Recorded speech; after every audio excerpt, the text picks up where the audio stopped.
The Bills head into the bye week second in the AFC East after falling last night to the Atlanta Falcons, 24-14. The Bills' offense could not get going all night. They scored an opening touchdown on the first drive of the game and the second half drive of the game, and that was it. No other points in the game. The Bills did lose some pieces on offense, but also on defense as well. The injury report from yesterday, Josh Palmer, who caught a big one on the first play of the game, was ruled out in the second quarter with an ankle injury.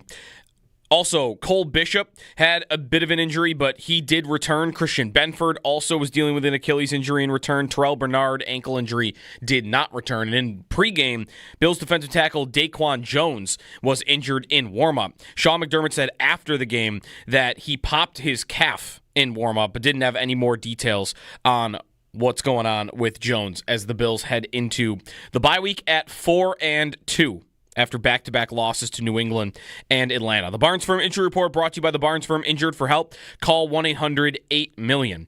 There was one other game last night on Monday Night Football. The Bears win late 25-24 over the Washington Commanders. Washington goes to 3-3. Chicago goes to 3-2. In baseball last night, the Blue Jays get hammered by the Seattle Mariners. That series is now 2-0 in favor of Seattle. They won both games in Toronto. The Sabres lose last night, or yesterday afternoon, 3-1 to the Colorado Avalanche, 0-3 to start the year. Next up is Ottawa tomorrow. That'll be at home again at 7 o'clock. That's your Paddock Chevrolet Sports Update. Paddock Chevrolet celebrating 90 years of being your hometown dealership.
Good morning, Bills Mafia. Good morning, Buffalo. Good morning, everyone. Jeremy and Joe, it is a Buffalo Bills football Tuesday.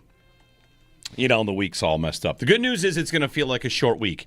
And our stretch of however many night games out of however many is over.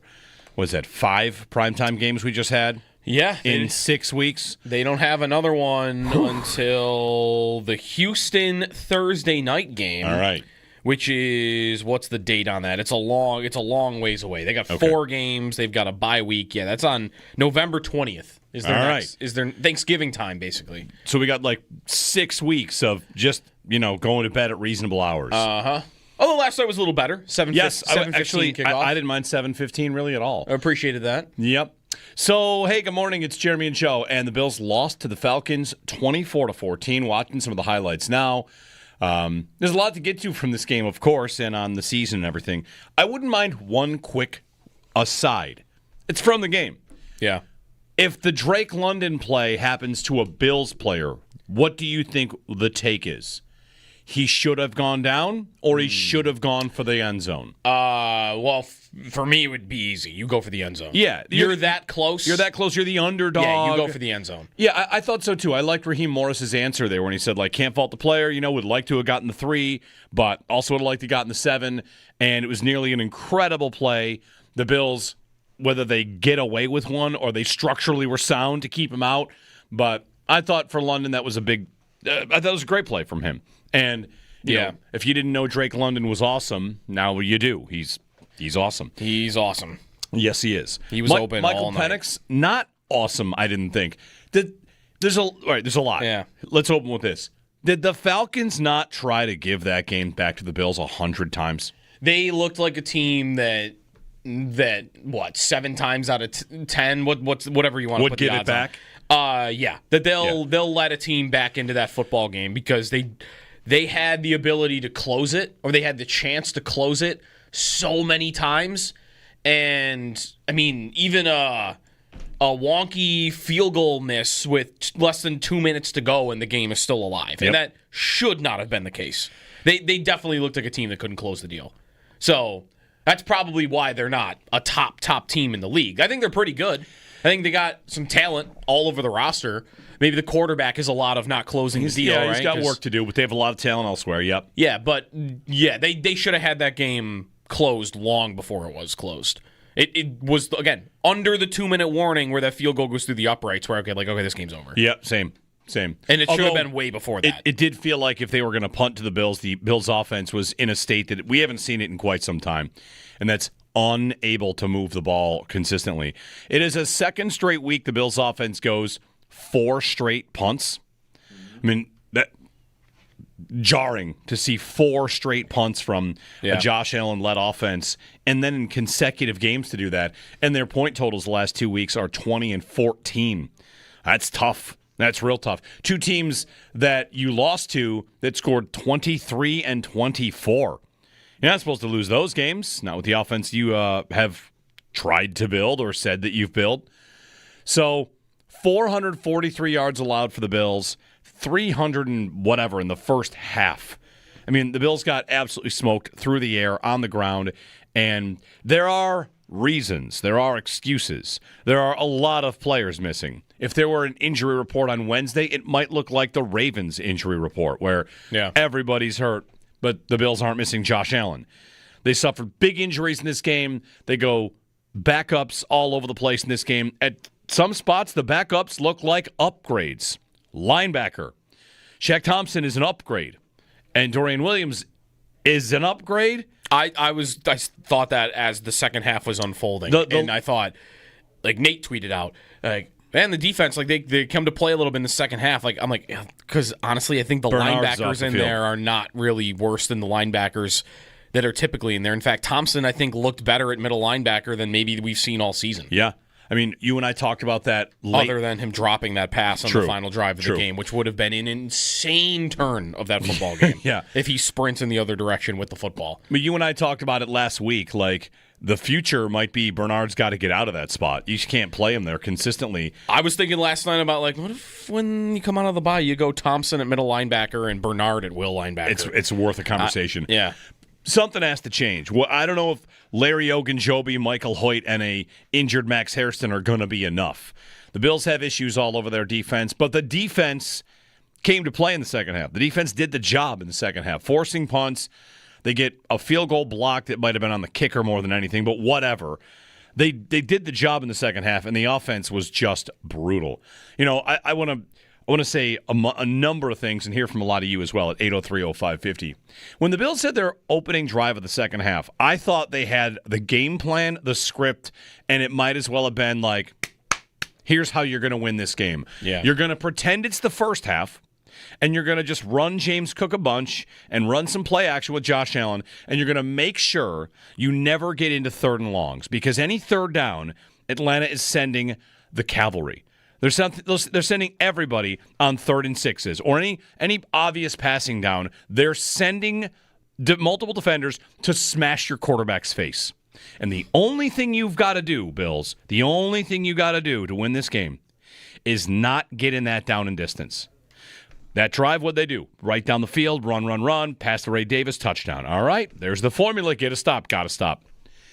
Next time they have the ball, they're throwing on a 1st and 10, and Allen takes a big, huge sack. All right. Now what do you got to do? Now you got to throw multiple times. Now you got to throw to Shakir on a 2nd and 18 to get 9 back. You're going to throw it on 3rd down. Allen's going to have to run for his life again. The Falcons are going to get a chance to tee off on your quarterback. The Bills are watching their quarterback get thrown around. 4 sacks in a game for the second time this year? Yeah. That doesn't happen a lot. How about the sack where he just he resigned to the fact that it was coming and he doesn't even try to escape. He just clenches up like, Wrap okay, me up. this is going to happen. Just Yep. grab me and we'll take a 2nd and 18. They were unprepared. They're unprepared. Their offensive coordinator, I think, has, if you want to say he's getting too cute, that's what the head coach said last week. Yep. And this week he said, we can be better because they're running these little sweep plays to Elijah Moore. You got your obligatory screen plays in, have to get those in from time to time, and you lose. Well, the Falcons, I think, attacked in a new way that exposes what the Bills don't have in terms of weapons. And maybe Josh Palmer has a night if he's healthy throughout the entire game, because that I said it yesterday morning, like, can we get a Palmer game finally? Yeah. And that was maybe going to happen, because what do you need when a team on the other side is just relentlessly going to blitz you all night? You got to beat a man. You got to beat a man, and you got to do it quickly. Yeah. You got to do it fast. You don't have time to, these long developing routes where, like, the Coleman routes where he's clearing out or he's running from sideline to sideline. Like, you got to get open quick. And Palmer is not available to you past, what was it, the end of the first quarter, or like the beginning of the second when he gets hurt. So I think that hurts you. I think not having Kincaid probably hurts you. Those are probably the two weapons you'd want most in those spots, unless you want to argue Shakir should be that. But just those two isn't like total excuse. Oh, like, what am I supposed to do? I don't have Palmer and Kincaid. Coleman is out there. Shakir is out there. Cook is available. Knox is a highly paid tight end, and he's available. Like, you're pride yourself in being an offense that isn't so reliant on one guy or two guys. You can't really hide behind that as an excuse when you don't have them available, and then your offense looks totally broken without them. Yep.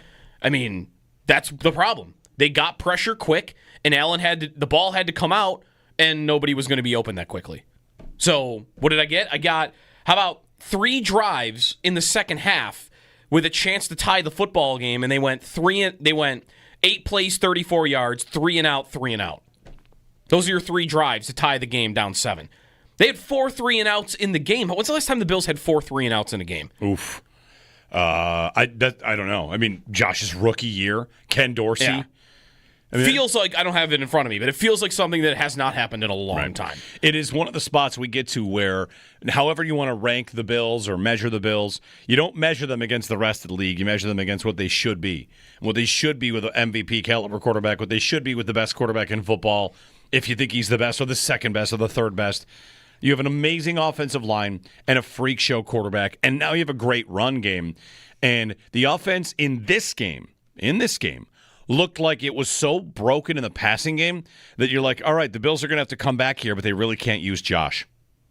You're going to have to run their way back into this game. Right. And there was a time where it felt like they might be able to do that. For sure. The first drive of the second half, I thought, all right, we can get mad about this once they've won it, and we're going to go in on Tuesday morning and talk about it.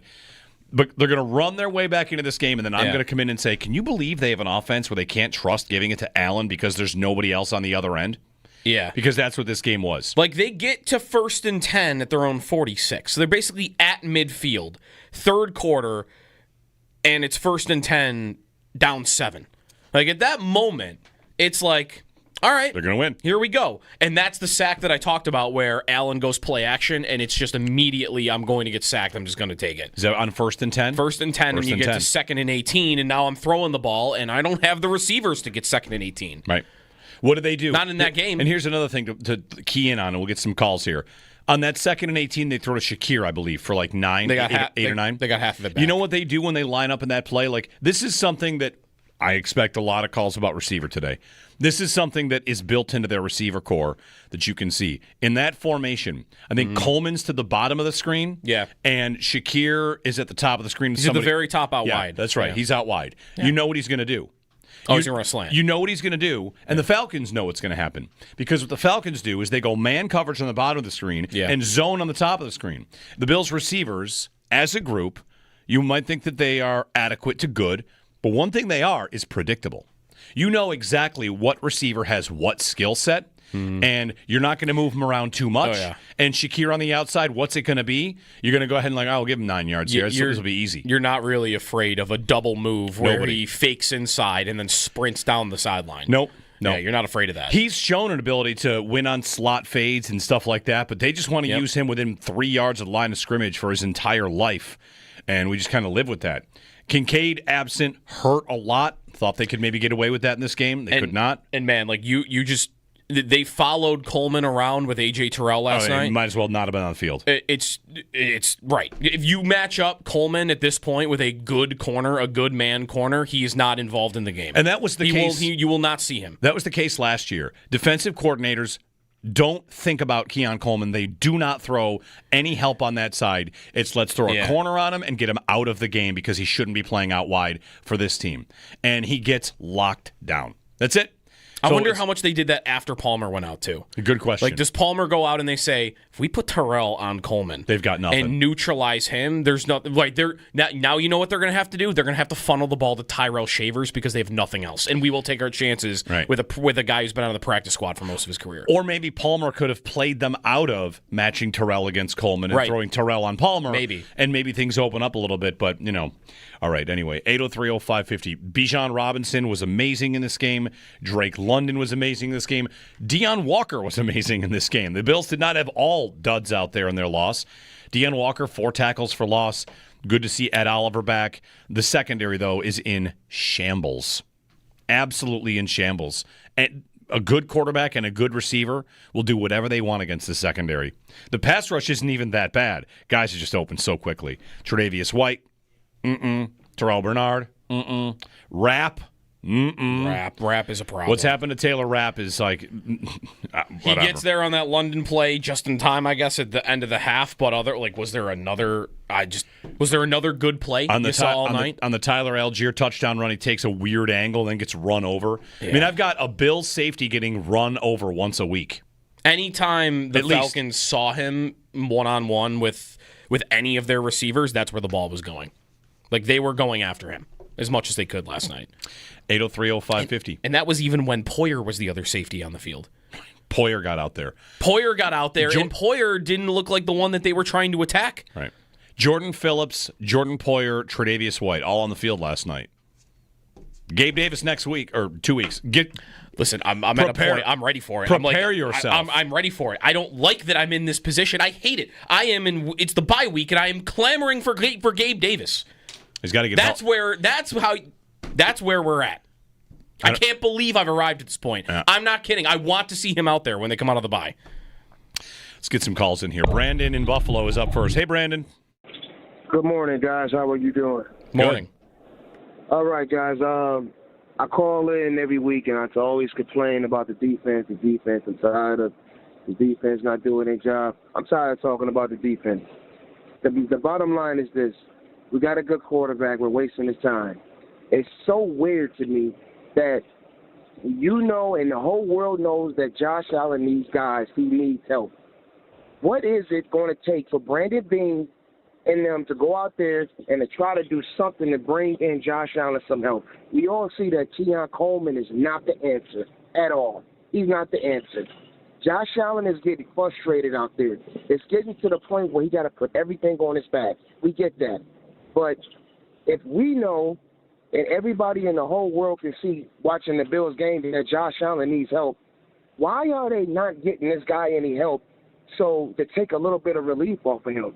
I'm so done with the defense side. The defense is going to be the defense. They're going to have good games. They're going to have bad games. I'm talking about Josh Allen, a good quarterback that we have that we're wasting his prime. And it's just weird to me. And I'm just frustrated because when they called in, Brandon Beane called in that day and had the nerves to come at you guys but talking about a wide receiver. Well, obviously, Brandon Beane, we need a wide receiver. We need help. And it's getting to the point where we're wasting Josh Allen years. And I'm so mad that now the Patriots got a little life. Now they might win the division because of the way they were playing. I'm trying to stay hopeful. I'm trying to pray and stay hopeful for these guys, and hopefully things will turn around. Like a lot of Bills fans, I'm just fed up, and I'm just tired, man, with this wide receiver talk, and it just seems like they're not going to do anything. But I'll leave it with that, man, and thank you guys, and have a good day, and God bless, man. Thanks, Brandon. They'll have 2 more games before the deadline, and I don't know if they'll want to make a move here during the bye week so somebody can get onboarded, or we've seen a couple trades in the NFL. They need help at corner. Does it depend what the Palmer injury is and how long he's out? Probably. And Curtis Samuel's hurt because he's always seemingly hurt. Yeah. They could do it. They could do it, but it might have to come with an injury because otherwise they got 6 receivers. They'd have to cut Curtis Samuel then, which you might just say, like, fine, do it. And I would say the same thing, but are you sure they're going to just cut bait, take the L on that midway through the year? They should take the L somewhere. Or will they treat Gabe Davis like he's their trade deadline acquisition? Like he's a guy that can get open down the field on the outside? I don't know. I don't know what led the Bills down this path that they're on with their pass catchers, but I know that it happened multiple times where they probably needed one, and then they drafted James Cook and said, think of him like a pass catcher. And then they drafted a tight end and said, think of him like a wide receiver. Like, It's been that far back that they needed bodies here to be good, to be separators, and, they just kept doing something else. In the 5th round this year, it's Jackson Hawes, who is a really good blocking tight end. And, there are exciting things he does for their offense, but you have now 3 tight ends, and you feel so good about your tight ends. And Josh Allen is this amazing quarterback that you're kind of just leaving back there to get smashed around because you don't have a man beater on your team. And the only one, you had kind of had one, is Palmer, who can go on the outside and beat a guy. Palmer. Who else? No one. Not really. Everybody else is pretty much, primarily slot. Elijah Moore, Curtis Samuel. Coleman's never been that. No, the Coleman plays. Coleman's never been that. The Coleman plays are just the drop, take 3 steps, throw it to a blanketed Coleman are just a waste of time. The number of those times plays are they even? I kept saying they're a 30-70 play. Are they even that anymore? 20-80. Are we down below that? That's how they feel. Do they? And again, like yesterday, where's the flag? He's getting harassed at the line of scrimmage. He's never getting that call. The refs know who he is. He is, I'm going to run 7 yards. Me and the corner are both going to put our hands on each other. The ball's going to come our way, and there's going to look like there's a lot of contact. He'll get that call once every 10 times. That flag is not coming very often. And part of it is, I think the refs know this dude, that's how he plays. He's a post-up guy. Yep. They're going to call him like they used to call Shaq in the NBA. Like, he will get called different, but part of it is, that's their play. And I hate it. It's such a low percentage play. They didn't even try that much yesterday. They tried twice. No, but when they do throw it to him after whatever, Diggs was in town last week, after hearing for a year and a half that they were forcing the ball to Diggs all the time, I die of irony watching them force the ball to Keon Coleman. Forcing the ball to Diggs, he was so open they had to force it to him his entire career. They forced the ball to Coleman. Right. And it almost never works. I mean, it's tough. He's probably playing out of position. He probably should be on the inside. He should probably be a slot receiver, a big slot receiver. And the other disappointment at that position is yesterday, I think, would have been a day for Elijah Moore to be worth a $5 million deal because he's supposed to be a separator, and he has been in his career. And I don't even need the fumble for this because that's like a different play. I'm talking Palmer goes out, they're blitzing. I need a guy that could beat man and could beat man quick. Elijah Moore is supposed to be your depth for that. And did he have a catch? I don't know how many catches he did have a catch. He did have a catch, but they didn't call it a catch. The ball didn't look like it hit the turf. But on the stat sheet, I don't think he had a catch last night. He has 4 catches for the year. Yeah, that was the game. Palmer goes out. That's the defense you're seeing. That needs to be Elijah Moore catching 5 passes at least. And just there was nothing. There was the one time Allen tried to go to him, and they were completely off kilter where Moore ran down the sideline and Allen threw it back shoulder, and he wasn't even in the screen. So I think that should have been a Moore game, and it wasn't at all. 803-0550. It's Buffalo Bills football Monday on a Tuesday. Brought to you by Northwest Bank. For what's next, get started at northwest.com. Sal Capaccio at 8 o'clock. We let him sleep in a little bit because he's coming back from Atlanta. Chris Brown at 9. Nate Geary hosted the postgame show. He's coming on at 9:30. He texted me last night and said, have me on tomorrow. Wow. So I said, all right. Pick your spot, 9:30. In the meantime, a lot of your calls and the Buffalo Bills at 4-2, currently in a wild card spot. We're talking about the division race like we maybe didn't think we would have to. 803-0550, Jeremy and Joe. Jerry and Joe Is it Jerry and Joe? Are we Jerry and Joe today? Ceremoniously, let's be Jerry and Joe today. All right. I'm into it. Maybe not everyone gets that reference, but it goes back to April 28th. If you do get it, though, I think you appreciate it. I think so. Yeah. 803-0550 on WGR.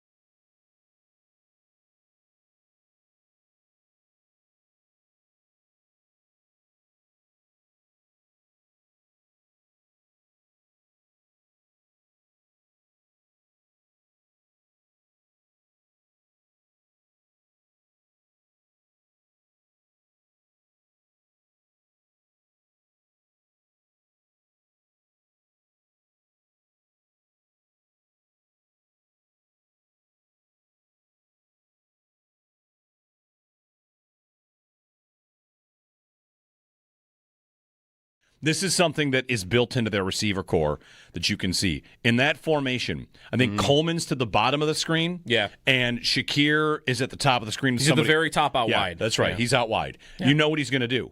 He's going to run a slant. You know what he's going to do, and the Falcons know what's going to happen. Because what the Falcons do is they go man coverage on the bottom of the screen and zone on the top of the screen.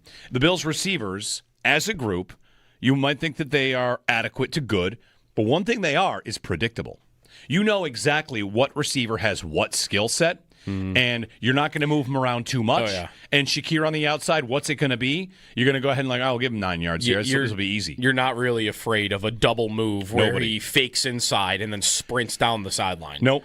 No, yeah, you're not afraid of that. He's shown an ability to win on slot fades and stuff like that, but they just want to use him within 3 yards of the line of scrimmage for his entire life, and we just kind of live with that. Kincaid absent, hurt a lot. Thought they could maybe get away with that in this game. They could not. And man, they followed Coleman around with A.J. Terrell last night. He might as well not have been on the field. It's right. If you match up Coleman at this point with a good corner, a good man corner, he is not involved in the game. And that was the case. You will not see him. That was the case last year. Defensive coordinators don't think about Keon Coleman. They do not throw any help on that side. It's let's throw a corner on him and get him out of the game because he shouldn't be playing out wide for this team. And he gets locked down. That's it. I wonder how much they did that after Palmer went out, too. Good question. Like, does Palmer go out and they say, if we put Terrell on Coleman, they've got nothing, and neutralize him, there's nothing. Like, now you know what they're going to have to do? They're going to have to funnel the ball to Tyrell Shavers because they have nothing else. And we will take our chances with a guy who's been on the practice squad for most of his career.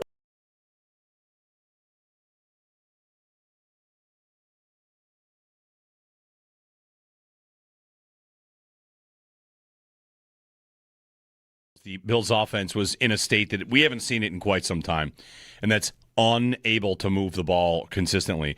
It is a second straight week the Bills' offense goes 4 straight punts.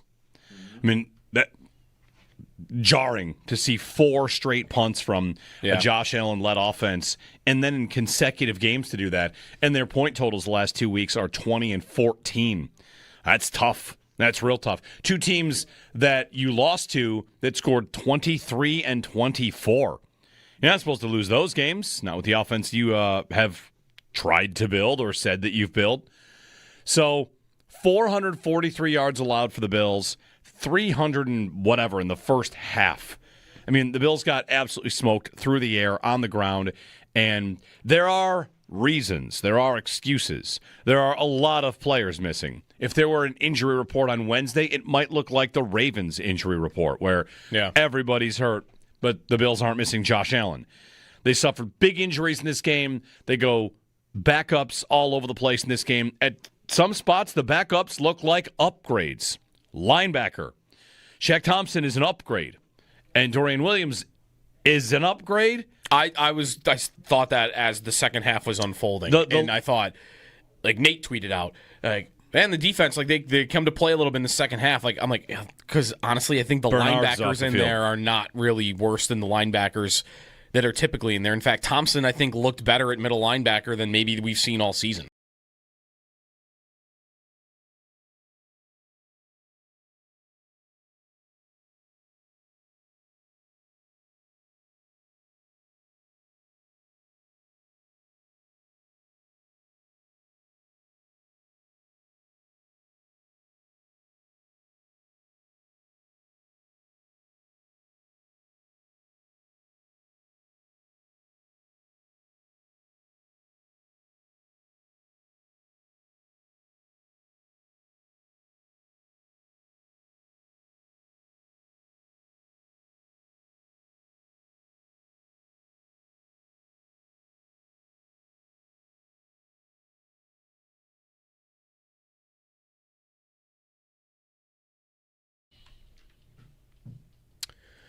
Bills lose comfortably to the Atlanta Falcons, a 24-14 final. The Bills did get it within 7 for much of the second half, but the offense could never go out and tie the game. They had a few opportunities to do that. Only 14 points on the scoreboard for the Bills offensively. It was not a good day for them. Josh Allen did not crack 200 yards. He threw 2 interceptions on the day. Bills did lose Josh Palmer early on in the game. He actually led them in receiving with 2 catches for 60 yards, despite leaving on the 3rd snap of the second quarter. He did not return. Other injuries from yesterday, Christian Benford had an Achilles injury. He did come back into the game, though. Terrell Bernard did not, and he had an ankle injury. It was Shaq Thompson, Dorian Williams for the entire second half at linebacker. Also, Cole Bishop left. He returned as well. Daquan Jones injured in warm-up. Sean McDermott said he popped his calf. So we'll see if that's a long-term injury. There weren't any more detailed updates on those guys last night. That's your Barnes Firm Injury Report. Brought to you by the Barnes Firm. Injured for help, call 1-800-8-MILLION. Bills 4-2. New England ahead of them in the AFC East going into the Bills bye week. One other game last night. There was a doubleheader Monday night. The Bears win on a last-second field goal over the Washington Commanders. Jaden Daniels' fumble late in the game set the Bears up to go down and win it. Hockey, Sabres lose 3-1 to Colorado yesterday at home. 0-3 to start the year. Next up tomorrow at 7 against the Ottawa Senators. Blue Jays lose 10-3 to the Mariners. They're down 0-2 in the ALCS. Dodgers win Game 1 of the NLCS over the Brewers 2-1. Those are your Paddock Chevrolet sports headlines. Paddock Chevrolet celebrating 90 years of being your hometown dealership.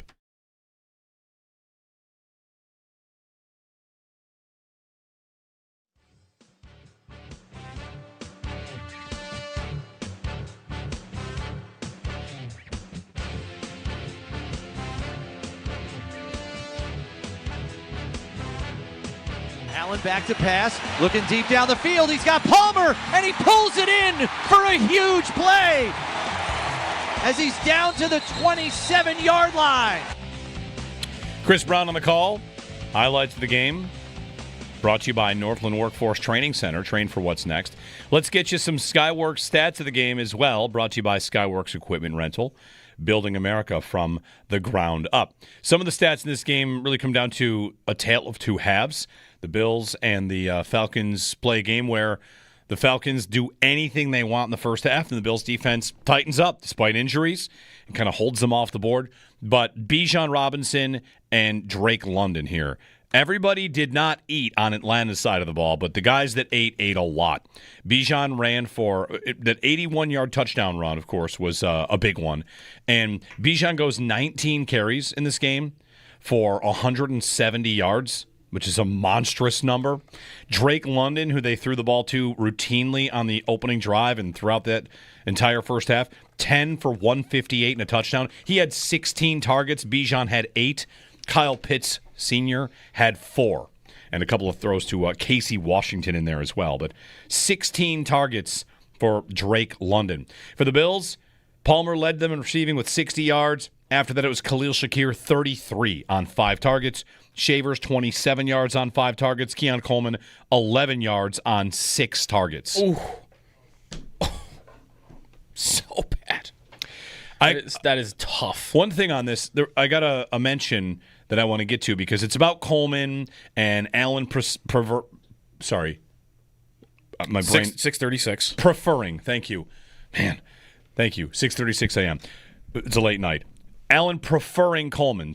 Steve wrote in. We have to remember, Josh wanted Bean to draft Coleman. How are you supposed to know he isn't going to be what you and your quarterback expect him to be? In my opinion, it's easy to pick apart receivers when they turn out to be a bust. I don't think Coleman is a bust. I think Coleman is okay. If you think that Coleman is anything other than what nearly everyone said he was going to be, then this is the guy they drafted. The guy they drafted is never going to win with separation. Yeah. And in a game like that where they put a top corner on him, one-on-one, he's out of the game. You drafted a receiver like that who's out of the game. And he's different than Xavier Worthy. He's very different than Ladd McConkey. You went to the receiver store and you got one that you thought was a perfect fit, and there are things he does well for you, but there are things he is limited in. A very limited receiver, and nothing about what's happened with Coleman is a surprise. This is pretty much what's supposed to have happened. Yeah. He's not going to win like that. And I don't know if they're going to turn him into something that he shouldn't be. They continue to kind of try to, but they're too crowded in the slot. They signed Shakir to an extension, and Coleman might be best served as a big slot, and they have Dalton Kincaid, who they like in that kind of spot as well. So you're still dry on the outside and flush in the middle, although Coleman plays on the outside. So if Josh liked him, congratulations, Josh. Like that, we got exactly what you wanted. Yeah, maybe what some would be surprised by is that Coleman as a contested catch receiver isn't happening. Which was always also in the scouting report. Like you might think he's good at that, but it's not really true. No, I'm looking for the stat now, but he had numbers in college that weren't near the top of the sport in those situations. Like actually it was closer to the bottom. Like it just wasn't a consistent play even for him when he was at Florida State. And then he showed up here and look, it's the same thing. Like I don't really think that's much of a surprise. That you can't live like that. I think right, he's just in the wrong role, and maybe he could play better playing on the inside. I mean, it might not be a bust of a player. Maybe it's a bust of a pick because of the type of receiver, though, they drafted when they needed a different separator. They needed a different type of receiver. They needed Lad McConkey. You don't have to make it worthy. I think they needed something different. One thing about Coleman that's different from last year to this year, and this gets to the downfield passing game and maybe how he's being deployed. Last season, he had 29 catches and averaged 19.2 yards per catch. Yeah. This year he's at 9.9. His yards per catch is cut in half. And I don't know if I have an answer for why that's the case, but are they forcing it to him more than they were last year? They're trying to just get him the ball to justify him being out there because maybe he's got 237 yards on the season. In 6 games. I know I'm not optimistic about where that's going right now with him. Like it playing this way, he's not going to get open against a corner like that last night. It's just not going to happen. 803-0550. Larry in South Florida. Larry, good morning. Hey, good morning. Oh, man, so much to get to. Yeah, you're right. There's going to be a lot of calls about receivers, but there's going to be a lot of calls about McDermott and Bean. And I'm gonna really start there. You know, your first play of the game, you create a fumble, you recover their fumble. What a way to set the tone. Oh wait, I'm sorry. We have somebody lined up incorrectly on defense. So the very first play of the game, you get a defensive penalty. That is massively costly. How costly? Well, they end up scoring a touchdown on that because we can't stop the run. And our middle linebacker, Terrell Bernard, you guys said it. Our backup middle linebacker seems to be better than our starting middle linebacker. So we have 8 accepted penalties in this game, all costly. All of them costly. They did something to every single drive. And you tell me that our coaches can't get these guys better prepared? In the last 2 games, we had 11 accepted penalties in both games, not to mention how many were actually called, and we continually make the same mistakes. Oh, wait a minute. Atlanta's defense is super fast, and all of a sudden our offensive line is like Swiss cheese sauvé. I don't understand how we do not look at this and say, okay, Brandon Bean, you spent all our resources on defense. Our first 4 draft picks were all on defense. And the only draft pick that's even playing is the 4th round pick. Okay, injuries, whatever. They're still not playing. You can't take a flyer in the 3rd round on a speed receiver, and you get Landon Jackson, who doesn't even dress. And by the way, the year before we trade with Kansas City, and they get Worthy. We could have got Worthy. We could have got McConkey. We could have got someone other than Coleman, because you're right. He's not awful, but we know what he is, and that's all.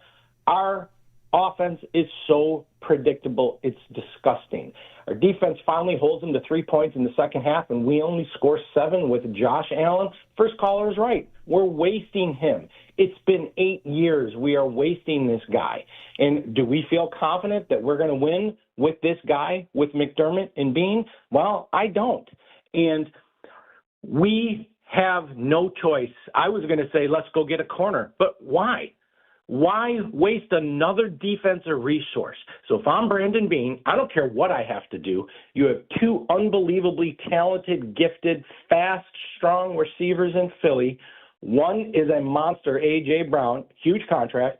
The other is a speed, unbelievable at the catch radius, Devonta Smith. Both of them are disgruntled. I don't care what it takes, Brandon Beane. That's not my job to figure out how you're going to fit it in the salary cap. That's your job.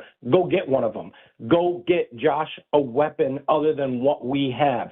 Yes, Josh Palmer, I said the same thing, Joe. It's time for him to have a game. You're right.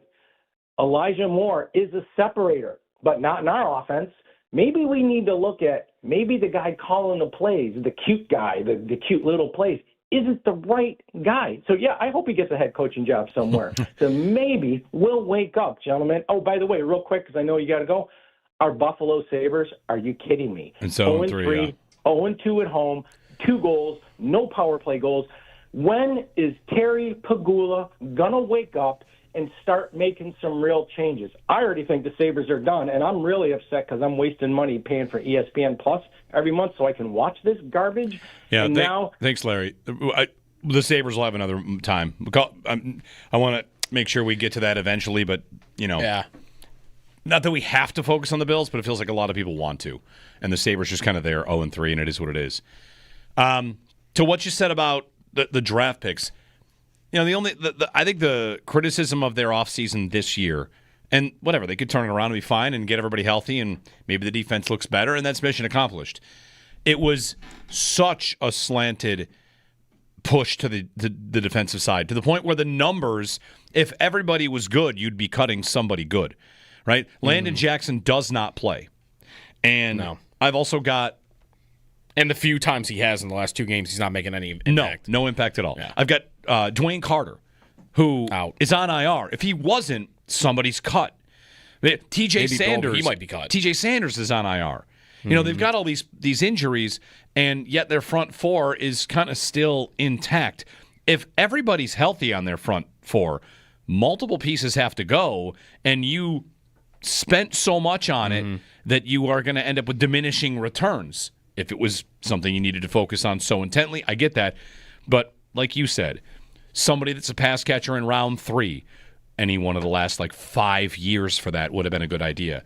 With Palmer, with Samuel, with Dawson Knox, with Moore, why don't they have cap space if you're saying you want to make a trade for a corner, a receiver, whatever? Why are they always up against the cap? It's because they're spending money on guys that are just guys. Well, and those 3 receivers are meant to be the role that they didn't have last night. It's meant to, right? Aren't all of those players, in theory, supposed to be guys that can get open when pressed? When another team is blitzing, it's man coverage, and the guy's got to get open. Isn't that what they were all kind of supposed to be? Yeah, and with Palmer, little different versions. Palmer's a little more down the field. Samuel's a little shorter, but if Palmer doesn't get hurt and goes off for 113 in this game, we probably feel great. But I don't know if I should expect that. Did Palmer just get open on a couple of plays? He had 60 yards, which was the second highest number of his season. He had 61 against the Ravens. Right. But in between, this offense has had him out there. His yardage totals 47, 5, 25, 36. It's the thing about everybody eats. I never know what I'm allowed to expect. Am I allowed to expect Josh Palmer for $11 million a year to go for 100 yards every couple weeks? Expect to start let yesterday seemed like the game plan for him. And right. Yes, it started hot like that, but I think that probably would have continued somewhat. I don't know if he would have gone for 200 yards like he was on pace for. The reason I ask is I got the wide receiver big board behind me. I don't want to sit here and jump on receiver the whole day when if Palmer had not been hurt, they would have been okay.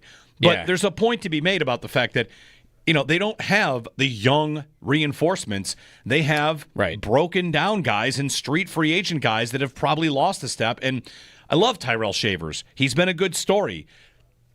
That's probably not it, though. I think he's the second oldest receiver on the team. Shavers? I think so. I think it's only Shakir is older than It's a point about receiver. It's probably a point about their defense as well, as I watched Jordan Poyer and Jordan Phillips and Tre'Davious White. They lack juice. This team lacks athleticism and juice. It really, too, what a disappointment. Because I thought when, at the first play of the game, they do the thing we hadn't seen all year. Let's fire it down the field. and it worked. And it was pretty good, right? Like, he wasn't wide open. It was a great throw. It was a great catch. But, like, all right, let's go take it. Let's go down the field. Let's go after these safeties 50 yards down the field. And then, so Allen then whips it into Knox, and it's like two of the best throws he's had all year. Like, bam, bam, right at the start of the game. And then there's that incompletion to Shakir on the sidelines, where Allen's getting chased back. I still cannot believe he made that pass. You want your receiver to make that catch. You want that receiver to make that catch. You want your receiver to get your foot in bounds. But I thought in that moment, like, Allen's on today. Like, this is the Rams game last year, the Lions game last year. We're just, he's going to make whatever throw he wants. And maybe you could just say it was just the receivers. Allen stopped doing that too. What is the flick to Ty Johnson on third down? Like, that's a tough one. Was he hurt? McDermott said yesterday after the game that he never got an update from a trainer, so that he was fine. But I wondered if he was hurt because, I mean, what Shavers, he just throws it in the dust like 3 yards in front of him on a third down. So I do not think Josh Allen was the biggest problem on that offense. I think the receivers were bigger, but I thought he was off. Well, you know who, after that first couple of throws. I'll tell you somebody else that was off. Another very, very big coach. McDermott had himself a night, an uncharacteristically crazy, out of character night. That was another spot where I thought, is he doing that because Josh is hurt? But he said no update from the trainer, so it doesn't sound like that's the case. We'll get to the numbers on that. Get to more of your calls as well. McDermott wildly out of character in his decision-making in this game. And I am shook by how much he was shook. Get to that next.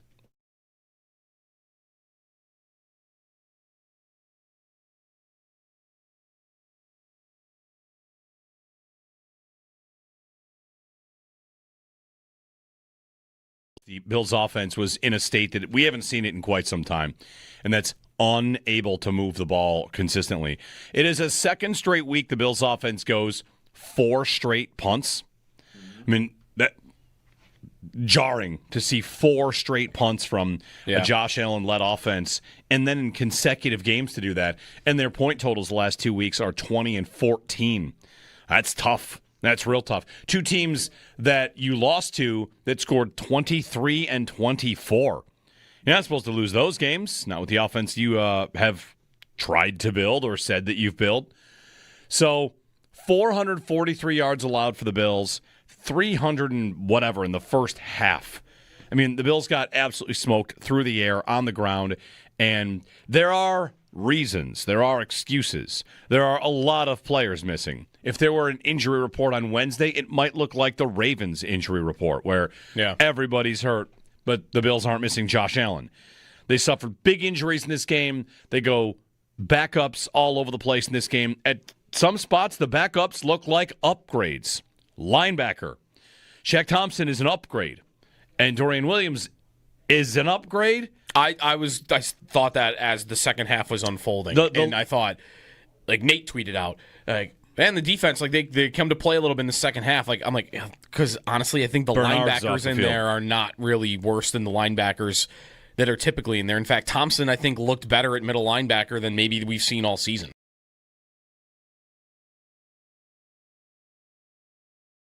One thing on this, I got a mention that I want to get to because it's about Coleman and Allen. Sorry, my brain. 6:36. Preferring. Thank you, man. Thank you. 6:36 a.m. It's a late night. Allen preferring Coleman.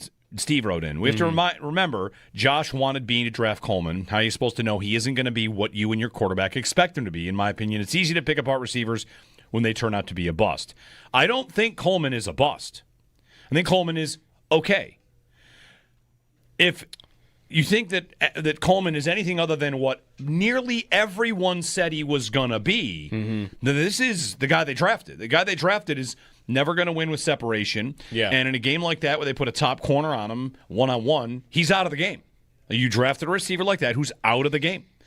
And he's different than Xavier Worthy. He's very different than Ladd McConkey. You went to the receiver store and you got one that you thought was a perfect fit, and there are things he does well for you, but there are things he is limited in. A very limited receiver, and nothing about what's happened with Coleman is a surprise. This is pretty much what's supposed to have happened. Yeah. He's not going to win like that. And I don't know if they're going to turn him into something that he shouldn't be. They continue to kind of try to, but they're too crowded in the slot. They signed Shakir to an extension, and Coleman might be best served as a big slot, and they have Dalton Kincaid, who they like in that kind of spot as well. So you're still dry on the outside and flush in the middle, although Coleman plays on the outside. So if Josh liked him, congratulations, Josh. Like that. We got exactly what you wanted. Yeah, maybe what some would be surprised by is that Coleman as a contested catch receiver isn't happening. Which was always also in the scouting report. Like you might think he's good at that, but it's not really true. No, I'm looking for the stat now, but he had numbers in college that weren't near the top of the sport in those situations. Like actually it was closer to the bottom. Like, it just wasn't a consistent play even for him when he was at Florida State. And then he showed up here, and oh, look, it's the same thing. Like, I don't really think that's much of a surprise.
Back here. Not good enough in the first half. Allowing them to be a two-dimensional offense when they hit us on some long runs, and then the receiver comes open, and so we got to. I thought we did a good job making adjustments at halftime on the defensive side, and limiting them in the second half, and giving our offense some opportunities. Just not enough overall as a team. Bills head coach Sean McDermott, Locker Room Audio, brought to you by Reimer Home Services. Homes rely on the Rhino. Let's get to Eye on the Quarterback, and we'll get to your calls on the other side. We're wide open until Sal joins us at 8, Chris Brown at 9. So, Eye on the Quarterback, that's brought to you by Great Lakes Building Systems. We keep an eye on your business so you don't have to. Our business is protecting your business. Josh Allen is intercepted twice in this game. Once at the end on a deflection, another time just trying to force a ball, into Khalil Shakir. But the real number on the quarterback that I want to get to is Benjamin Solak pointed this out. According to Next Gen Stats, the Falcons blitzed Josh on 56% of his dropbacks tonight, and that's the highest blitz rate Allen has seen in a game since the 2021 season. Mm-hmm. And Falcons came into this game number one in the league. Blitz how rate? Much they blitzed. Okay. Well, they blitzed Allen more than anybody had blitzed him in 4 years. And it worked. Why? Because guys didn't get open quickly. Why did Allen used to be great at it? Because Cole Beasley and Stephon Diggs would always be open in half a second. And isn't that where I want Shakir to play a role? He's a different type of slot receiver, though, right? I mean, Beasley was, I find the quick spot to sit down, bam, balls out, I got the catch. Like, that was like route running, nuances of the position. That was like finding an open gap. Is Shakir really actually great at all that? Because what makes him great, I think, is when you get him the ball after the catch, makes a man miss, and he is special when he does that. Yep. But is he my guy for? Okay, snap, ball's coming, or here comes the blitz, got to be out. Shakir. Because I don't really see that being him right now. Last night would have been a night where that would have been nice. And maybe that's where Kincaid actually would have been the bigger difference, is that guy's not Shakir. That guy's Kincaid. He had been compared to Cole Beasley at times for maybe that type of skill set.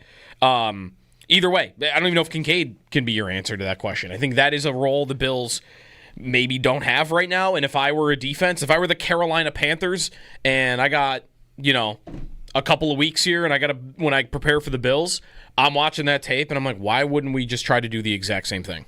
And Carolina runs the ball really well. They're going to test the Bills in that department too. Carolina beat Atlanta by 30. Yes, they shut them out. It's a week-to-week league. All right, wide open for your phone calls. We'll get to you. Thank you for waiting patiently. It's a busy Football Tuesday. Jeremy and Joe, and we had our eye on the quarterback there. We'll be ready. We'll be back. More of your calls. Oh, the thing I wanted to get to, sorry, the McDermott point about him having a really bad day. We're up against it. I'm going to give it to you in its entirety. It won't take long. But Sean McDermott, by the numbers, by his own resume, was a different person last night.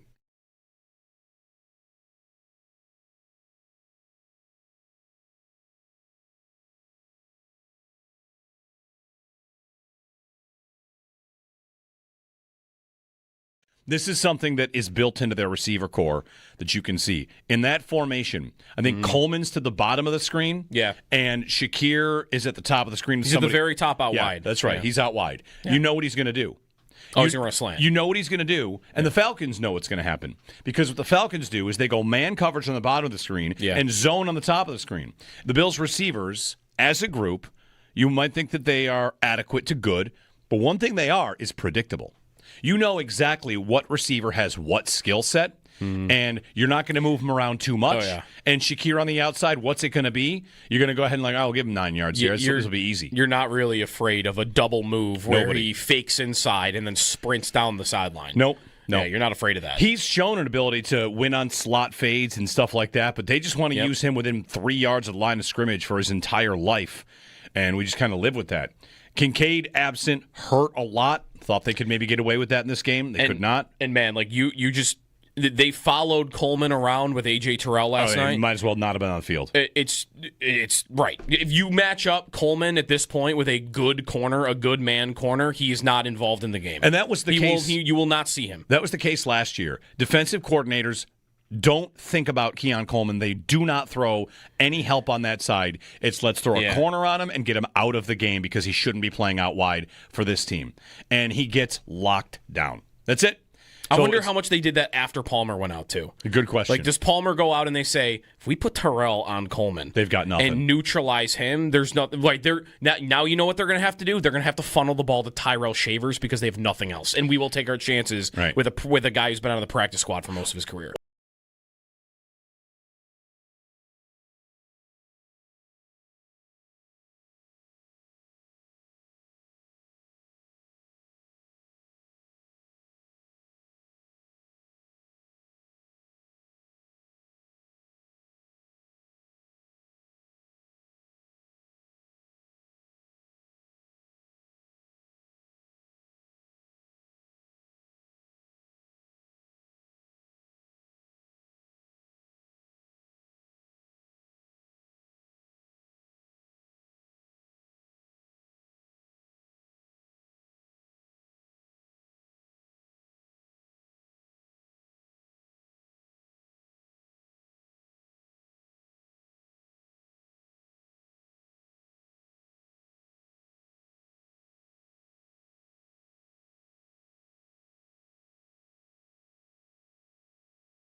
Bills fall to the Atlanta Falcons 24-14. The Bills' offense not able to get going other than a touchdown at the first drive of the game, touchdown in the first drive of the second half, and then that was it. No other points. 4 3-and-outs for the Bills. Josh Allen, 2 interceptions, didn't crack 200 yards. Josh Palmer left the game early on. He ended up leading the Bills in receiving yards despite going down with a knee injury in the third snap of the second quarter. Palmer, again, did not return. He was one of many injuries that the Bills had on the night. Daquan Jones was injured in warm-ups. He popped his calf, according to Sean McDermott. Not known whether that's long-term. We'll see about that as the bye week progresses here. Also, Christian Benford left the game for a time, as did Cole Bishop, but they both returned. Terrell Bernard left the game and did not return with an ankle injury. That's the Barnes Firm Injury Report, brought to you by the Barnes Firm. Injured for help, call 1-800-8-MILLION. The other Monday night game, Bears win on a late Jake Moody field goal as time expired to beat the Commanders in Washington. Sabres lose last night, 3-1 to Colorado. It's 0-3 to start the year. The next up tomorrow night at home against Ottawa. That's your Paddock Chevrolet Sports Update. Paddock Chevrolet celebrating 90 years of being your hometown dealership.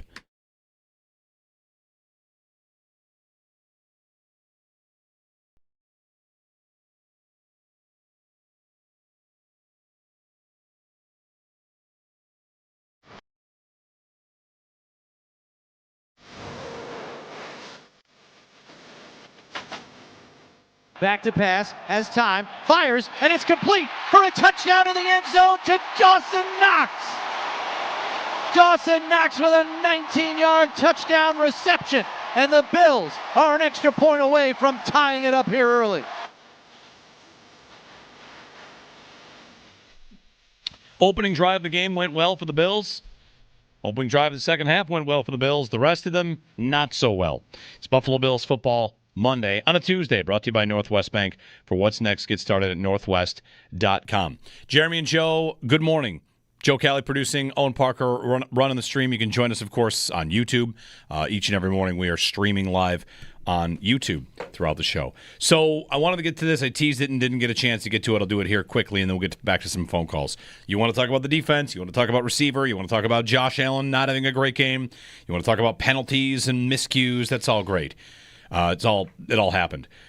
One spot that was very surprising to me is how bad Sean McDermott was on fourth down in this game.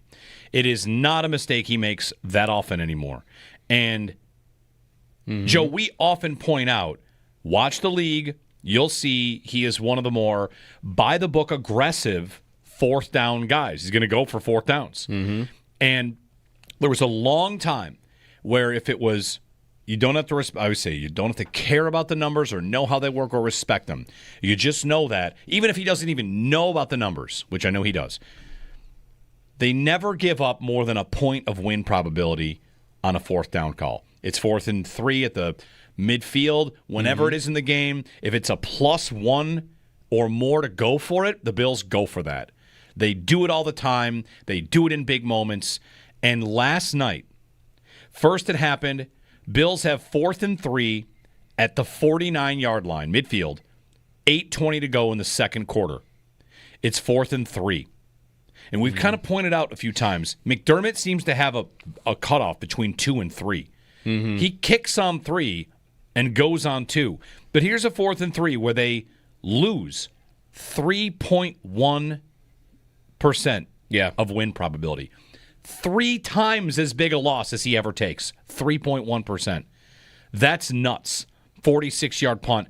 It's a big mistake. That's the second quarter. That's a sign to me, like I even tweeted, he is shook. Later in the game, they go for a fourth down, the one where Josh pitches it to Ty Johnson. That's an obvious go. That's 7 points. He goes for that one.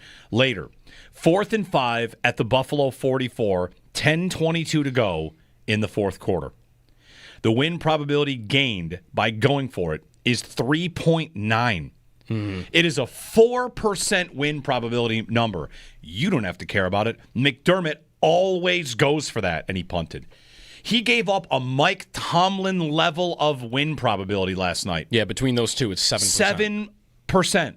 And they end up losing by 10. And if you want to say, well, I thought he should have, or this or that, that's fine. Say what you want. Argue about it all the time. I'm telling you, we've been tracking this for years. Ben Baldwin tracks this for years at ESPN, and McDermott does not punt in those spots, and he was shaken because he gave it up, and he cost his team a lot.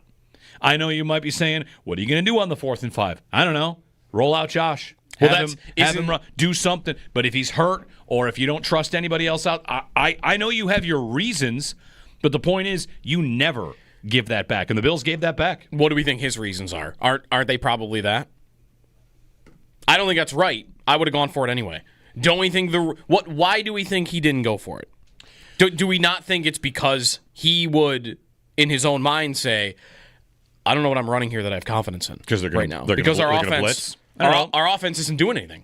The one they ran, 4th and 2, Ty Johnson was open. The quarterback made a bad throw. That's right. And you would take your chances on Josh Allen just making an easy throw anytime you want. But that's where sometimes I wonder if McDermott being so good at going for it isn't all about what the numbers say, and it's a lot of he just has had one of the best offenses in football for years.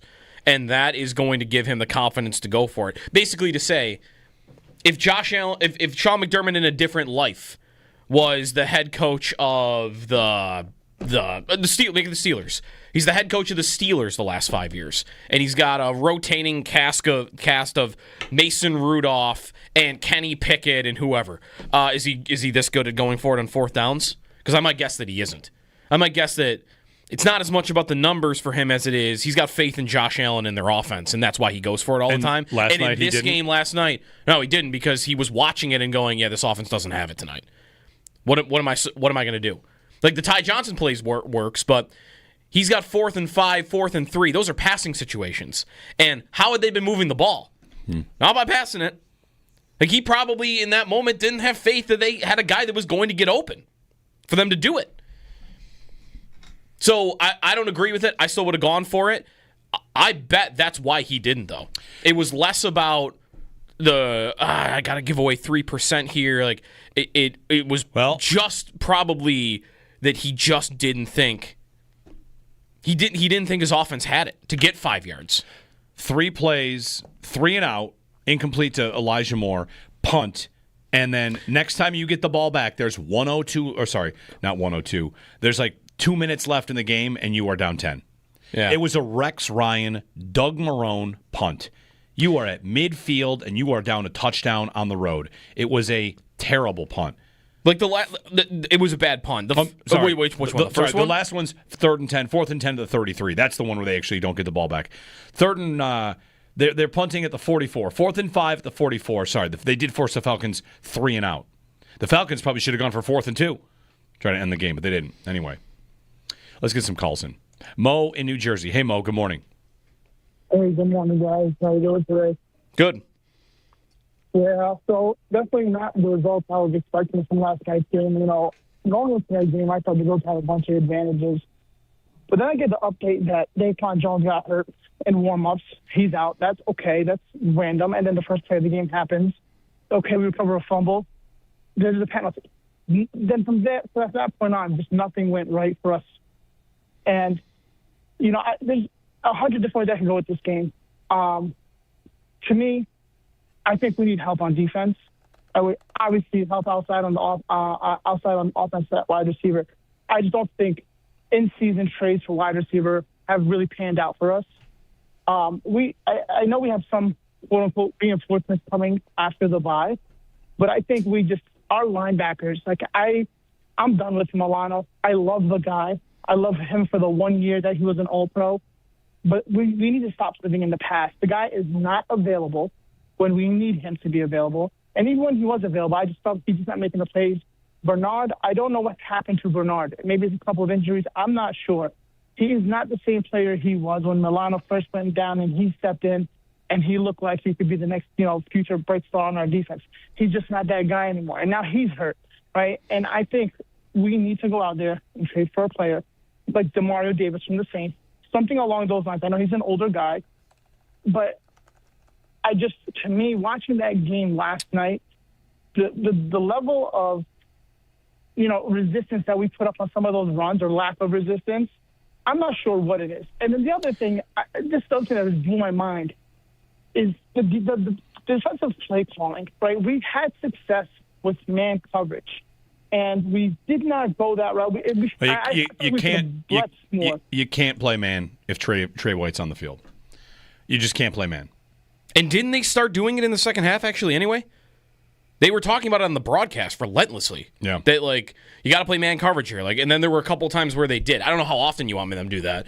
I mean, the plays London was beating them on were zone. Right. London was like, this is easy. I'm just going to run 6 yards, sit down here in the open, and Penix going to throw it to me.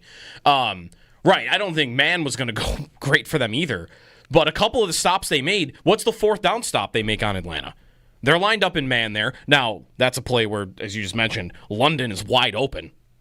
He beats his guy, and where did Penix go with the ball? He went at the rookie, and Taron Johnson makes the stop. Right, I don't think they got the horses to do it. No. I think they probably want to play man. They drafted Hairston. They've been blitzing more. They had been at the beginning of the year. They probably want to play more man coverage. They can't. There was, how many drives last night is it Trey White and Jamarcus Ingram? You can't play man with those two as your boundary corners. You're going to get torched by anybody. Doesn't even matter who Atlanta's lining up there, especially London, though. 803-0550. Do you have an official stat on missed tackles from the Bills in this game yet? Not yet. I can find it. I mean, I imagine it's going to be pretty high. 100? I mean, Bijan's tough to tackle. There's no doubt about that. But, man, and he's just like, guys are falling off him. But Bishop on the sidelines, like, just get him out. Get him to out of bounds at least. Something. That's not even bringing him down. Yeah. And I thought, though, a lot of last night on those missed tackles, this was the Bijan screenplay late in the game where there's a hilarious replay from the back angle where just the Bills are falling over themselves. And it's like 8 of them. Like everybody, Poyer was on the field at that point. He's diving for legs. And that's what a lot of it looked like to me, though, is guys are diving for Bijan's legs. Why? They're not fast. They're not in position because Bijan's faster than them. So they can't just run him to the ground. They're not close enough to him.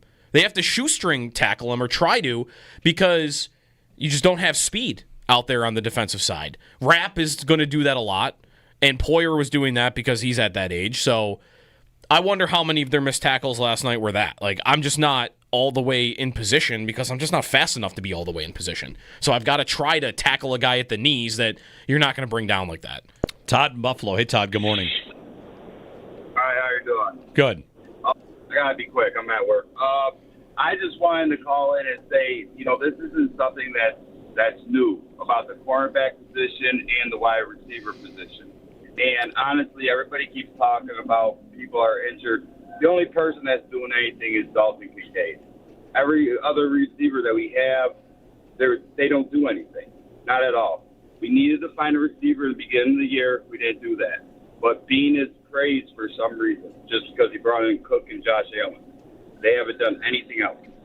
And they did pretty good, though, on the second half with the man defense. I will say that. But, yeah, they definitely need a new corner, new wide receiver, or they're going to waste Josh Allen being here and we'll never win a Super Bowl. That's it. Thanks, Todd. Deadline is November 4th. They play the Chiefs. It's a bye week. New England plays Tennessee this week, who just fired their coach. So if New England wins, they're a half game up in front. They're going to be – I mean, the Bills have a realistic chance to be looking up at New England for a couple of weeks until they go there to play the Patriots at Gillette. Don't they need too many things to address them all at the trade deadline? Yeah, probably. They're not going to be able to do it all. No, they have to count on things going right, getting healthy, getting to the postseason, and then hoping Josh can save them from a lot of things. And what it probably will look like is a lot like the last couple postseasons where they play a very conservative style. It's going to be about being complimentary, running, coming down to it. And the defense will give up big plays, and you hope that you hold the team to like 27, and Josh has the ball with 2 minutes left and can put a touchdown on the board. Like, isn't this season going to go the way it always does? What will be different? This group gets... Unless they really decide this isn't... I mean, when Dorsey's the coordinator 2 years ago, and they completely remake the way they play offense from the first half of the year to the second half of the year. I know it was a coordinator change. that would be, all right, we got to do the same thing. This isn't working. We cannot play offense like this because we can't do it against good teams, good There's defenses. no way. So we're going to go out and trade for a guy. But there's no way that they're playing. They're considering firing Joe Brady. No, I'm not saying firing Joe Brady. I'm just saying what's making changed? an offensive shift from we can't play offense like this. I mean, McDermott agreed with the sentiment last night. He talked about how it should not be this hard for Josh Allen. It should not be this hard for him. He said that last night when he got asked about it. So that would be all right. But the problem is you don't have the personnel for this. It would be we can't just run the ball and short stuff, and we're going to hand the ball off on these jet sweeps, and we're going to do screens. Let's take some more chances. But you got to have the personnel to do that, which would be you have to go out and trade for a receiver, or else you're not going to be able to pull that off. That's what it would be. Well, trade a third round. I don't know. The head coach sounded to me last night like maybe he wants that and he just knows he doesn't have it. Where's he going to get it? What's going to change? Kincaid's going to come back, and they'll it won't change unless you go trade for a receiver, and I don't really expect them to do that. And I mean like a receiver of consequence. Like last year's Devontae Adams trade, you need a level of that, and I don't know if that receiver's out there. That's a Chris Olave trade, is what that is. Right. Rashid Shaheed is the other name that gets thrown around a lot for that because he's with the Saints too.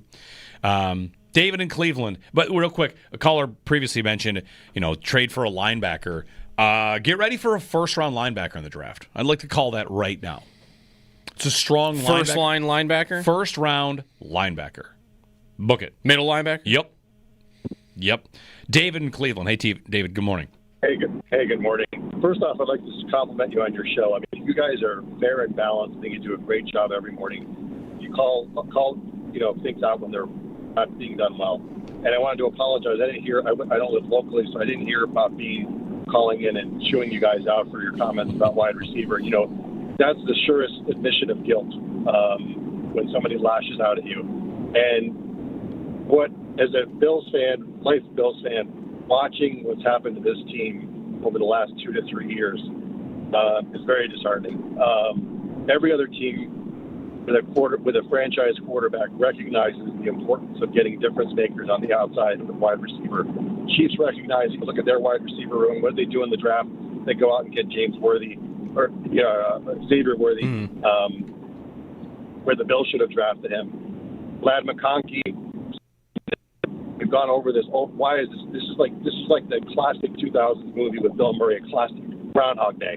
I mean, this is every year since Diggs left and Brown retired and Beasley left. It's been the same thing over and over and over again. And I don't understand the thought process with Bean. Bean gets way too much credit. As a previous caller alluded to, he made a good call with drafting Josh Allen and getting James Cook. But outside of that, he's whiffed on more draft picks than anything else.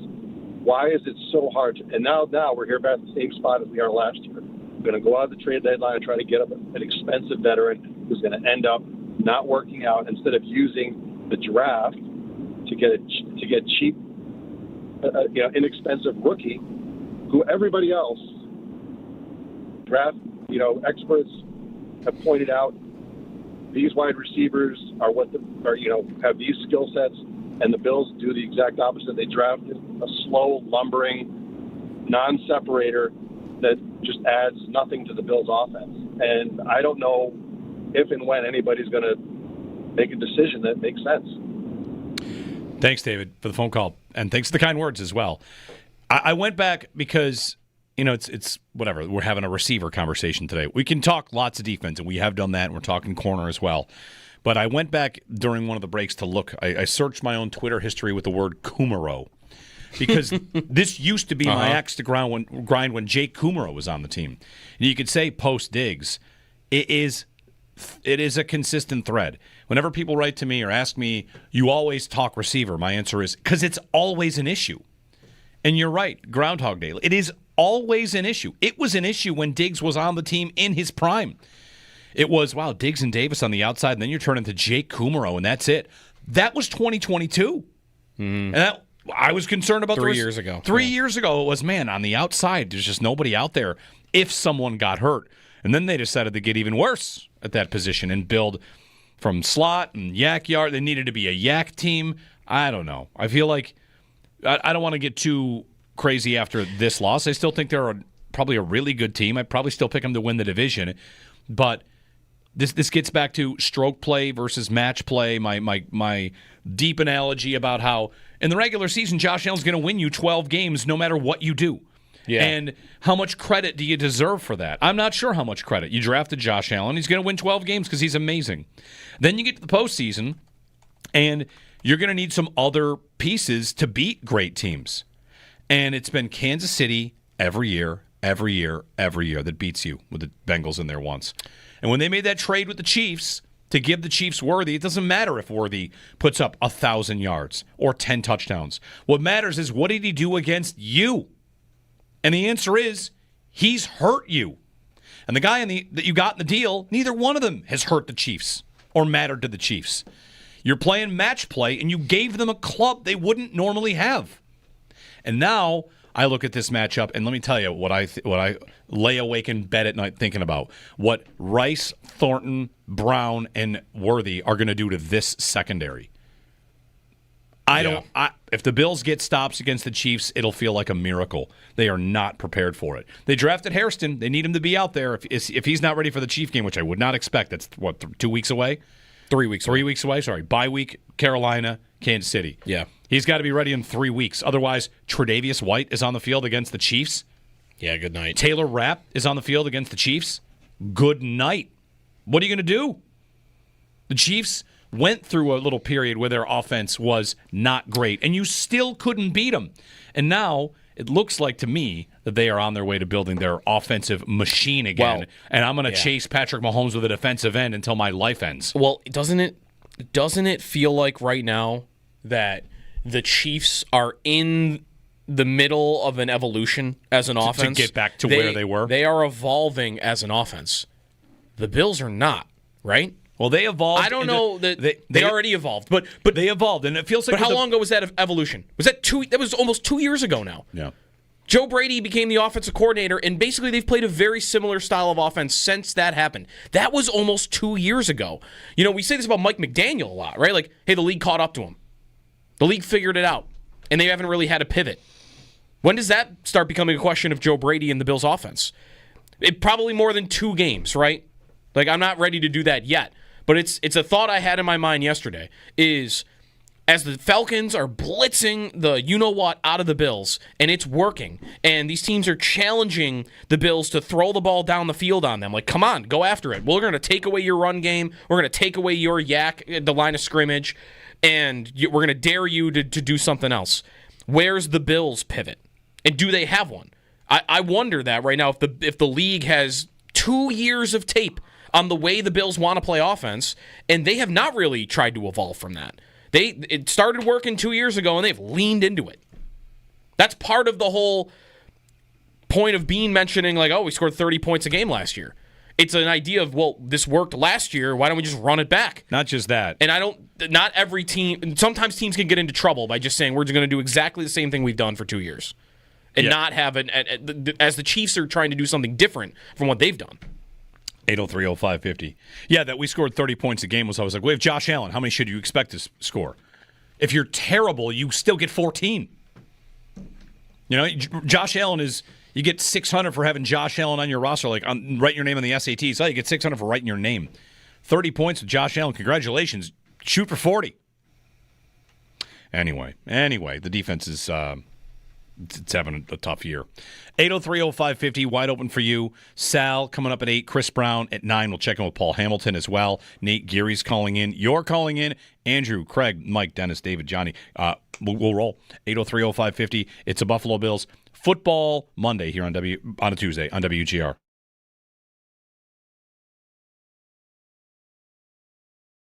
One thing on this, I got a mention that I want to get to because it's about Coleman and Allen. Sorry, my brain. 6:36. Preferring. Thank you, man. Thank you. 6:36 a.m. It's a late night. Allen preferring Coleman. Steve wrote in. We have to remember, Josh wanted Bean to draft Coleman. How are you supposed to know he isn't going to be what you and your quarterback expect him to be? In my opinion, it's easy to pick apart receivers when they turn out to be a bust. I don't think Coleman is a bust. I think Coleman is okay. If you think that Coleman is anything other than what nearly everyone said he was going to be, then this is the guy they drafted. The guy they drafted is never going to win with separation. Yeah. And in a game like that where they put a top corner on him, one-on-one, he's out of the game. You drafted a receiver like that who's out of the game. And he's different than Xavier Worthy. He's very different than Ladd McConkey. You went to the receiver store and you got one that you thought was a perfect fit. And there are things he does well for you, but there are things he is limited in. A very limited receiver, and nothing about what's happened with Coleman is a surprise. This is pretty much what's supposed to have happened. Yeah. He's not going to win like that. And I don't know if they're going to turn him into something that he shouldn't be. They continue to kind of try to, but they're too crowded in the slot. They signed Shakir to an extension, and Coleman might be best served as a big slot, and they have Dalton Kincaid, who they like in that kind of spot as well. So you're still dry on the outside and flush in the middle, although Coleman plays on the outside. So if Josh liked him, congratulations, Josh. Like that, we got exactly what you wanted. Yeah, maybe what some would be surprised by is that Coleman as a contested catch receiver isn't happening. Which was always also in the scouting report. Like you might think he's good at that, but it's not really true. No, I'm looking for the stat now, but he had numbers in college that weren't near the top of the sport in those situations. Like actually it was closer to the bottom. Like it just wasn't a consistent play even for him when he was at Florida State. And then he showed up here and no, look, it's the same thing. Like I don't really think that's much of a surprise. I thought when at the first play of the game, they do the thing we hadn't seen all year. Let's fire it down the field. And it worked. And it was pretty good, right? Like he wasn't wide open. It was a great throw. It was a great catch. But like, all right, let's go take it. Let's go down the field. Let's go after these safeties 50 yards down the field. And then, so Allen then whips it into Knox, and it's like two of the best throws he's had all year. Like, bam, bam, right at the start of the game. And then there's that incompletion to Shakir on the sidelines where Allen's getting chased back. I still cannot believe he made that pass. You want your receiver to make that catch. You want that receiver to make that catch. You want your receiver to get your foot in bounds. But I thought in that moment, like, Allen's on today. Like, this is the Rams game last year, the Lions game last year. We're just, he's going to make whatever throw he wants. And maybe you could just say it was just the receivers. Allen stopped doing that too. What is the flick to Ty Johnson on third down? Like that's a tough one. Was he hurt? McDermott said yesterday after the game that he never got an update from a trainer, so that he was fine. But I wondered if he was hurt because, I mean, what Shavers, he just throws it in the dust like 3 yards in front of him on a third down. So I do not think Josh Allen was the biggest problem on that offense. I think the receivers were bigger, but I thought he was off. Well, you know who, after that first couple of throws.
Bills fall to the Atlanta Falcons, 24-14, heading into the bye week.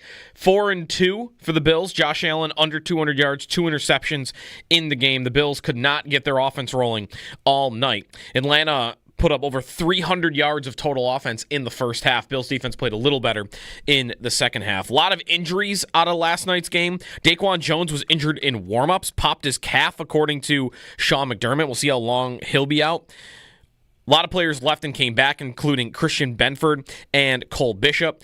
Josh Palmer and Terrell Bernard left and did not return. The Barnes Firm Injury Report brought to you by the Barnes Firm. Injured for help, call 1-800-8-million. Sabres fall to Colorado 3-1 last night at home. It's an 0-3 start for the Sabres with only 2 goals scored.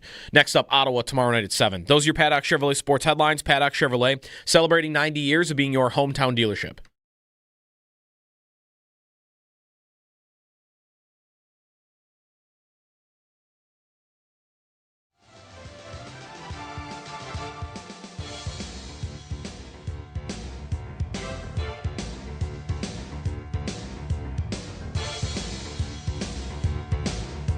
Makes the handoff, rolls right, throws to Davis, down to the 10, the 5, dives for the pylon, and he's in!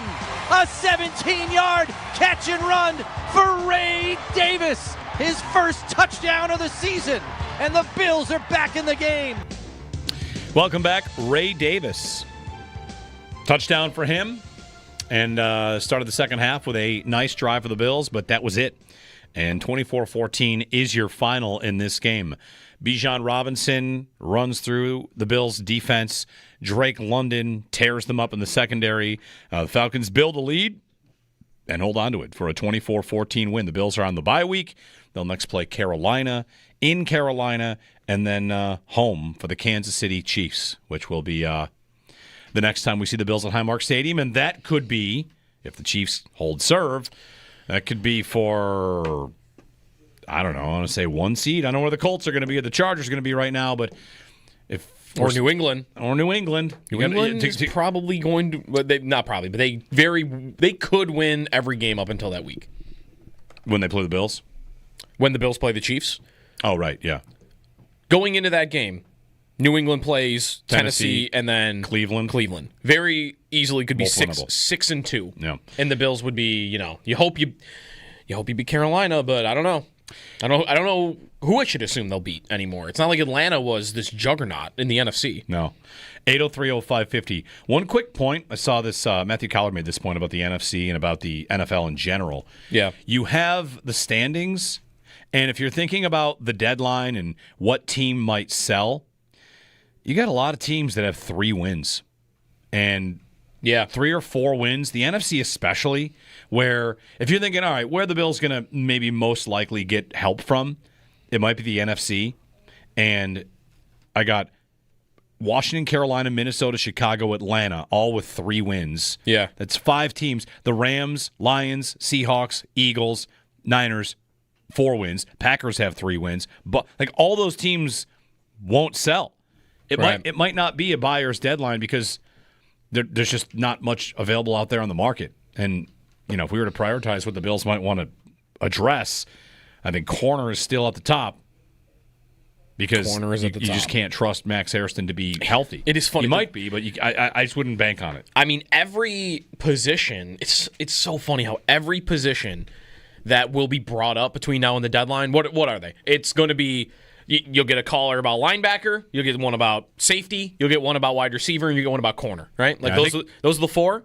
All 4 of them right now, it's like maybe the guy that did this for me 5 years ago can still do it. I mean, at this point, I think everyone's resigned to Trey White is not going to do that for you, right? Like we've seen enough of that. But it's Poyer, Gabe Davis, Milano when he comes back. Like I don't want to resign the Bills' hopes at those positions to players that were good at it 5 years ago for them. But that's where we are. And I don't know, and they're not going to be able to address it all. Like a couple of those guys might have to be able to play. I noticed you didn't say Balin Spector, who is on the practice squad. I forgot about that. And honestly, Davis might be the one I'm most optimistic can do it just because he's 5 years younger than the other guys. Andrew in Rochester. Good morning, Andrew. You're on Buffalo Bills Football Monday on Tuesday. On Tuesday. Morning, guys. How are you? Morning. So when McDermott came in and Bean came in, it was trust the process, and we drank the Kool-Aid. But that's when they were winning games, they were blowing teams out. And when they lost, it was like they just didn't have the juice that day. And now their wins and their losses look exactly the same. They could have won that game, and that was the Saints game a couple weeks ago. They changed the recipe up and told us it was the same thing.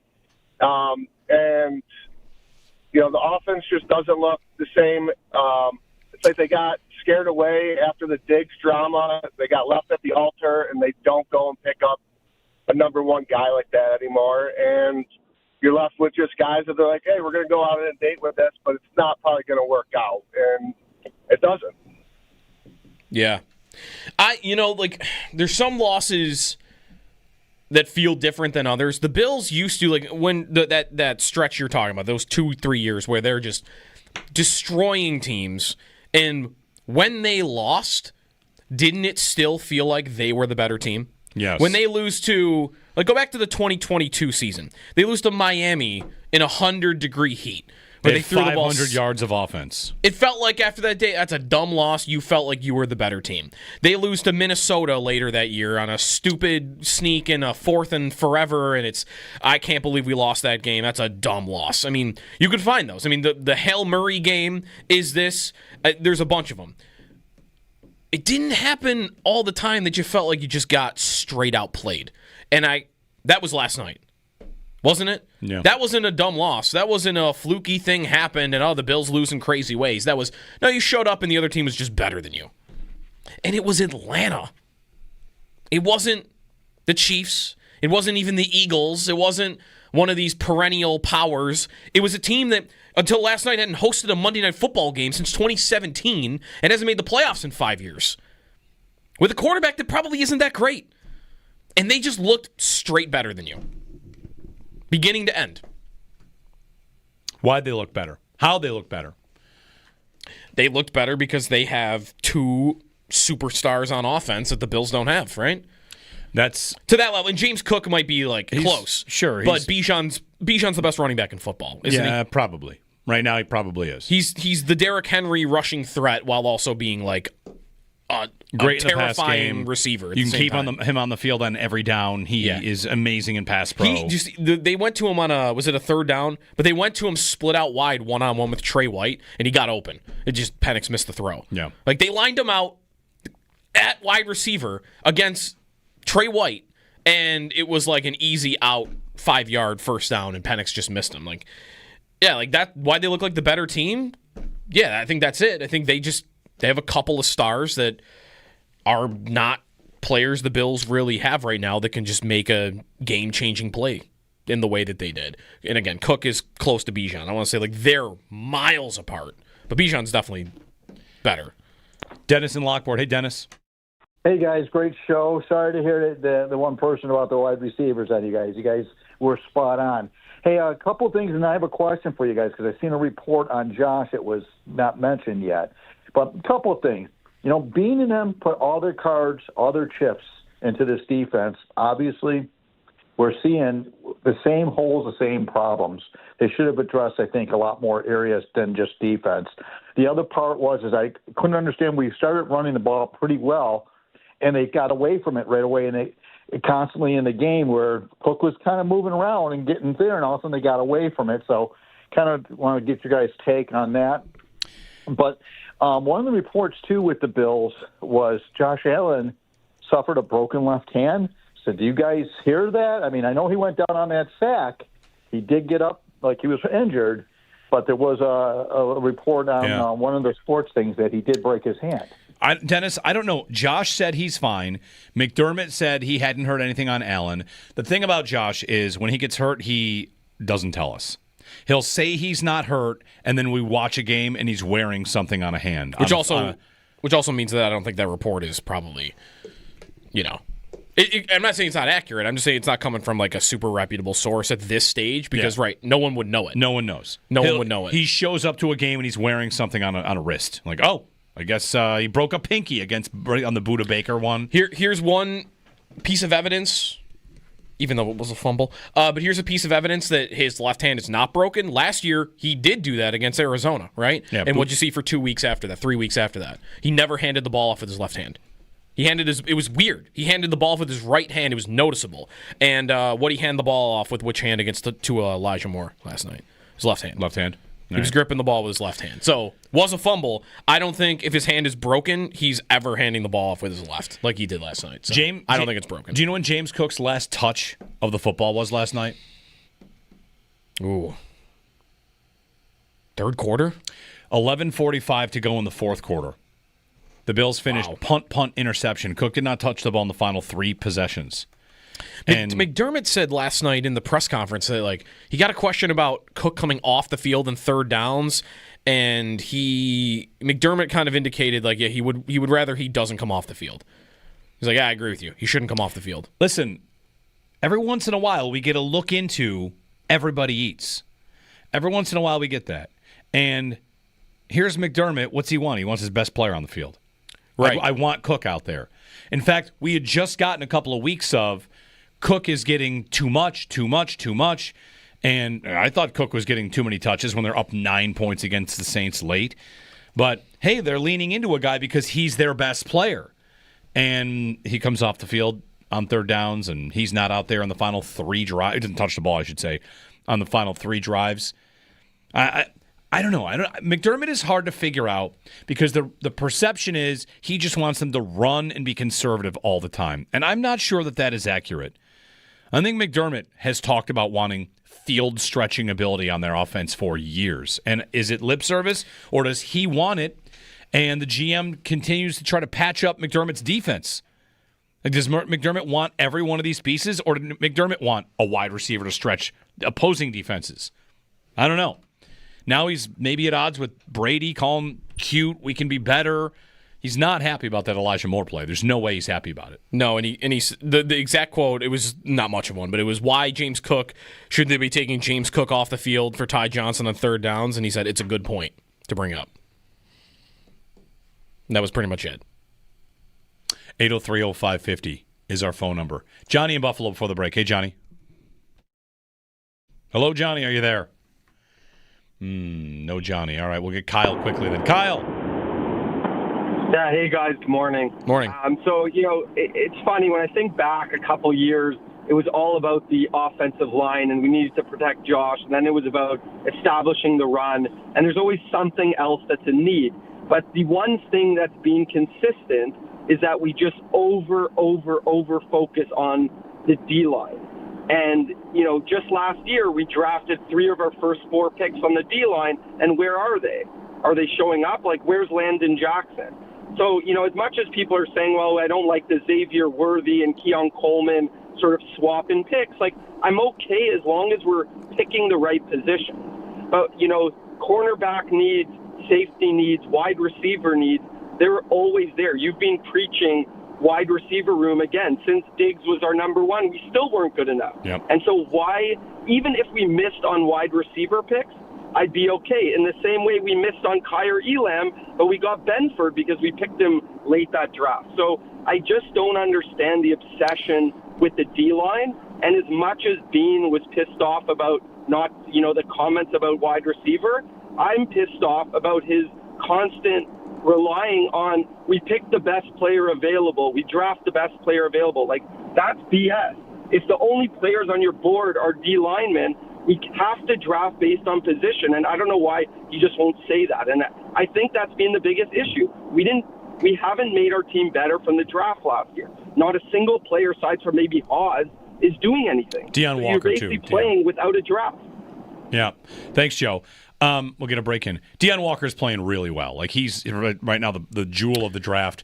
Sanders is hurt. He'd not been doing much. Landon Jackson doesn't see the field, and Harrison, of course, got hurt, so we kind of don't know. But, yeah, I mean, I want to hear the Walker grading this week or film. Did you hear McDermott when asked about him last night? No. He got teed up for how well Walker played. He's like, yeah, I think actually he learned some hard lessons last night. So that's the thing about Walker.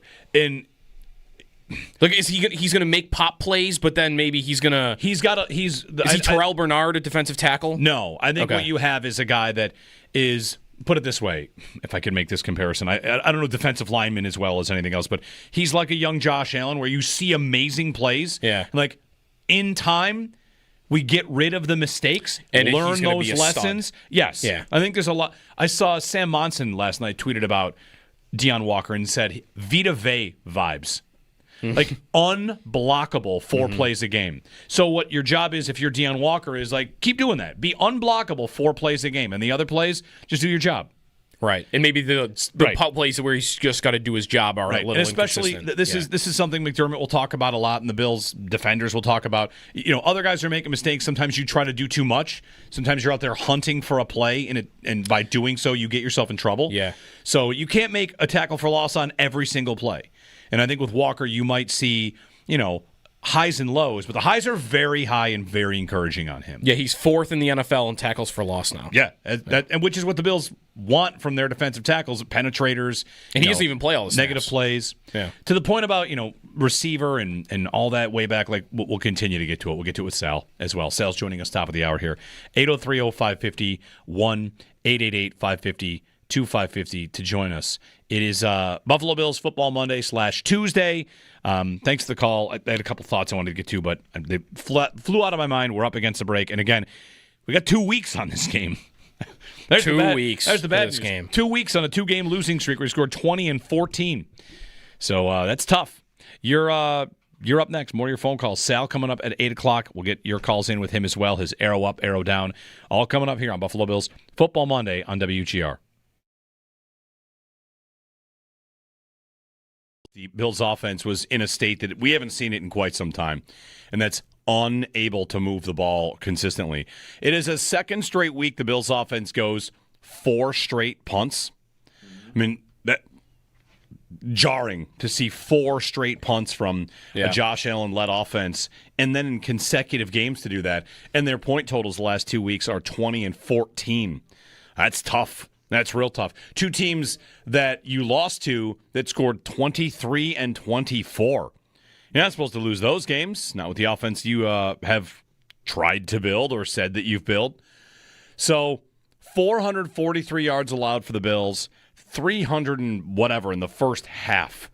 I mean, the Bills got absolutely smoked through the air, on the ground, and there are reasons, there are excuses. There are a lot of players missing. If there were an injury report on Wednesday, it might look like the Ravens injury report where everybody's hurt, but the Bills aren't missing Josh Allen.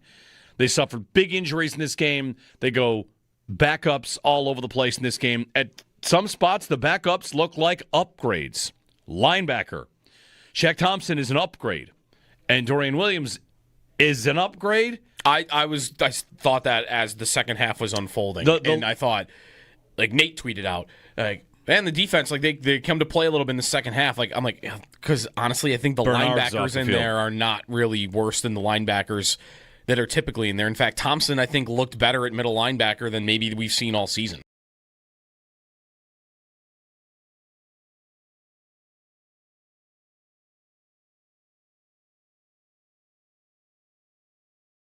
One thing on this, I got a mention that I want to get to because it's about Coleman and Allen. Sorry, my brain. 6:36. Preferring. Thank you, man. Thank you. 6:36 a.m. It's a late night. Allen preferring Coleman. Steve wrote in. We have to remember, Josh wanted Bean to draft Coleman. How are you supposed to know he isn't going to be what you and your quarterback expect him to be? In my opinion, it's easy to pick apart receivers when they turn out to be a bust. I don't think Coleman is a bust. I think Coleman is okay. If you think that Coleman is anything other than what nearly everyone said he was going to be, then this is the guy they drafted. The guy they drafted is never going to win with separation. Yeah. And in a game like that where they put a top corner on him, one-on-one, he's out of the game. You drafted a receiver like that who's out of the game. And he's different than Xavier Worthy. He's very different than Ladd McConkey. You went to the receiver store and you got one that you thought was a perfect fit, and there are things he does well for you, but there are things he is limited in. A very limited receiver, and nothing about what's happened with Coleman is a surprise. This is pretty much what's supposed to have happened. Yeah. He's not going to win like that. And I don't know if they're going to turn him into something that he shouldn't be. They continue to kind of try to. but they're too crowded in the slot. They signed Shakir to an extension, and Coleman might be best served as a big slot, and they have Dalton Kincaid, who they like in that kind of spot as well. So you're still dry on the outside and flush in the middle, although Coleman plays on the outside. So if Josh liked him, congratulations, Josh. Like that, we got exactly what you wanted. Yeah, maybe what some would be surprised by is that Coleman as a contested catch receiver isn't happening. Which was always also in the scouting report. Like you might think he's good at that, but it's not really true. No, I'm looking for the stat now, but he had numbers in college that weren't near the top of the sport in those situations. Like actually it was closer to the bottom. Like it just wasn't a consistent play even for him when he was at Florida State. And then he showed up here and no, look, it's the same thing. Like I don't really think that's much of a surprise.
I mean, not great being down Dalton, obviously down Curtis. Guys got to step up in that position, and thought there were some plays made tonight, but we got to, again, I got to be better for this team.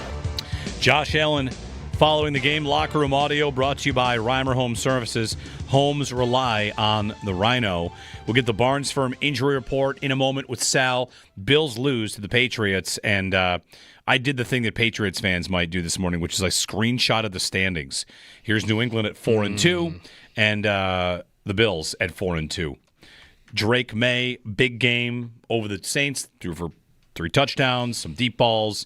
He continues to progress and look really good, and we'll see if that holds up. The Bills are going to be, you might see a lot of this today, like, are they on fraud alert? Because the record of the teams the Bills have beaten this year is 3-21. Mm-hmm. So the Ravens doing a lot of work on that, 1-5. Yeah. But I think what you're going to see on the Bills, and credit Del Reed, who tweeted this. You know Del. Everybody knows Del. Everybody loves Del. He made a distinction last night as, he's a Bills super fan. And this is going to be the conversation about the Bills. If it already wasn't for more people, this is the year that it switches all the way to that. He wrote, I think I'm over. Remember the drought? Be thankful for this staff. And I'm now at, they're wasting their unicorn MVP. They better figure it out. This is the year that might fully transition. And if you watch the shouty shows on television, this is the year I think that goes all the way there, especially if they lose in the playoffs. And whether it's defense or nobody helping Allen, whatever it might be, or if they get caught by someone in their own division. That would be jarring. Which is maybe happening right now. That's right. To make a wild card appearance, if they're on the road in the wild card round, right. It shouldn't be jarring. The idea that somebody else could challenge you has always been there, and this Bills hubris. I don't know. We'll see. I think they'll still win the division. I do think they'll win the division. 803-0550. Sal on the other side here on WGR.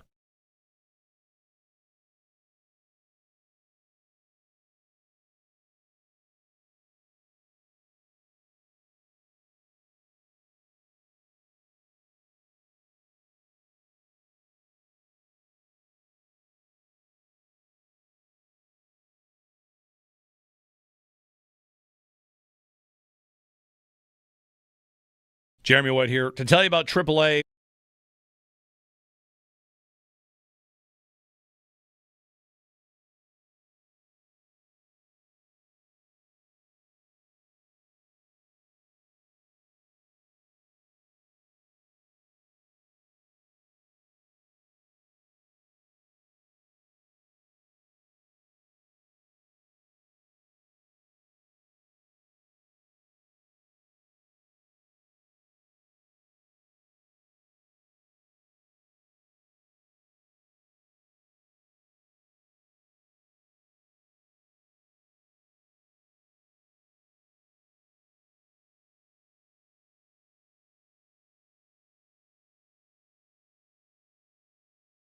One spot that was very surprising to me is how bad Sean McDermott was on fourth down in this game. It is not a mistake he makes that often anymore. And, Joe, we often point out, watch the league, you'll see he is one of the more by-the-book aggressive fourth down guys. He's going to go for fourth downs. And there was a long time where if it was, you don't have to, I would say, you don't have to care about the numbers or know how they work or respect them. You just know that, even if he doesn't even know about the numbers, which I know he does, they never give up more than a point of win probability on a fourth down call. It's 4th and 3 at the midfield. Whenever it is in the game, if it's a +1 or more to go for it, the Bills go for that. They do it all the time. They do it in big moments. And last night, first it happened, Bills have 4th and 3 at the 49-yard line, midfield, 8:20 to go in the second quarter. It's 4th and 3. And we've kind of pointed out a few times, McDermott seems to have a cutoff between 2 and 3. He kicks on 3 and goes on 2. But here's a 4th and 3 where they lose 3.1% of win probability. 3 times as big a loss as he ever takes. 3.1%. That's nuts. 46-yard punt. It's a big mistake. That's the second quarter. That's a sign to me, like I even tweeted, he is shook. Later in the game, they go for a fourth down, the one where Josh pitches it to Ty Johnson. That's an obvious go. That's 7 points. He goes for that one. Later, 4th and 5 at the Buffalo 44, 10:22 to go in the fourth quarter. The win probability gained by going for it is 3.9. It is a 4% win probability number. You don't have to care about it. McDermott always goes for that, and he punted. He gave up a Mike Tomlin level of win probability last night. Yeah, between those two, it's 7%. 7%.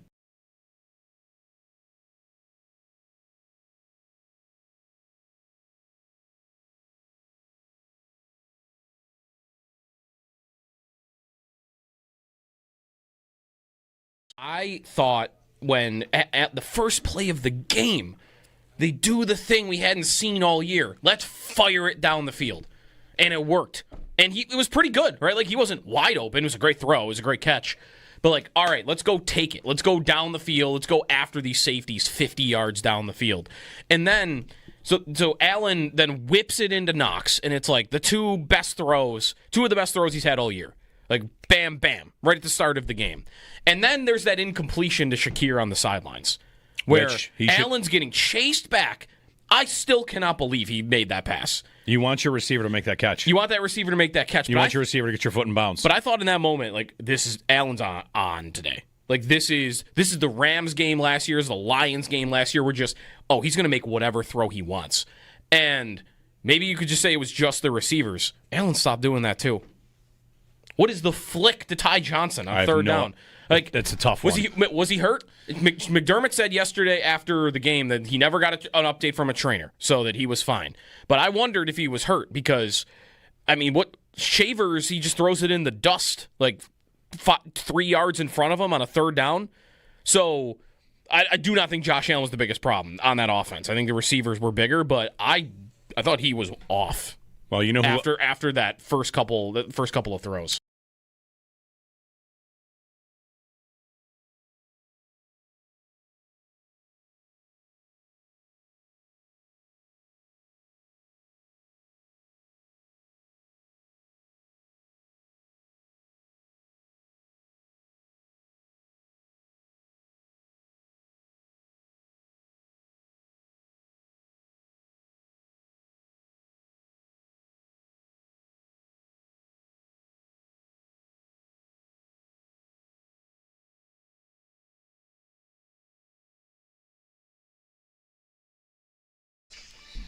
Bills fall 24-14 to the Atlanta Falcons. Just 2 touchdown drives to the Bills at the start of the first quarter and start of the third quarter, and that was it. 4 3-and-outs for the Bills, the most since the Titans game last year. Talk more about with Sal Capaccio this hour. Also, the Bills had a lot of injuries coming out of last night's game, as Terrell Bernard left the game and did not return, as did Josh Palmer. Daquan Jones was injured in warm-ups.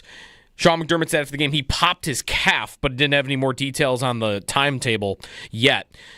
2 players that were injured and returned. Christian Benford with an Achilles injury, but he did come back in. And then also Cole Bishop left and returned. Jordan Poyer was in his place at the time when he was out. That's the Barnes Firm Injury Report, brought to you by the Barnes Firm. Injured for help, call 1-800-8-million. Sabres fall 3-1 to Colorado. Next up is Ottawa tomorrow, looking for their first win of the year. That'll be at 7. That's your Paddock Chevrolet Sports Update. Paddock Chevrolet celebrating 90 years of being your hometown dealership.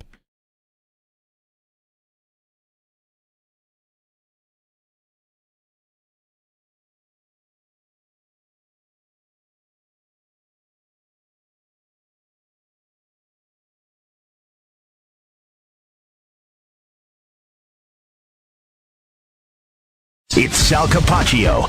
Sal Capaccio. Sal Capaccio. Sal Capaccio. Sal Capaccio. Sal Capaccio. Sal Capaccio. Sal Capaccio. On WGR. Mr. Sal Capaccio joins us on the Western Hotline, part of Buffalo Bills Football Tuesday today. Normally it's Monday, but Football Tuesday today, brought to you by Northwest Bank. For what's next, get started at northwest.com. Sal back from Atlanta. A trip that, Sal, looked like there were a lot of Bills fans in attendance for that game last night. Would you put the number where? What percentage of the crowd was Bills fans? Because we did see one third down highlighted where the fans were so loud, the Falcons had like this silent count. Yeah, a lot of Bills fans in attendance? Oh, I mean, it was crazy. Yeah, I mean, I've seen Bills Mafia travel, so well over the years, and this was one of the even more the bigger showings for them to show up. And even people in Atlanta said to me, "Holy cow, you guys travel, right?" I said, "They do, very much so." And one of the reasons is obviously a lot of transplants in the South, so people can make the drive from wherever it is. It's a cool city to visit, and it's there's not a lot of destination places to go to this year, right? The West Coast games, things like that, nothing overseas. So you pick maybe Atlanta, or you pick Charlotte, Miami, maybe Houston on Thursday night, whatever. But yeah, it was great last night. It's unfortunate though they left the game watching their team lose, obviously. And it felt like, big picture, Sal, it felt like the game was definitely there to be had as badly as they played. Yeah. Joe and I were talking about this. Many times Atlanta had a chance to kind of put it away and just didn't, whether Michael Penix was battling through an injury or the blocked field goal or whatever. Like, Atlanta in the second half had nothing going. Credit the Bills' defense, because the defense, while it was terrible in the first half, it gave them a chance to win. Yeah, I wrote Arrow Up, Arrow Down right after the game, and, Arrow down, I didn't give it to the defense, but I gave it to the first half defense. Arrow up, I gave the second half defense. I mean, as bad as the first half defense was, and it was bad, 335 yards allowed. I mean, Bijan's long run. The defense made stop after stop in the second half. I think going into the final drive for the Falcons, maybe the final drive, maybe the one before that, they had 41 total yards in the second half. And if you're down at the game, our Odyssey station in Atlanta, and you're, analyzing the game, obviously you're happy, but you're wondering, like, man, why couldn't they put things away, and what was the play calling late in the game? They were giving the Bills opportunities and throwing the ball, and Shaq Thompson almost picks it off and goes the other way. But you're right. Big picture was the Bills had opportunities. You can't only score 14 points in a game. They gave up 24. If you told me going in the Falcons are going to score 24, I think I might take that and think, I think the Bills they'll put up 30 in this game. They should put up 25 or more, and they didn't. There's no. It's always tough. Blame the offense, blame the defense. We did this after the AFC Championship game. It's a team. You blame the team and not making plays on both sides of the ball and special teams and everything. But I felt in this game, like, to me, the defense did enough in the second half after obviously not doing enough in the first half to at least give the offense. The offense had the ball 3 times in the second half, down 1 score, and could not move the football. Yeah, and 2 of them were 3-and-outs. Sal, yes. The blitz working against the Bills. Allen's got good numbers against the blitz in his career, but a lot of that is a very different type of offense. I guess why did you think the Falcons had so much success doing that against Allen and the receivers too, right? Like I think it's imperative that when a team's doing that to you that you got to get open, but you got to get open quick. Yeah, so a couple of parts to that. Number one, I think this was one of the things that kind of worried me and I brought up last week. The Falcons had 2 weeks to get ready for this game, right? And they're already the most heavy blitzing team in the NFL. We went over this. They blitz at a rate of close to 44%, so by a lot. I think they got in the lab and they dialed up some things that maybe the Bills hadn't seen on film. I think they were exotic, and especially if the Bills were in long yardage situations, 3rd and long, I think they did things that the Bills probably didn't see, weren't completely ready for, and sure, credit the Falcons. And I say, well, I say that, and somebody's going, well, how can they not be prepared? Well, that's just what the NFL is. You're going to try and find different wrinkles and things that you're trying to do differently to a team. So, yeah, I think that was part of it. And they're good. They're good up there, and that's what they do. Like, this was not out of character for them. It wasn't something that they normally don't do. So they know how to blitz. They understand the concepts of blitzing and what they want to get accomplished when doing that. So I give the Falcons a lot of credit for that. I think giving 2 weeks to prepare and dialing some things up in the lab probably helped them a lot in this situation. And then you're right. You have to get open quicker. And, again, I'm sitting here looking at the box score. You have no Dalton Kincaid already. You knew that going into the game. The Bills obviously knew that he'd be inactive. I still don't know where the running back catches are coming from. They don't have those in this offense. 2 for Ray Davis, 1 for Ty Johnson, 0 for James Cook. A lot of times on blitzes, your running backs have to be an outlet. That's not happening, especially when you don't have Dalton Kincaid. And then, guys, I really think the injury to Josh Palmer was a big deal in this game. He was a big part of the game plan. I mean, he already had 60 yards in catches before halftime before he got hurt. And I think after that just kind of allowed the Falcons to clamp down a little bit. Palmer was the only guy that was kind of getting loose, and the Bills had a plan for him, and they had some good matchups they liked with him. And the other guys got to win, and they just didn't win enough on the outside as well. So to that point, how fair do you think this morning, I'm sure you've seen, it's been a lot of talk about wide receiver, and it's always a conversation on the station. We get that. It's always a conversation with the Bills. How fair do you think it is? Because they are without Palmer and Samuel, which Allen mentioned, and Kincaid.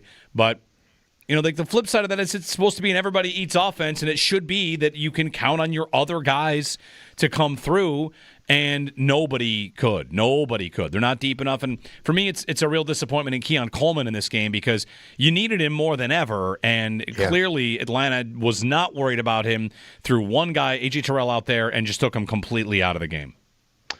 Yeah, it's an issue. It's a concern, obviously. I mean, look, yes, you're right, Jeremy. Like, everybody eats, and so all the other guys have to step up. At some point, if you have enough injuries and not enough pass catchers, it's going to catch up to you.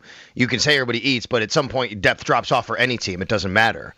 And that's certainly what happened. And no Kincaid already in this game was something that hurt them. But again, they knew that. They planned for that, and they had other ways to get the ball. Dawson Knox actually was involved early in the game, and then really not as much later in the game. So whatever the Falcons did there. I know he had the one catch, but I mean, he was open in that second. Early in the game, the guy, the defender, knocks the ball away as he's not even looking. Right, that was kind of frustrating to see something like that. That's a part of big part of your offense is gone. Dalton Kincaid, and then I think Josh Palmer, like I said, and then you don't have Curtis Samuel. Yeah, I agree with you. I think that Keon Coleman, you point right at him and say, you got to be bigger in this game. You got to be the guy who steps up. He had 6 targets, only 3 catches. And I specifically remember one in the sideline where I felt he's got to do a better job of out-muscling, and he's got the size advantage there, right? He's got to be able to come up with that ball. He didn't come up with that ball. And then you look, you're throwing down the field to Tyrell Shavers. It's great. Tyrell Shavers is a great story, right? And when he was making plays in the preseason and in camp, and this guy needs to make the team. And I don't disagree with that. And he made the team. But, there's a ceiling to a guy like Tyrell Shavers. There's a reason why Tyrell Shavers isn't on a regular offense every year, and he's in his late 20s, and he just made the team for the first time. When you have to use him as your primary guy going downfield and a guy that you got to really rely on, that tells you where your receiving core is at that particular time of the game. And I'd say Elijah Moore, too. Yep. Elijah Moore, they signed him. He looked pretty good in the early part of the year, but yesterday, where was he? He had 2 targets, no catches. One of those targets, late in the game, clear miscommunication between him and Josh Allen. Like, that can't happen. You got to be on the same page. But that comes from him not having as many reps probably from being on the field. So I think you could go down the list and kind of say, yeah, this guy, here's this, and this guy, and here's that for a lot of these guys. Sal Capaccio. On Elijah Moore, the one play that McDermott might be most upset about, that little handoff to Moore. Last week he called a play like that cute.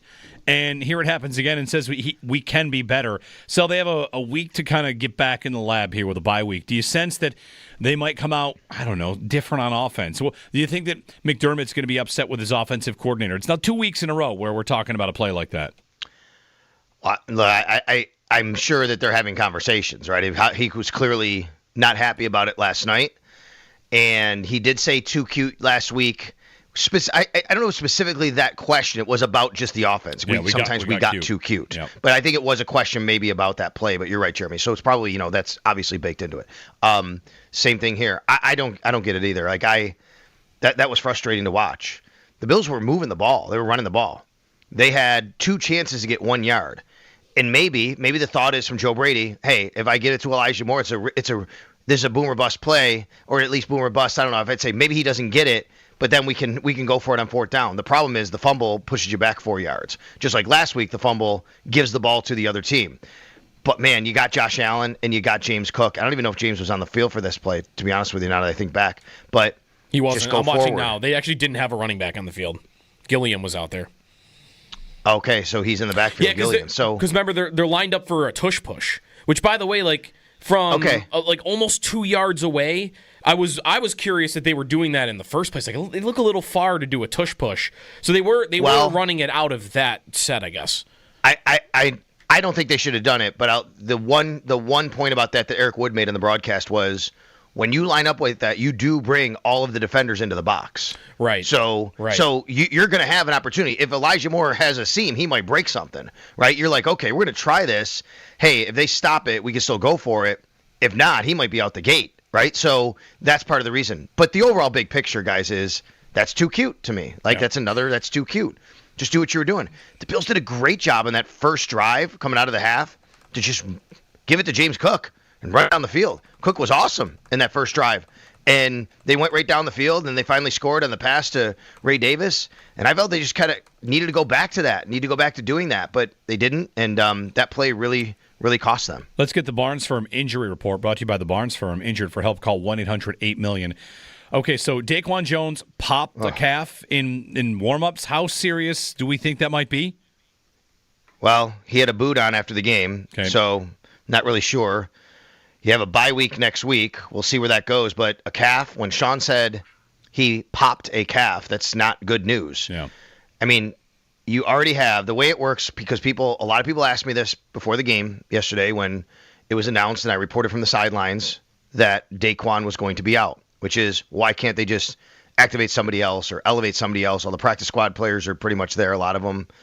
Well, you can't do that. The way the NFL works is you have a certain time where you do your elevations. The Bills elevated Jordan Poyer and Jordan Phillips. So because of Jordan Phillips was up, that's 4 guys, that's 4 defensive linemen. Then you announce your inactives 90 minutes before the game. After that, that's it. You can't do anything. Guy gets hurt. 90 minutes before the game is really game time. It's no different than the guy twisted an ankle during a game. You can't just put a new guy out there. So the Bills went into this game with 3 healthy defensive linemen the whole game, and one of them, Ed Oliver, hadn't played in 4 weeks. So you wonder about his conditioning, where he was. I think that's a big reason the Bills went to the run game to start the second half, because they knew their defense was getting a little bit gassed because their defensive linemen had to play so much. It worked out for them offensively. They had a great drive, but I think that's why you saw them kind of just rein it in a little bit. And it was a smart thing to do, to give their defense a little time to get some breathers and things like that. Okay, so Daquan Jones, start with him. Injury-wise, Jeremy, don't know the severity of it. He was in a boot after the end of the game, but obviously it's a concern when you're talking about something like that. Okay, more. Terrell Bernard left the game. What's the story on him? Don't know. He had a right ankle injury. Now, what I saw, and I didn't see the replay, did you guys see, it looked to me like he got into a bit of a pushing match with Drake London. Drake London pushed him. He fell over somebody, and that's how he got hurt. So what I saw, that might have been what it looked like, because the numbers are similar. They showed a close-up replay. Bernard looked like he was already hurt laying on the ground. Rapp was the one that was pushing with London, and London threw Rapp on top of Bernard, who was already injured, and he threw him on the injured ankle. So 8 and 9, I get those guys confused sometimes when I'm looking from the sidelines. And it was a mosh pit at that point. But like it's tough to tell though, Sal, like how much was he already hurt, and then was Rapp being thrown on the ankle he was holding? Did that make it worse? I mean, it also looked like he was testing it coming out of halftime, so I thought maybe he would try it, but I don't know. Like, there's also a conversation about whether or not he can have that job back, Sal. Like, they might be better with somebody else as a linebacker right now. Right, like I don't know if they would bench him, but the second half, it definitely looked like linebacker. They were doing fine, I think, replacing him when Thompson went to middle. Yeah, and the other thing is, I tell you this, and we talked about this in the broadcast a little bit. Like, Terrell Bernard's strength is being in space, right? And he was up near the line of scrimmage a lot. When you're up near the line of scrimmage with him, you're kind of taking him out of the play a little bit because he's got to go fight through linemen, and that's not his game, right? I'd like to see him a little bit more in space. That's where he excels, when he can make plays in space. We've all seen that happen before. It's a conversation for sure, what they want to do at linebacker with some of the injuries because of Matt Milano being out. Now Terrell Bernard's going to, he's dealing with this injury. So don't know the severity of it. It's a right ankle injury. And then you have another ankle injury, Josh Palmer. I thought that was that a hip drop? No, a hip drop? It was not a hip drop. I thought so on the first when it first happened, but then when you watch the replay, defenders. I don't think so. People might have thought it was because the defender drops his hips to the grass. You're allowed to drag a player down. A hip drop tackle that's illegal is when you drop your hips onto the ball carrier's legs, and that did not happen. So it was definitely not a hip drop tackle. How Palmer there, at one point, it was questionable, and then he was just ruled out. So he was working through it on the sidelines, trying to get through it? He was trying.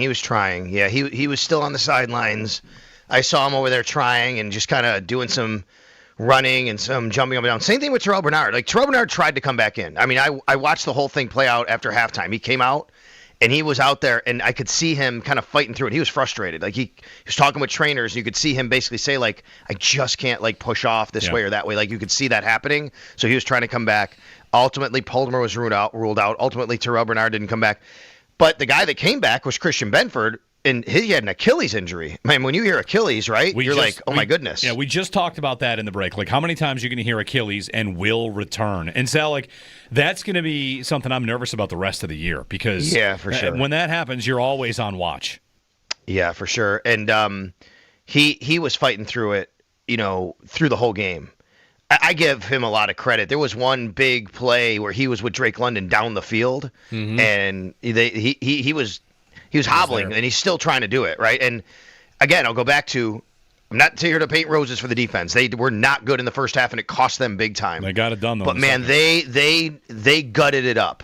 They really did in the second half, and they were putting it together with duct tape and whatever else they could to make stops in the second half, and they were getting them. Sal, was there there was no official injury update about Josh Allen at all, but did he seem to you like were you wondering during the game if something was going on with him because he had been shaking his left hand, and I don't know, so, there was some of that, I think. So what happened was there was a play where Josh was, I don't know if he was sacked or if he got back to the line. Either way, he was sacked. At the very end, the ball came out. I don't know if you guys remember this play. At the very end, the ball came out. They didn't even I know we didn't really notice it till afterwards. He reached back with his left hand to grab the ball. It was on a third down, and it looked like it twisted under there. He got up and he was shaking his left hand. He went to the sidelines. A trainer came over. They spoke very briefly, and he left. So they never worked on him. Like, it wasn't anything that was, to me, bothersome enough that we should be concerned about. But at the same time, he took a lot of hits, guys. I mean, again, this is a team that blitzed. They got to him. They had 4 sacks. They had 6 quarterback hurries. He took more hits yesterday than he normally takes. Sal Capaccio on the Wester Hotline. Got a quick call for Sal before the break. Joe in Maryland. Hey, Joe, go ahead. You're with Sal. Hey, what's going on, guys? What's up, Joe? I don't even know where to begin. I've spent all night making a list. It's just miserable. But I mean, I would start with the receiver thing. Going into yesterday, before the game, I was thinking all right, a trade deadline, receiver is definitely a problem, but I would say they definitely need more help at corner. I don't think that's the case anymore. I think they're about on par with each other. They desperately need help in both spots. Because I think the formula is out to stop the Bills. You take away the run, there's no one you're scared of to beat you deep. No one you're worried about getting separation easy. And then on for our defense, if you have one good receiver or one good running back and a decent offensive line, our defense is not going to stop you. It's the roster mismanagement is just crazy. I'm not going to go into all the misses Beans had in the draft. That would take way too long. But Brandon Bean owes you two an apology for coming on over the summer and crying and screaming, "Oh, why you keep asking me about receiver? We scored more points than the Eagles." Like, that's just embarrassing in hindsight. What a joke. Yeah, thanks, Joe. Well, I wonder, Sal, about, like, there are so many. You mentioned receiver there. Like, will they add? There's so many things you could list and, like, things they might want to add going into the deadline that I wonder if the attention is paid to defense and they almost treat Gabe Davis like he's going to be their deadline acquisition at some point in the middle of the season here. Yeah, I mean, I thought about the same thing. He is one of these guys who they can put on the active roster at some point. And I think even though he's practice squad, he would count as a return. I have to look into the rules on that because it's practice squad injured, not regular injured. But either way, he could wind up being an addition here, and I don't know how much that helps. People are going to say it's not going to, and that's fine. I mean, I don't know, but it could be something that they think that it winds up helping. I think it might help. I mean, without being snarky, he'll fit right in. He doesn't beat man coverage. Like, he's not a separator. He never was. Right. But maybe Allen would trust him, and maybe they'd run him deep and try some stuff. I think he's a guy in the league that can play, and he could get on the field. But, yeah, I wouldn't expect him to make much of a difference. One thing he does, though, and McDermott got into this a little bit, I think, right, Sal, last night, when he was talking about how it doesn't have to be this hard for Allen when he's scrambling around and he's buying time and he's looking for guys down the field. I agree. Like, Gabe Davis is not going to beat guys one-on-one, but how many times over the years did we see him working back to Josh Allen when he's buying 5 seconds, and that's where he goes with the football? Yeah. Well, hey, I agree with you there. That's something he does very well. Maybe that's an addition. There's a couple problems here, though, guys, with talking about the trades, and it doesn't have to be. I get it, and you're right. Everybody is like they need help at corner, they need help at wide receiver. I mean, number one, as we all know, you can't just force a team to trade you a player, right? I don't know if that has to be said to people, but it takes two teams to agree to a trade, and you could be interested in all the players you want. If a team doesn't want to trade, they're not going to trade. But maybe the biggest barrier might be the salary cap for them. Like, they don't have any money to add anybody. It's got to be money in, money out. Like, if you trade draft picks for a guy with a half a season left on a, let's say, $6 million salary, that's $3 million you got to give them. It's prorated. They don't have that money. I mean, I don't know exactly the number, but they're very tight against the cap. They have some room where they can, have some replacement costs. They leave that. They could do a restructure maybe, but all those things have to be factored into it's not just as simple as go out and get a receiver. It's not just as simple as go out and get a corner. And, that's tough to do. They could do something. I don't know what it is necessarily, but you have to think about all those factors that go into it. Yeah, you'd almost have to tell a team, like, hey, because SpotTrack has them at $2.1 million. I know it's like exact, but that's not a lot. Like, you might have to tell a team, like, even if you can get them to agree on, compensations, like, okay, we agree to this deal, but you have to take Curtis Samuel back just because that's the only thing we can do to make room for this guy. And maybe a team's not going to want to do that. Right. And then actually, now that I think about it, I mean, you have guaranteed salaries once the guys were on the roster week one. So it's guaranteed anyway by the team. Right. I mean, so there's a lot of maneuvering here without getting in the weeds of it. It's just going to make it difficult. Doesn't mean you can't do it. There might be something out there. Maybe there's somebody, or even a free agent that you think that could come in and add, but they're free agents for a reason. They're not on a team right now. So they have to do a lot of self-evaluation here over the next 2 weeks. Now, let's remember, Michael Hoyt, Larry Ogunjobi, officially today, their suspensions are over, right? So they can come back. Obviously, there's no game next week. That will get them to 53 men because they only have 51 after the moves they made this weekend with the 2 IR guys. So those guys will go in, Larry Ogunjobi, Michael Hoyt, they'll get added to the 53-man roster. And I do think that those guys will help the defense, especially Michael Hoyt. I think that they need a guy like that they can kind of put and move around and try to create matchups. It's, not saying he's Lawrence Taylor, right? But I think that will help them a little bit. But that happens as of today, and then we'll see where it goes into the week and next week. Thank you, Sal. You got it, guys. Sal's on the way with the Northtown Automotive Extra Point Show coming up at 10 o'clock today. Jeremy and Joe.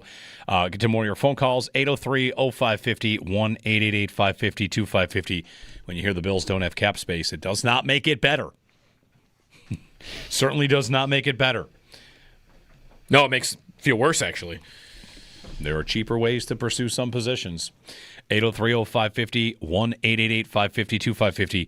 Football Tuesday today. Brought to you by Northwest Bank. For what's next, get started at northwest.com.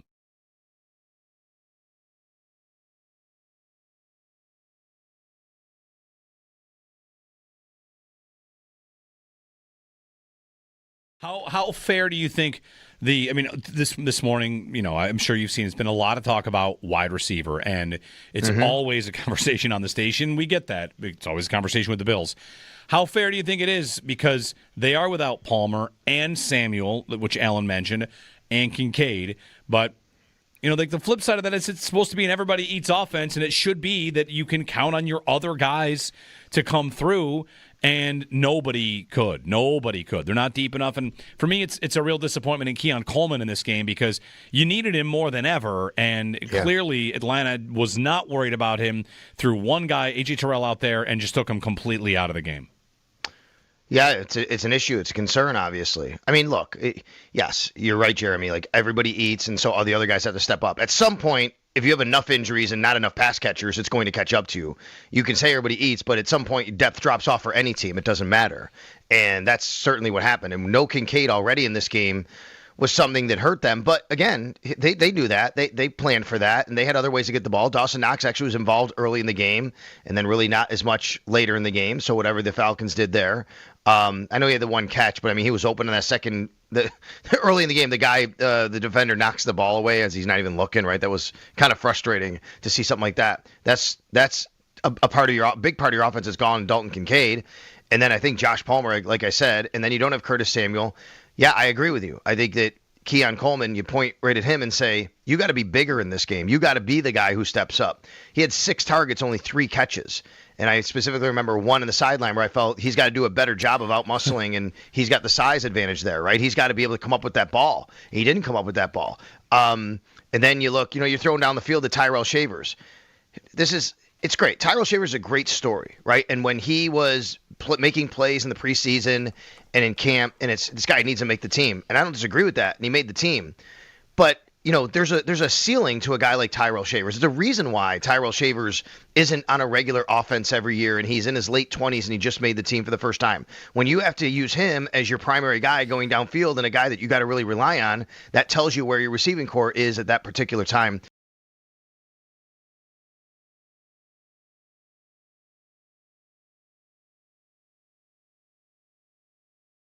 One thing on this, I got a mention that I want to get to because it's about Coleman and Allen. Sorry, my brain. 6:36. Preferring. Thank you, man. Thank you. 6:36 a.m. It's a late night. Allen preferring Coleman. Steve wrote in. We have to remember, Josh wanted Bean to draft Coleman. How are you supposed to know he isn't going to be what you and your quarterback expect him to be? In my opinion, it's easy to pick apart receivers when they turn out to be a bust. I don't think Coleman is a bust. I think Coleman is okay. If you think that Coleman is anything other than what nearly everyone said he was going to be, then this is the guy they drafted. The guy they drafted is never going to win with separation. Yeah. And in a game like that where they put a top corner on him, one-on-one, he's out of the game. You drafted a receiver like that who's out of the game. And he's different than Xavier Worthy. He's very different than Ladd McConkey. You went to the receiver store and you got one that you thought was a perfect fit, and there are things he does well for you, but there are things he is limited in. A very limited receiver, and nothing about what's happened with Coleman is a surprise. This is pretty much what's supposed to have happened. Yeah. He's not going to win like that. And I don't know if they're going to turn him into something that he shouldn't be. They continue to kind of try to, but they're too crowded in the slot. They signed Shakir to an extension. And Coleman might be best served as a big slot. And they have Dalton Kincaid, who they like in that kind of spot as well. So you're still dry on the outside and flush in the middle. Although Coleman plays on the outside. So if Josh liked him, congratulations, Josh. Like that, we got exactly what you wanted. Yeah, maybe what some would be surprised by is that Coleman as a contested catch receiver isn't happening. Which was always also in the scouting report. Like you might think he's good at that, but it's not really true. No, I'm looking for the stat now, but he had numbers in college that weren't near the top of the sport in those situations. Like actually it was closer to the bottom.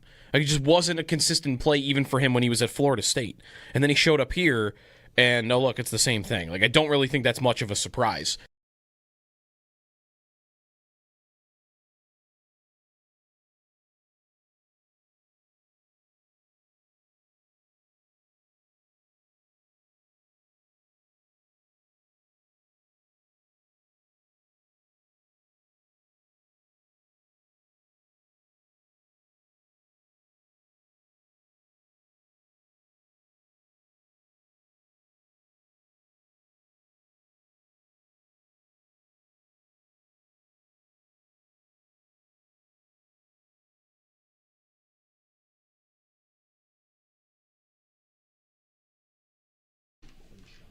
Bills fall 24-14 to the Atlanta Falcons. Not much going on offense. Terrible first half defensively. The Bills fall to 4-2, which is second place in the AFC East at the moment. New England also 4-2, but they obviously have the tiebreaker winning last week. The Bills next up. Carolina, bye week, and then the Panthers. A lot of injuries going into the bye. Out of last night, Terrell Bernard left with an ankle injury, did not return. Josh Palmer left with an injury and did not return. Daquan Jones was injured in warm-ups and did not play. He popped a calf, according to Sean McDermott, so we'll see what that timetable ends up being.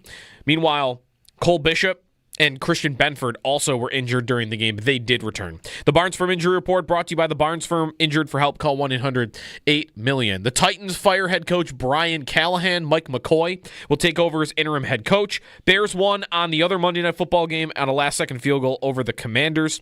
Sabres fall during the afternoon to Colorado by a score of 3-1. Next up is Ottawa tomorrow night. Sabres looking for their first win in the season. Those are your Paddock Chevrolet sports headlines. Paddock Chevrolet celebrating 90 years of being your hometown dealership.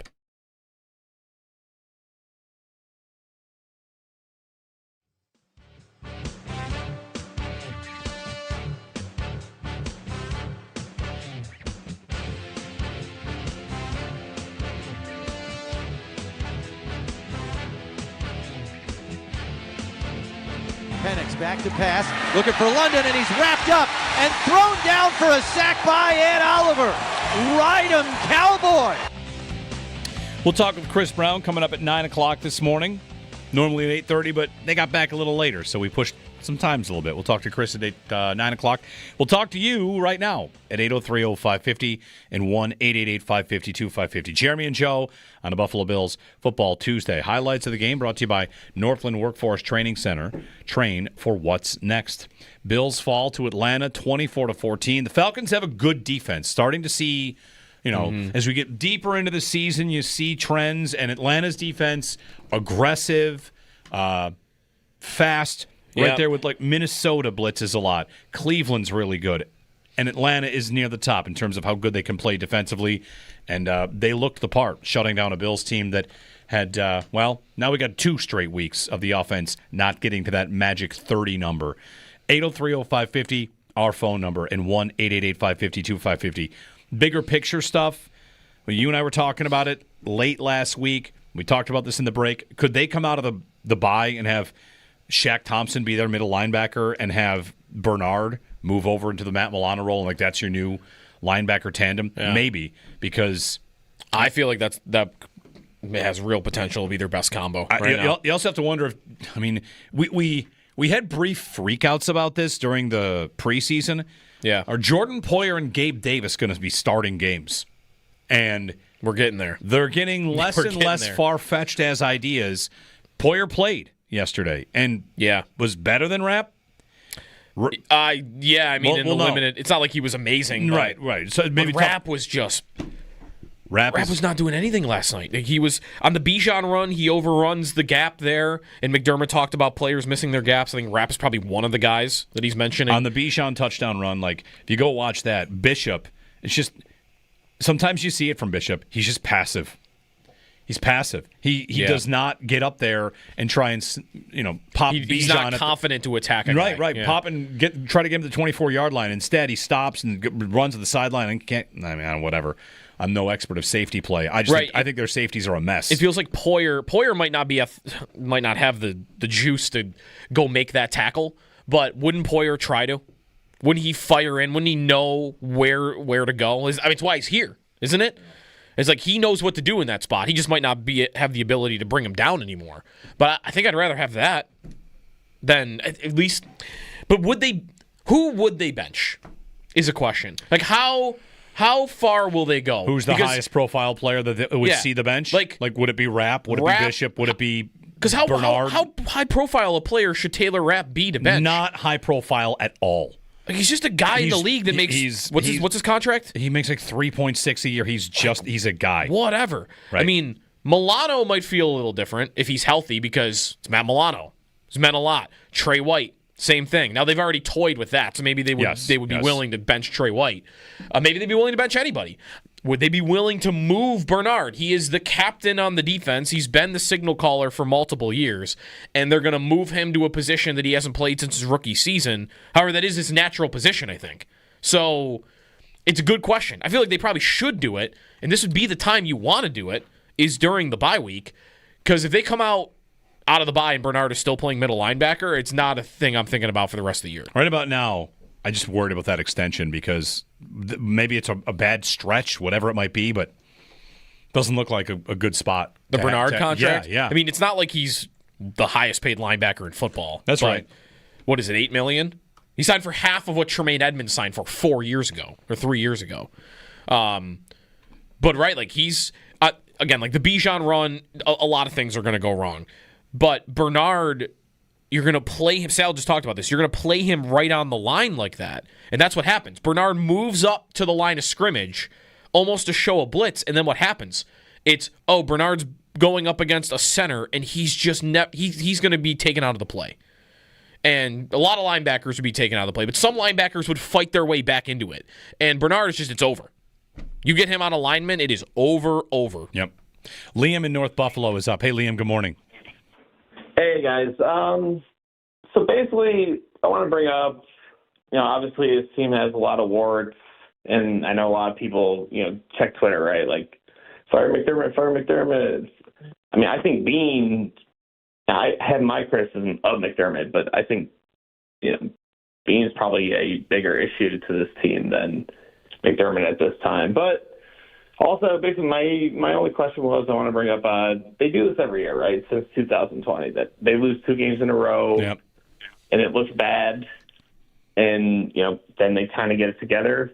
But to me, this feels different than those other years, so I don't know if I'm just being crazy, or is this just something they're going to get together? Yeah, it's a fair question, like, what is different this year than last year? Last year when they lose in Baltimore 35-10, it's no Bernard, no Milano, no Taron Johnson, and the game was still there to be had until a goofy trick play, and then all right, fine. Baltimore ran away from you. And the loss in Houston was Allen goes 9 of 30, and they don't have anybody that can separate. This year, what is it? Well, they have a lot more injuries this time, spread around more positions than just those big 3. But I guess what's different is what can you count on? You can count on Allen and the offensive line and James Cook. And I'm pretty confident you can count on Kincaid to some extent. Okay, I think that's right. But should I not say that because I don't know can I put him in there if I can't count on him to be healthy? I don't know. There's injuries with him back-to-back years now where he's missing games, and I don't know. Here's what's different for me. What's different with last year and this year, 4-2 and 4-2, and still need receiver and still have questions on defense. There are 2 major differences. One, the Patriots are here. Yeah. That's big. And number 2, I think the Chiefs' offense is about to, go nuclear, and you aren't going to be up for it. Not that you were before. But these because on defense, you're at your question, like when I play that game, who can I count on? Nobody.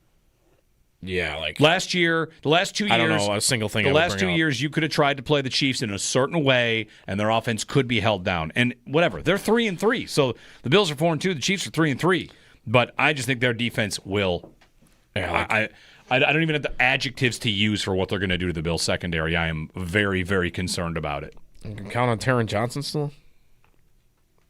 Probably one of your guys. Bosa. Mm-hmm.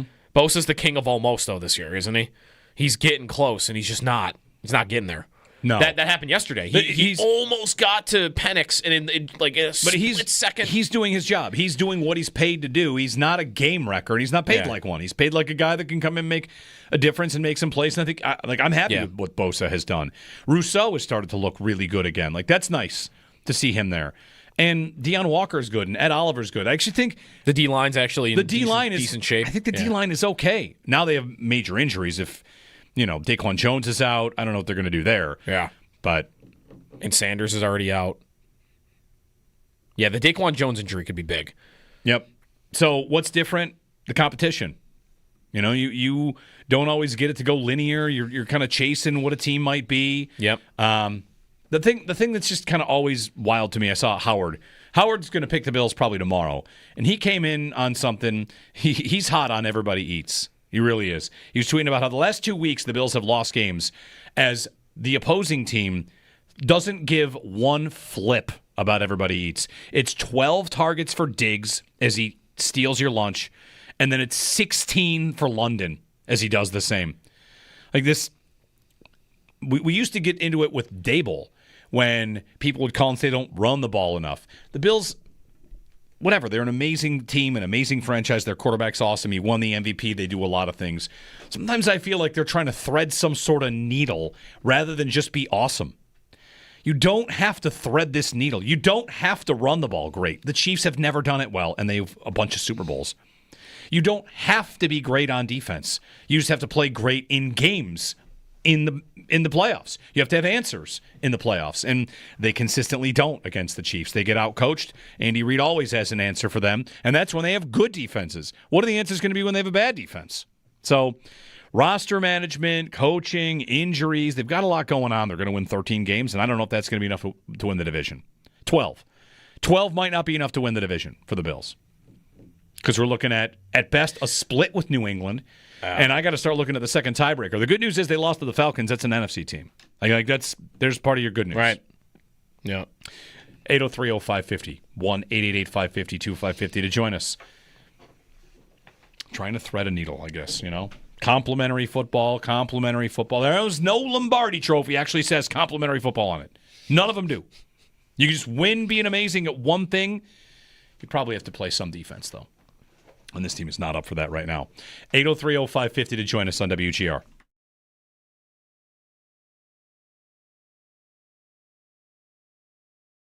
How fair do you think this morning, I'm sure you've seen, it's been a lot of talk about wide receiver, and it's always a conversation on the station. We get that. It's always a conversation with the Bills. How fair do you think it is? Because they are without Palmer and Samuel, which Alan mentioned, and Kincaid, but the flip side of that is it's supposed to be an everybody eats offense, and it should be that you can count on your other guys to come through, and nobody could. They're not deep enough, and for me, it's a real disappointment in Keon Coleman in this game because you needed him more than ever, and clearly Atlanta was not worried about him through one guy, A.J. Terrell, out there, and just took him completely out of the game. Yeah, it's an issue. It's a concern, obviously. I mean, look, yes, you're right, Jeremy. Like, everybody eats, and so all the other guys have to step up. At some point, if you have enough injuries and not enough pass catchers, it's going to catch up to you. You can say everybody eats, but at some point, depth drops off for any team. It doesn't matter. And that's certainly what happened. And no Kincaid already in this game was something that hurt them. But again, they knew that. They planned for that, and they had other ways to get the ball. Dawson Knox actually was involved early in the game, and then really not as much later in the game. So whatever the Falcons did there. I know he had the one catch, but I mean, he was open in that second. Early in the game, the guy, the defender, knocks the ball away as he's not even looking. Right, that was kind of frustrating to see something like that. That's a part of big part of your offense is gone. Dalton Kincaid, And then I think Josh Palmer, like I said, and then you don't have Curtis Samuel. Yeah, I agree with you. I think that Keon Coleman, you point right at him and say, you got to be bigger in this game. You got to be the guy who steps up. He had 6 targets, only 3 catches. And I specifically remember one in the sideline where I felt he's got to do a better job of out-muscling, and he's got the size advantage there, right? He's got to be able to come up with that ball. And he didn't come up with that ball. And then you look, you're throwing down the field to Tyrell Shavers. It's great. Tyrell Shavers is a great story, right? And when he was making plays in the preseason and in camp, and this guy needs to make the team. And I don't disagree with that. And he made the team. But there's a ceiling to a guy like Tyrell Shavers. There's a reason why Tyrell Shavers isn't on a regular offense every year, and he's in his late 20s and he just made the team for the first time. When you have to use him as your primary guy going downfield and a guy that you got to really rely on, that tells you where your receiving core is at that particular time.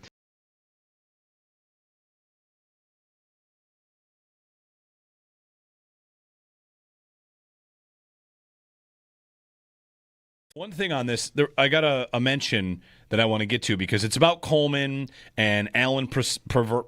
Sorry, my brain. 6:36. Preferring. Thank you, man. Thank you. 6:36 a.m. It's a late night. Allen preferring Coleman.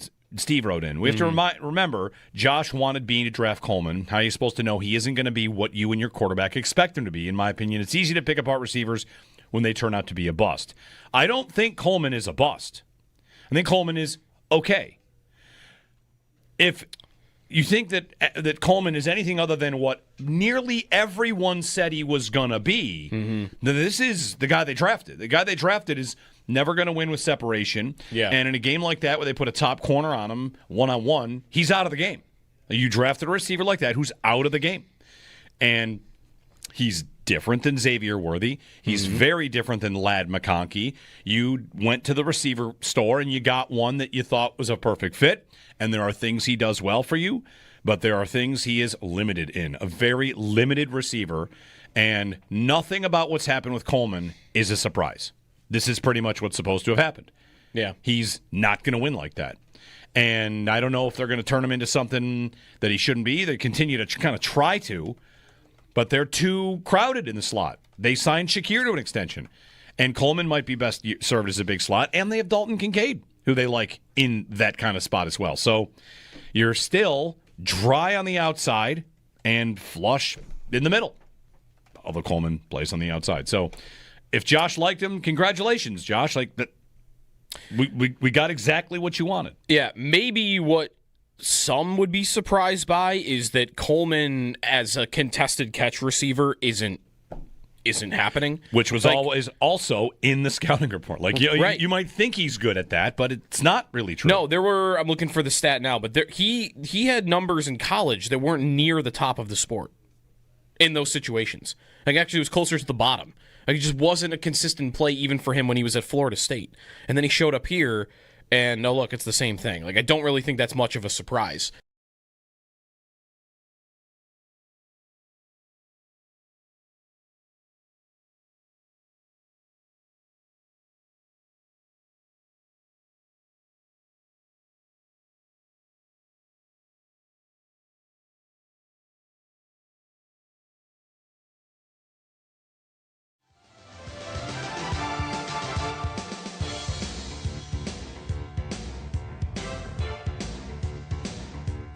You have to evaluate everything to make sure that we're looking in the right spots in terms of the coverages we're getting and the quarterback's progression overall. I could feel what you were saying in terms of it was too hard tonight on our quarterback, and it doesn't need to be that hard all the time where he's having to run out of the pocket. Their pressure, I thought at times we picked up the pressure, and then at other times the pocket was getting affected early. Bills head coach Sean McDermott locker room audio brought to you by Reimer Home Services. Homes rely on the Rhino. Time to go around the league in a dash. Brought to you by Dash's Markets. Serving Western New York for over 100 years. Shop the family of finer foods. The Bills, of course, to the bye week, and they'll next play the Carolina Panthers. The Titans have fired their coach, Brian Callahan, and his dad. Also, his dad left, I think. Okay. Well, Mike McCoy is the new interim coach. We'll see if the Titans get a new coach bump. I thought... it was Joe Marino made this point. Somebody had a good point about how the Titans had to fire Brian Callahan this week because if they fired him after losing to Vrabel, that would have been really bad. Because Vrabel is, of course, Patriots coach, coaching against the Titans this week. Yep. And if they lost to Vrabel, they'd be like, well, we can't fire him now. And to wait another week. Yeah, did you see, though, who Ian Rappaport reported the two names to watch for the Titans head coach job are? Let me go with Doug Marrone. No. No, but it's honestly not that much worse. It's not that much worse? It's not that much worse. At least one of them definitely isn't that much worse. The other guy has some fans, but I'm not a big fan. Eric Mangini. Arthur Smith. Wow. It gets worse. Matt Nagy are the two names to watch for Titans head coach, according to Ian Rappaport. Sounds great. Matt Nagy. Sounds great. We're going to trot that back out here? Yeah, I'll say this. If we find the worst two offensive coordinators in football, and we hire one of them. What about that as an idea? Before the game last night, when the news, like who they're going to hire, the interim coach, Mina Kimes tweeted, Bills fans, don't read this, Titans head coach Joe Brady. And I bet that's mixed reviews. I thought if I saw that on a Wednesday, I would put up a Twitter poll, but it's a game day. It's a Monday. And right now, did you see her follow-up tweet? No. She tweeted a couple hours later, this is how I'm learning Bills fans have turned on him, and it's the dog staring into like an empty void as it zooms in on him. Yeah. So she realized oh, this is not how I thought the reaction was going to go, and she tweeted that. A good way to ask this question, maybe we'll do it sometime during the bye week. Do you want Joe Brady to be the offensive coordinator next year? Or do you want to wish him well and transition to something else? Because they're not going to fire him, and I'm not interested in them firing him. But the idea would be if he gets a head coaching job, would you think, uh-oh, or would you think, very well, good luck. Season's got a lot left. And maybe he wins the Super Bowl, and he never buys a drink in this town again. And then he definitely gets a head coaching job. Yes. 803-0550, 1-888-550-2550. All right, Chris Brown on the other side. We're checking Paul Hamilton, Nate Geary, your calls. It's a busy Buffalo Bills Football Tuesday, brought to you by Northwest Bank. For what's next, get started at northwest.com.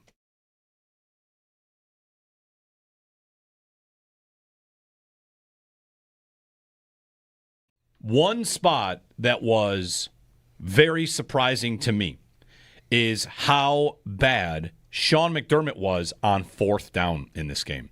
It is not a mistake he makes that often anymore. And, Joe, we often point out, watch the league, you'll see he is one of the more by-the-book aggressive fourth down guys. He's going to go for fourth downs. Mm-hmm. And there was a long time where if it was, you don't have to, I would say, you don't have to care about the numbers or know how they work or respect them. You just know that, even if he doesn't even know about the numbers, which I know he does, they never give up more than a point of win probability on a fourth down call. It's 4th and 3 at the midfield. Whenever it is in the game, if it's a +1 or more to go for it, the Bills go for that. They do it all the time. They do it in big moments. And last night, first it happened, Bills have 4th and 3 at the 49-yard line, midfield, 8:20 to go in the second quarter. It's 4th and 3. And we've kind of pointed out a few times, McDermott seems to have a cutoff between 2 and 3. He kicks on 3 and goes on 2. But here's a 4th and 3 where they lose 3.1% of win probability. 3 times as big a loss as he ever takes, 3.1%. That's nuts. 46-yard punt. It's a big mistake. That's the second quarter. That's a sign to me, I even tweeted, he is shook. Later in the game, they go for a fourth down, the one where Josh pitches it to Ty Johnson. That's an obvious go. That's 7 points. He goes for that one. Later, 4th and 5 at the Buffalo 44, 10:22 to go in the fourth quarter. The win probability gained by going for it is 3.9. It is a 4% win probability number. You don't have to care about it. McDermott always goes for that, and he punted. He gave up a Mike Tomlin level of win probability last night. Yeah, between those two, it's 7%. 7%. I thought when, at the first play of the game, they do the thing we hadn't seen all year. Let's fire it down the field. and it worked. And it was pretty good, right? Like, he wasn't wide open. It was a great throw. It was a great catch. But, like, all right, let's go take it. Let's go down the field. Let's go after these safeties 50 yards down the field. And then, so Allen then whips it into Knox, and it's like two of the best throws he's had all year. Like, bam, bam, right at the start of the game. And then there's that incompletion to Shakir on the sidelines, where Allen's getting chased back. I still cannot believe he made that pass. You want your receiver to make that catch. You want that receiver to make that catch. You want your receiver to get your foot in bounds. But I thought in that moment, like, this is Allen's on today. Like, this is the Rams game last year, the Lions game last year. We're just, he's going to make whatever throw he wants. And maybe you could just say it was just the receivers. Allen stopped doing that too. What is the flick to Ty Johnson on third down? Like, that's a tough one. Was he hurt? McDermott said yesterday after the game that he never got an update from a trainer, so that he was fine. But I wondered if he was hurt because, I mean, what Shavers, he just throws it in the dust like 3 yards in front of him on a third down. So I do not think Josh Allen was the biggest problem on that offense. I think the receivers were bigger, but I thought he was off. Well, you know, after that first couple of throws.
Bills fall to 4-2 with a 24-14 loss to Atlanta. Couldn't get much going on offense throughout the day, and now the Bills go into the bye in second place in the AFC East. New England, same record, but obviously have the tiebreaker beating the Bills already this season. A lot of injuries coming out of last night for the Bills. The Barnes Firm Injury Report brought to you by the Barnes Firm. Injured for help.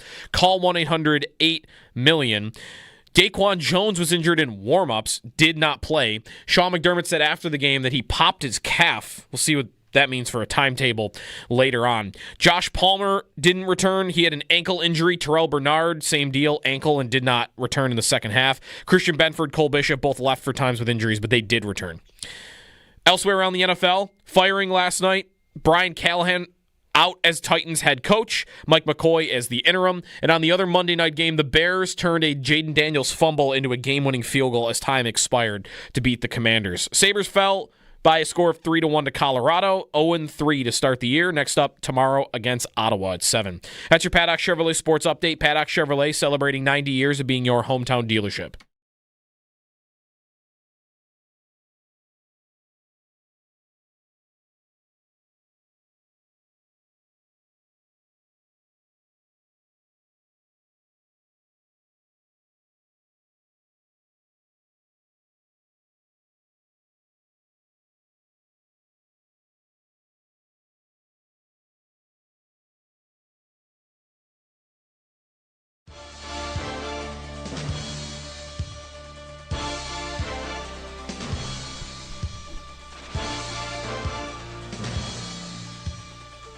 There's the snap. Hold is down. Kick is blocked.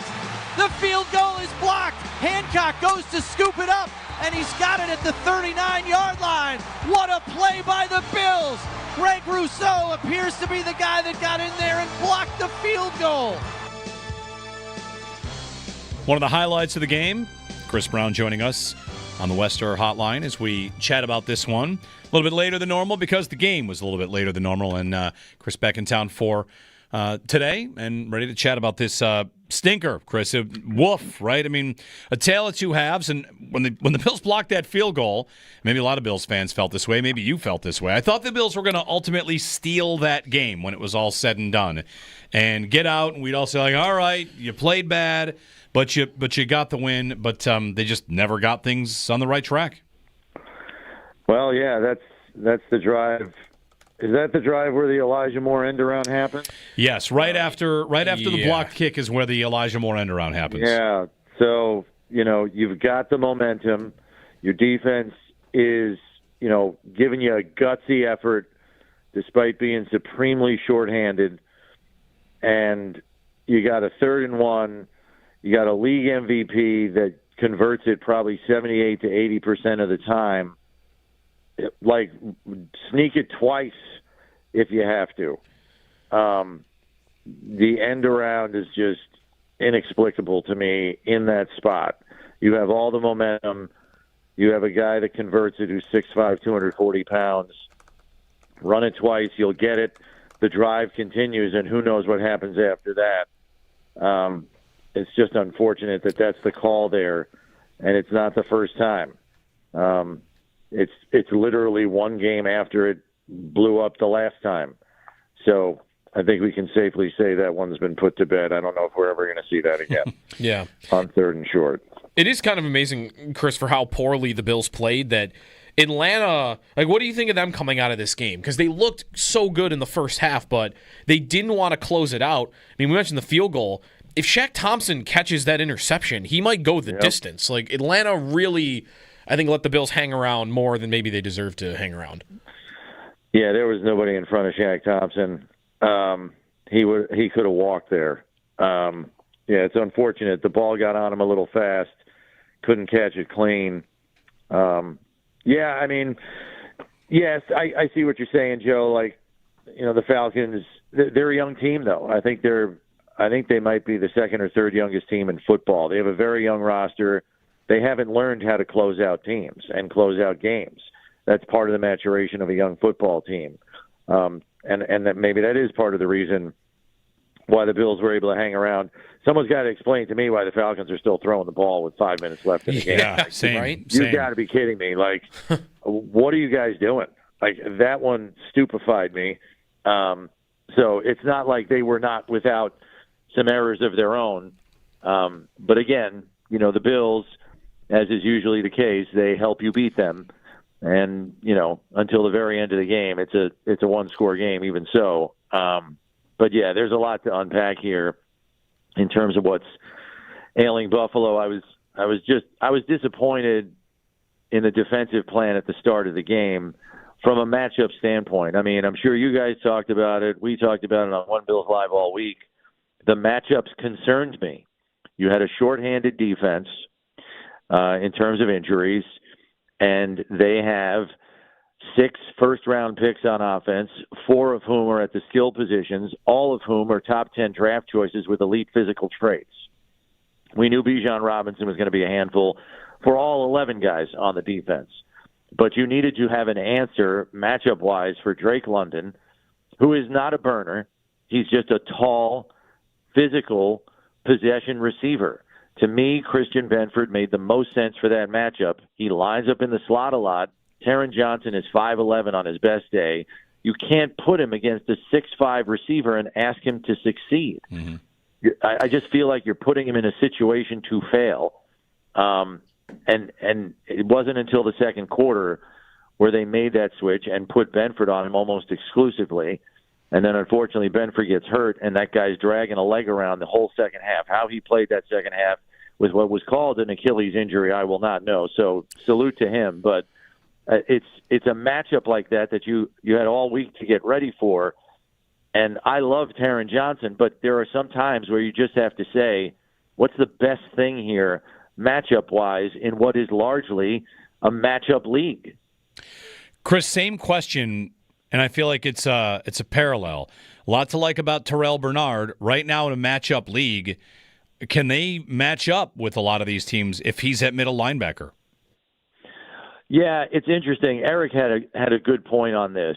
So the Bijan Robinson touchdown run, for example. Well, first of all, if you don't line up off sides and Bosa's sack counts, you're in 2nd and 16, and you're probably not calling a run play. So the Bijan Robinson touchdown doesn't even happen.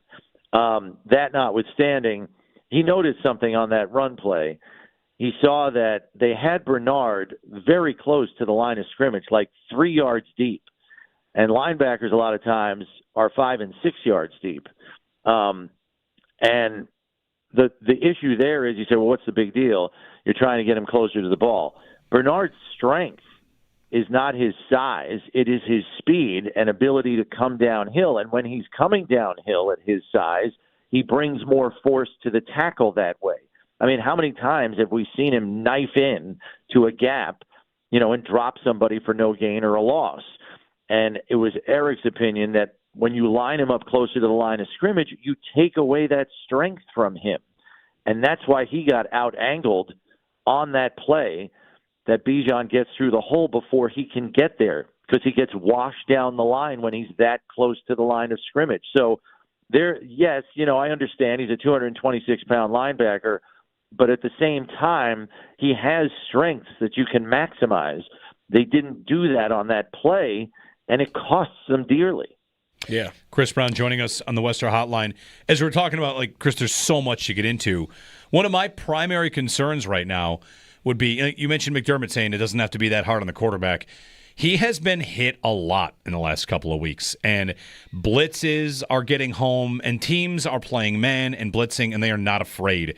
If I thought the game plan for the second half was what they did on the first drive of the second half. Run it, don't get behind the sticks. If you get in third down scenarios that are third and longer, then they're going to send the house and they're going to hit your quarterback. And on the next drive, they went on a 1st and 10 pass. He took a sack, and they're in trouble. The bigger picture for me is, I don't know if they're built the way they are presently constructed, with the Palmer injury, of course, it's a big part of that, and the Kincaid injury, to beat blitzes and to keep their quarterback clean right now, because he's taking a lot of hits. He is taking a lot of hits. You're playing a team. You knew going in, you're playing a team with the highest blitz rate in football. So you knew you were going to have to protect it up. They didn't go to max protect until the third quarter. And, Josh got sacked 4 times. He was a veritable Houdini on about 4 or 5 other plays where he could have easily been sacked. You could have been looking at an 8-9 sack game very easily if Josh, is not slippery and, improvising and doing Josh things. I still, again, in a matchup league, I need someone to explain to me why your most dynamic athlete on the roster is not split out wide at receiver. You want to put Ty Johnson in the backfield for pass protection, I am fine with that. You've lost Palmer. You don't have Kincaid. It's the end of the game, and number 4 is not on the field. And he is a more than capable pass-catching back who can run routes. Sean McDermott was asked after the game, why is 4 not on the field at the end? And he said, we're going to have to look at that. So he was clearly not happy with that either. But it's a repeat of the AFC Championship game, guys. James Cook is watching the end of the game, and he is your best mismatch in the passing game in light of who you had left at your disposal. Sometimes I look at the defensive stats, guys, to assess offensive efficiency, and I guess what I mean by that is, I look at the team's pass breakups for the other team and stuff like that. So, for a look at that, Josh is 15 of 26. The Falcons have 2 interceptions and 9 pass breakups. I mean, that accounts for all 11 incompletions, which means to me he's throwing into tight coverage a lot. Penix is 20 of 32. The Bills have 5 pass breakups in the entire game. 1 was by Shaq Thompson. 1's at the line by Deion Walker. Penix's other 7 incompletions were lousy throws to open targets. So I'm having a tough time. And here's the other thing, guys. I got to go back and look at the tape. I'm not going to remember every play, and I'm following the ball a lot, so I don't see everything. But can we remember a rub route from last night? No. Help your guys. If you can't get separation, stack 2 receivers on top of each other at the line of scrimmage. That can help and facilitate separation. I just didn't see any of that through the course of the game where they adjusted to try to help the receivers who were struggling to get open. Yeah, I mean, Coleman, maybe that would have been especially true of, right? Because he's being – Atlanta, kind of surprisingly, they're shadowing – I think they were shadowing for most of the game, A.J. Terrell on Coleman, and that's just not a matchup that I think he's going to ever win. And, right, same thing. I'd have to go back and see – if they tried anything like this, but it felt like any time the ball was going to Coleman, it was just, I know you're covered, I'm just going to throw it in your direction and hope you come down with a contested ball. Right. And, last night, if you ever needed your top pick in last year's draft, it was last night. Kincaid's out, Palmer's hurt. They needed to lean on that guy, and there wasn't much to go on, unfortunately. And, yeah, it's a combination of things. Often in football, one thing leads to another, and it compounds itself when you're struggling, like they were last night on offense. And I think we saw that, and it turned into an avalanche of problems. I'm not ready to panic yet because, as we know, this is the 7th straight year that the Bills have lost a set of back-to-back games. If you count, the 2 games they lost at the end of the season in 2019 when they really didn't need them. So make of it what you will.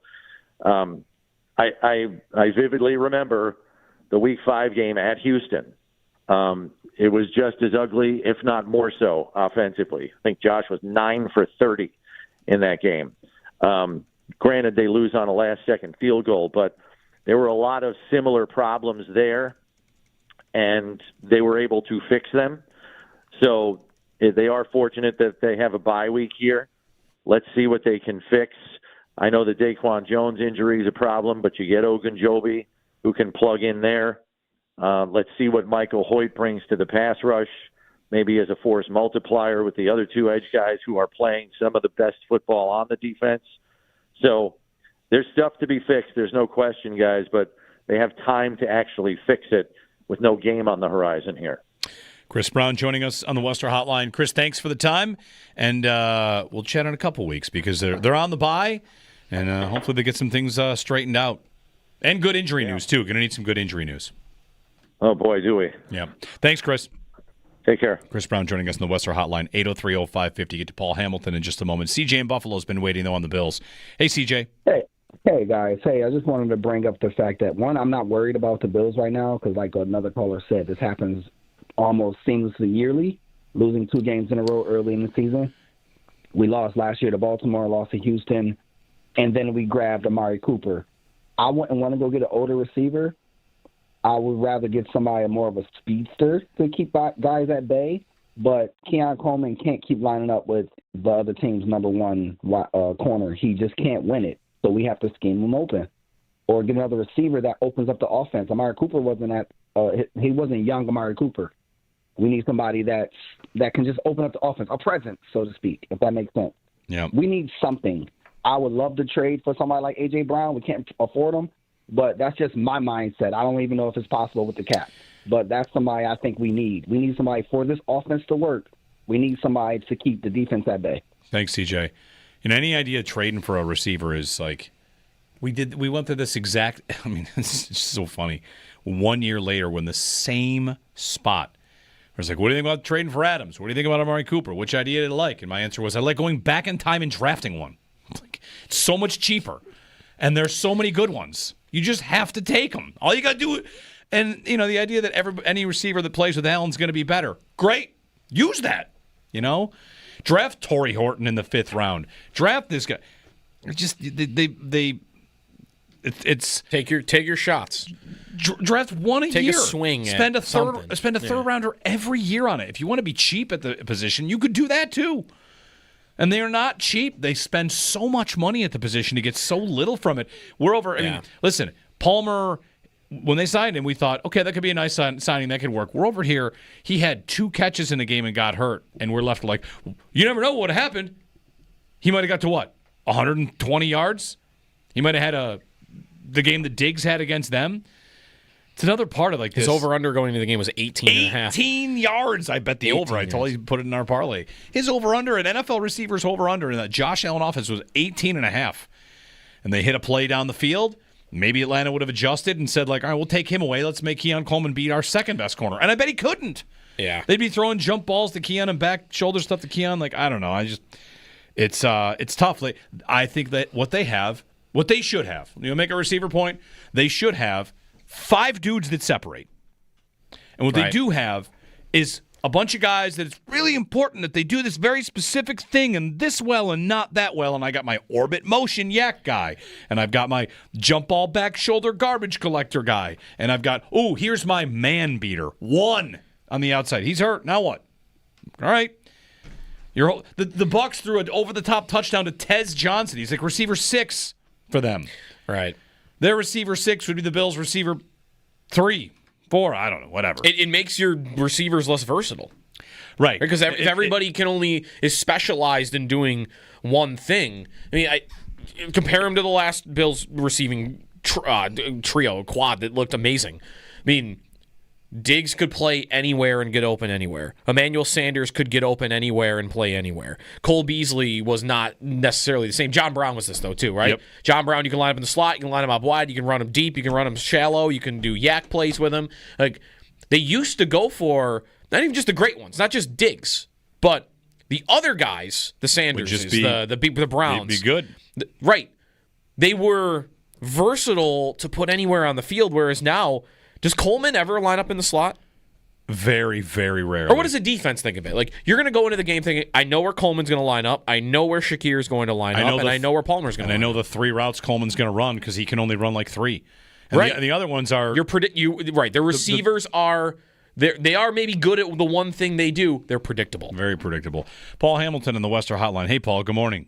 Morning, guys. How are you? Paul, it was a bad day yesterday. 0-2 for Buffalo sports teams. I did say yesterday, would you take 1 win from both teams? And Jeremy said no. I said no. The offer was on the table. I said no because I wanted it from the Bills, and they did not get it. Paul, how did you like the football game last night? Preliminary thoughts before tying up some Sabres loose ends here? The biggest thing, and I think Joe Brady basically is a good offensive coordinator. I'm getting tired of him trying to be the smartest man in the room. This is the 3rd time now that he's run a play where you just sit there, what are you doing?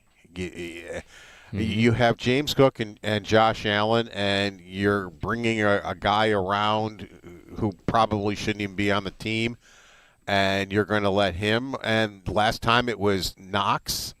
You're trying to hand the ball off. What are you doing? It's just like you've got these fantastic playmakers. How many times was James Cook on the field for 3rd and 4th down? Oh, I don't think it was a lot. He played only half the snaps in total, so I imagine the 48% he didn't play was mostly 3rd and 4th. So am I sitting there saying he should be replaced? No, but I am saying in this bye week they got to sit him down and say, do you realize who your 2 playmakers are on this team? Do you have any clue? Because you don't act like you do. I mean, he has to revamp his thinking a little bit in these next 2 weeks, I think. Paul Hamilton, quickly on the Sabres, Paul, they lost to Colorado last night, and that McKinnon's a heck of a playmaker. I gasped out loud multiple times watching him. The one he rings off the pipe. Sometimes he's just like going full speed, slams on the brakes, just like he made the Sabres look silly a couple times. They lost, and Paul, they've yet to have a lead this season. That's the biggest thing I take away from it. They've played 3 games. They haven't had a lead. They haven't had a lead, and for the first time, they earned a tie. They were tied at 1-1. They had not yet been tied this season, so it's progress. I mean, it's been a disastrous start for the Sabres. Yeah, Nate McKinnon doesn't get enough credit for being a Sabre killer. 31 points in 19 games. That's good. That's right. Yeah, that's real good. And the Sabres haven't found a way to slow him down at all. I did kind of like the top line with Thompson, Tuck, and Doan. I thought in the first period they were around the crease. They were creating. They did finally score a goal. I think Doan has shown very well. It was probably a better game from Tuck and Thompson that I've seen. But, hey, bottom line is you still need production and you need more than 2 goals. Nate McKinnon and Natchez have 8 points each. The Sabres have 2 goals as a team. In the second goal, Paul, it's funny. It goes going into the game. It's okay. 2 of the best players in the world are coming to town, Makar and McKinnon, and it goes McKinnon, Makar, McKinnon. That second goal, though, like that's gift wrapped, right? Like, yeah. Dahlin, I think maybe of the Sabres' best players had been better in the first 2 games than some of the others. When Lindy said our best players got to be our best players, but that was a tough moment. He's been better defensively until that moment. Offensively, he's been just as nowhere as everybody else, giving the puck away and not doing what he should. But, yeah, that was just like he's trying to, the puck hits his stick and he's trying to get a breakaway pass there and he hands it there. And that of course, that would annoy you, that turnover. What annoys me more is he gave up on the play. He kind of started skating over towards the goal scorer and then started gliding. He could have covered him, and he could have taken him out of the play, and made it Byram and the goaltender with the original shooter, but he didn't. He started gliding, and he got behind him, and it winds up being a tap-in layup. That's the problem I had with the play. All right, you made a bad pass, but you still were in position to stop the play, and you didn't. Paul Hamilton on the Western Hotline. Sabres fall to the Avalanche. Next up, it'll be Ottawa, as they have 6 straight divisional games. They're 0-3, and Tage Thompson said he doesn't want to talk about the past. He doesn't want to 3 games be the end of the world. I think he is right to do that, and he did talk about the past. Yeah, he answered questions. Yeah. He got tired of it because they kept coming and kept coming. It's like, I don't know what you guys want me to say. Let's move on to the next game. So I don't disrespect that. No, I agree with Thompson. Like, the reality is, like, it's not his fault they have what they have there, and these players are always asked to carry around the baggage. So I get that 3 games can't be the end of the world. It just generally feels like it because this team, I mean, they can't afford to make mistakes. They can't afford to not be a team that scores. Their power play can't be this bad again and not have any sort of accountability. And that's kind of where we are 3 games into the season, rather, is it's a lot of the same problems. And I don't know if they would make a change, what they would do. They keep bringing back the same coaching staff for a power play that is a disaster. And if you're Thompson, well, that's the head coach. Sure. And this head coach, if you look back, very rarely has he had good power plays. And I said that when he was hired. I said, if you're bringing him in to fix a power play, that's not his thing. And it certainly has not been his thing. And people kind of have to remember, this isn't offensive and defensive coordinators. The power play coach and the penalty killing coach, they coach the head coach's power play and the head coach's penalty kill. Now, they all sit in a room and decide how they want to do it. But at the end of the day, you are coaching the head coach's power play. Yeah. And I mean, in defense of the coach a little bit, they do have Justin Danforth on the second power play for a little bit of time there. I mean, it very well could be a skill issue. Well, right? Also, even like the top players, because this goes, I mean, Granado's last year, they were bottom couple on power play in the league. Like, this was Peterka's thing, right? Like, Peterka was really good at 5-on-5, but he wasn't good on the power play. Yeah. Like, Do we have to ask that question about their best players? Like, are their best players, even Tage and Dahlin, maybe it's worth asking, like, are they just not, is there something about the man advantage that they can't execute at the highest level? If you want to talk about a shortcoming of Rasmus Dahlin, I don't understand how he is not a great power play player.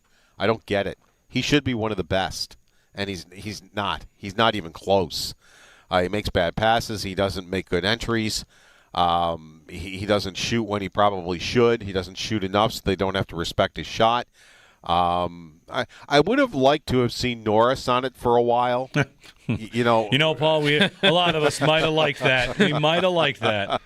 Man, I still think if he could have, they could have just gotten a little time together, that he maybe could have helped wake up that power play. But it's going to be another couple months before we see that. All right, thanks, Paul. Yep. Paul's appearance brought to you by Raylax Honda. Raylax, we got this. It's Sabres 0-3 to start the season. I went to the game yesterday. Long day. Went to the Sabres game, Sabres Avalanche. I passed on an opportunity to go to the Blue Jays game. That wouldn't have even been fun.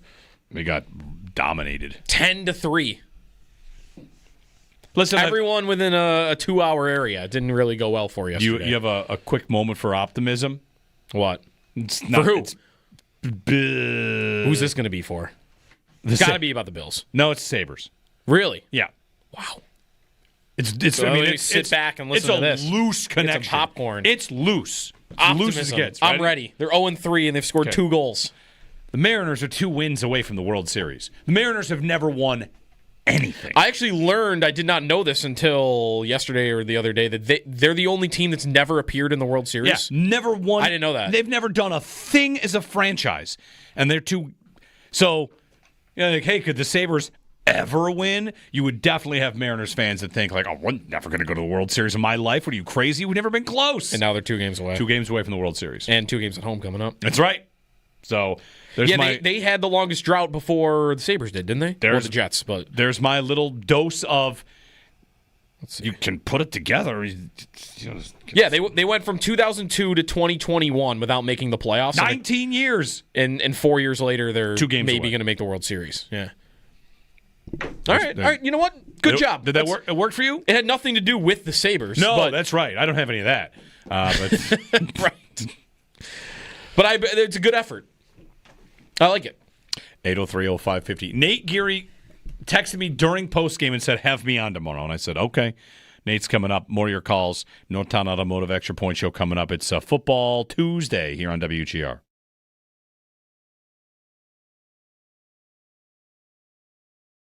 The Bills' offense was in a state that we haven't seen it in quite some time, and that's unable to move the ball consistently.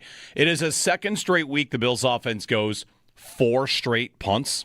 I mean, that jarring to see 4 straight punts from a Josh Allen-led offense, and then in consecutive games to do that. And their point totals the last 2 weeks are 20 and 14. That's tough. That's real tough. 2 teams that you lost to that scored 23 and 24. You're not supposed to lose those games, not with the offense you have tried to build or said that you've built.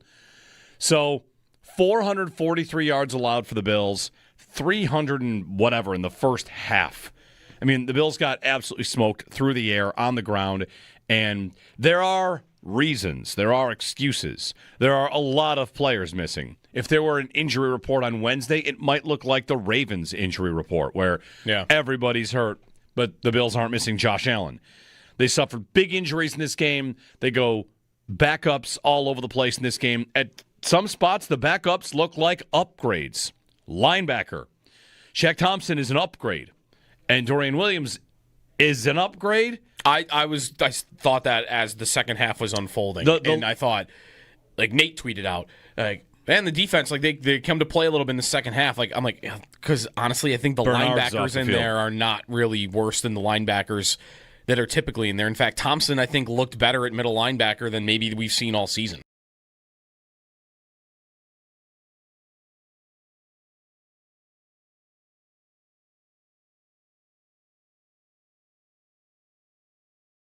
One spot that was very surprising to me is how bad Sean McDermott was on 4th down in this game. It is not a mistake he makes that often anymore.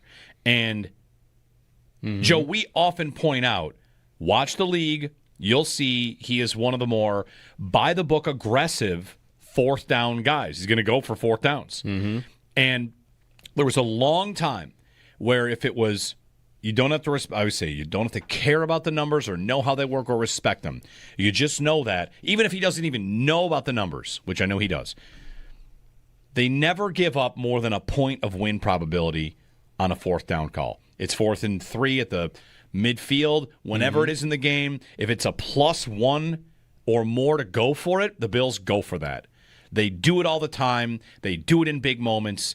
And last night, first it happened, Bills have 4th and 3 at the 49-yard line, midfield, 8:20 to go in the second quarter. It's 4th and 3. And we've kind of pointed out a few times, McDermott seems to have a cutoff between 2 and 3. He kicks on 3 and goes on 2. But here's a 4th and 3 where they lose 3.1% of win probability. 3 times as big a loss as he ever takes. 3.1%. That's nuts. 46-yard punt. It's a big mistake. That's the second quarter. That's a sign to me, like I even tweeted, he is shook. Later in the game, they go for a fourth down, the one where Josh pitches it to Ty Johnson. That's an obvious go. That's 7 points. He goes for that one. Later, 4th and 5 at the Buffalo 44, 10:22 to go in the fourth quarter. The win probability gained by going for it is 3.9. It is a 4% win probability number. You don't have to care about it. McDermott always goes for that, and he punted. He gave up a Mike Tomlin level of win probability last night. Yeah, between those two, it's 7%. 7%.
Second half, I thought we found a rhythm in that first drive in particular, and but then after that, again we were shooting ourselves in the foot there. So we got to be better. Bills head coach Sean McDermott. Locker room audio brought to you by Reimer Home Services. Homes rely on the Rhino. Texting with Howard. He's coming in tomorrow. Pick the Bills. It's going to be scorched earth. He's going to go nuts. 9-8. Nate Geary joins us on the Western Hotline. Nate made a request to come on. He worked how many hours yesterday? And he's like, I'm going to get up 15. I'm going to get up in the morning and yell some more about the Bills. Nate, when the Bills lose, you are often therapy for people because you get a little upset. Have you slept on it and you feel better, or did you feel like you might want to yell more? Oh no, I don't feel better. It was one of those nights last night where I stood up in bed. I get home, girlfriend's already asleep. Obviously, it's late. I'm just kind of sitting there, and I'm sort of, still wired and awake, and just thinking about so many ridiculous things about that game last night. maybe the most ridiculous part, and, Josh Allen had 105 yards passing after the first throw of the game until the last drive in garbage time last night against a defense that gave up 30 points to the Carolina Panthers 3 weeks ago. So, yeah, no, I don't feel better, guys. No, I don't. Yeah. Well, what's the path forward in your eyes? Because they've got issues. They've got issues defensively. They've got issues offensively.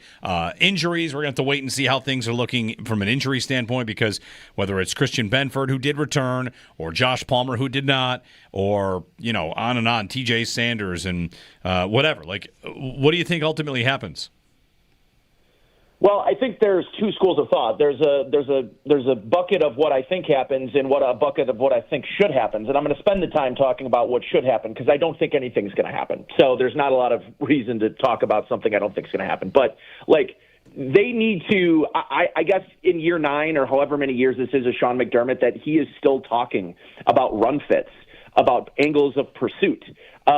If they have to keep doing that, someone should get benched. I watched the first play of the second half defensively for the Falcons, and it was a Bijan Robinson run. And the effort of tackling that I saw from A.J. Epinesa, right there, bench A.J. Epinesa for the rest of the game. To me, I know they're going through injuries and, maybe you can't bench a defensive lineman, but, at a certain point, when's Taylor Rapp going to get benched? When is A.J. Epinesa going to get benched? When are these players that these are fundamental things that the coach has been talking about since his first year here. How are we still talking about gap integrity at halftime? It's insane. I feel like I'm taking crazy pills. Especially when so many of the players that they add to this defense are guys that have been in it before. Yeah. Right. And, to me, the answer, Jeremy, is to go all in. Is this team, as currently constructed, is not good enough. And so for me, trade your first next year, trade your second next year, trade 2027's first. They're going to need go out and sign C.J. Gardner-Johnson, go out and sign Stephon Gilmore. Instead, you've got Jordan Poyer back, and you've got Balin Spector back, and you've got Gabriel Davis back, guys you have moved on from because they weren't good enough, and yet they are back. I do not understand how we've gotten to week 6. We're entering the bye. And, Joe, your tweet yesterday, I laughed, and it was kind of a sad laugh. Michael Hoyt could be Bruce Smith, and he's not fixing that defense as it currently stands. But it's not just the defense. We can talk about the defense ad nauseum if everybody wants, because they gave up 335 yards in the first half. They gave up 3 points in the second half. If you had told me since Josh Allen's second season, since 2020, let's put that 2020, that if the opposing team scores 23 and 24 points in back-to-back weeks, I would have signed up for that immediately with no questions asked in pregame. But the last 2 weeks offensively, it's the cute play calling, it's the personnel. To me, I don't think that's a big enough talking point. Is your best players are on the field for 40% of the snaps. Yesterday, the offense can't move, and Khalil Shakir plays 48% of the snaps. What are we doing? It's almost like they've gotten to the point where they're outthinking themselves. The too cute thing isn't just that's a weird call for that moment. It's why aren't our best players on the field? Because we're trying to disguise what we're doing. They're trying to be the Chiefs, right? Where they just noodle around for 17 weeks. They win games. But they're not the Chiefs. The Chiefs have figured that whole thing out. Like it or not, they've figured out how to win, and they've got a formula in the regular season. And we talked about this a lot all offseason, that if the turnover thing, where they force more turnovers than anybody in the league, and then they give up the fewest turnovers in the league, was not a sustainable model for this team. So they caught lightning in a bottle last year, and they thought a lot like the Sabres think, which is, we'll just keep doing the same thing, even though other teams change and other people figure out ways to stop you. They just thought, we're going to be able to show 30% of our playbook every week and score 30 points and not worry about it because our schedule is bad. And they've gotten punched in the face, and they don't really have a response. To me, them not having any answers to blitz yesterday is an indictment of your offensive coordinator. And if it's not an indictment of your offensive coordinator, it's an indictment of the weapons he's been given that he can't do anything with. And you said it yesterday to me, Jeremy, it was an indictment on Keon Coleman. He's got 2 routes he can run. Their only other good receiver is Khalil Shakir, and everybody knows he's their best receiver. So they're not going to give him easy access throws. So now the question is, can they bring someone in now that can be a separator, that can help them immediately, and will it matter? Like, these are things that needed to be self-scouted, addressed, and, done in the offseason. And now we're again in the second year in a row talking about how they're going to find somebody that can help this deep game or the intermediate game, and who knows how long Josh Palmer's going to be out. But, yeah, man, it's just I can't believe we're talking about this 6 weeks into the season, and none of this got addressed last year, and we've got, it's just, oh, man, it is uber frustrating this morning. Nate Geary joining us on the Western Hotline. He had the post game. You go back and listen to it if you want. I went back and listened to it a little bit this morning, so, I got my fix. Thanks, Nate. We'll talk for the Panther game in a couple weeks. Can't wait. We all need a bye. I think we all need a bye. Yes, the bye will do a body good. Thanks, Nate. Nate Geary on the Western Hotline. 803-0550 and 1-888-552-550. Load up the phone lines. We can grab another call. We got Sal coming up at the Northtown Automotive Extra Point Show, and the Bills sit at 4-2. We're just watching Ryan Clark and Scott Van Pelt rep that game last night. And one thing that Ryan Clark said, he just went in on the caliber of the Bills and what they expect and how they're a championship caliber team, and those are their expectations. And his takeaway was that I'll paraphrase, that defense too soft. Like, you're going to, he even said, you'll get a couple players back, but they're not going to be enough coming back to change what you are. And that defense is just soft, gets pushed around, gets beat. I just think there is, we talk about it a lot. We were spoiled by Hyde and Poyer. And now I just think, it's not just that you're spoiled. I think they're legitimately one of the worst safety duos in football. They were last year. It's not, hey, they're middle of the pack. No. And we all treat them like they're not that good because of the guys that came before. No, legitimately, Rapp and Bishop might be the worst safety tandem in football. And they brought it back. They really might with be. the hope that Bishop would be okay, and he's better than he was, and Rapp appears to be lost. I don't think they're, Bishop is athletic, so I can't say he's not athletic enough, but I don't think you can get away with Rapp back there. I don't think he can start for a team that's going to win. But maybe he can turn it around. He'd been good before when they had Hyde and Poyer, and I don't know. I just don't think there's enough dudes on their defense. Defense is held together. Rousseau is good most of the time. Benford is good. He's not Derek Stingley. He's not Patrick Surtain. We've run through a pretty serious stretch of the Bills re-signing guys that are good and maybe a little too much celebrating about how good they are. That's Shakir, Rousseau, Bernard. Everybody they extended is good. Cook is good to great. Bosa even a little bit. Bosa's good. Good. They've got a lot of good players, no doubt about it. A lot of good players. And this offseason was supposed to be, or at least a lot of us said, not just receiver, got to find a blue chipper. Got to find somebody that's going to make a difference. And they do not appear to have that, and maybe have gone the other direction. Fewer good players, because Bernard and Rapp is not getting it done from the opener all the way into to now. So 803-0550, 1-888-550-2550. You can give us a ring. Extendo Sports coming up on a Buffalo Bills Football Tuesday here on WGR. How fair do you think this morning, I'm sure you've seen, it's been a lot of talk about wide receiver, and it's always a conversation on the station. We get that. It's always a conversation with the Bills. How fair do you think it is? Because they are without Palmer and Samuel, which Alan mentioned, and Kincaid. But, the flip side of that is it's supposed to be an everybody eats offense, and it should be that you can count on your other guys to come through. And nobody could. They're not deep enough. And for me, it's a real disappointment in Keon Coleman in this game, because you needed him more than ever. And clearly Atlanta was not worried about him, threw one guy, A.J. Terrell, out there and just took him completely out of the game. Yeah, it's an issue. It's a concern, obviously. Look, yes, you're right, Jeremy. Everybody eats, and so all the other guys have to step up. At some point, if you have enough injuries and not enough pass catchers, it's going to catch up to you. You can say everybody eats, but at some point, depth drops off for any team. It doesn't matter. And that's certainly what happened. And no Kincaid already in this game was something that hurt them. But again, they knew that. They planned for that, and they had other ways to get the ball. Dawson Knox actually was involved early in the game, and then really not as much later in the game. So whatever the Falcons did there. I know he had the one catch, but I mean, he was open in that second. Early in the game, the guy, the defender, knocks the ball away as he's not even looking. Right, that was kind of frustrating to see something like that. That's a part of your big part of your offense is gone. Dalton Kincaid, and then I think Josh Palmer, like I said, and then you don't have Curtis Samuel. Yeah, I agree with you. I think that Keon Coleman, you point right at him and say, you got to be bigger in this game. You got to be the guy who steps up. He had 6 targets, only 3 catches. And I specifically remember one in the sideline where I felt he's got to do a better job of out-muscling, and he's got the size advantage there, right? He's got to be able to come up with that ball. He didn't come up with that ball. And then you look, you're throwing down the field to Tyrell Shavers. It's great. Tyrell Shavers is a great story, right? And when he was making plays in the preseason and in camp, and this guy needs to make the team. And I don't disagree with that. And he made the team. But there's a ceiling to a guy like Tyrell Shavers. There's a reason why Tyrell Shavers isn't on a regular offense every year, and he's in his late 20s and he just made the team for the first time. When you have to use him as your primary guy going downfield and a guy that you got to really rely on, that tells you where your receiving core is at that particular time.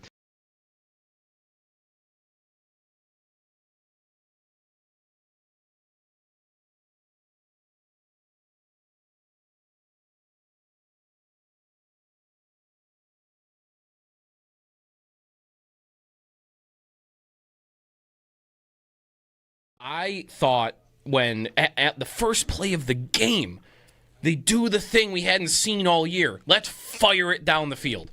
And it worked. And it was pretty good, right? Like, he wasn't wide open. It was a great throw. It was a great catch. But, like, all right, let's go take it. Let's go down the field. Let's go after these safeties 50 yards down the field. And then, so Allen then whips it into Knox, and it's like two of the best throws he's had all year. Like, bam, bam, right at the start of the game. And then there's that incompletion to Shakir on the sidelines, where Allen's getting chased back. I still cannot believe he made that pass. You want your receiver to make that catch. You want that receiver to make that catch. You want your receiver to get your foot in bounds. But I thought in that moment, like, Allen's on today. Like, this is the Rams game last year, is the Lions game last year. We're just, he's going to make whatever throw he wants. And maybe you could just say it was just the receivers. Allen stopped doing that too. What is the flick to Ty Johnson on third down? Like, that's a tough one. Was he hurt? McDermott said yesterday after the game that he never got an update from a trainer, so that he was fine. But I wondered if he was hurt because, I mean, what Shavers, he just throws it in the dust, like 3 yards in front of him on a third down. So I do not think Josh Allen was the biggest problem on that offense. I think the receivers were bigger, but I thought he was off. Well, you know who, after that first couple of throws.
All right, Expendo Sports. We'll get things off to the Northtown Automotive Extra Point show in a minute. We'll get a couple calls in because we love it when you call. Love to hear from you. Happy to hear from you.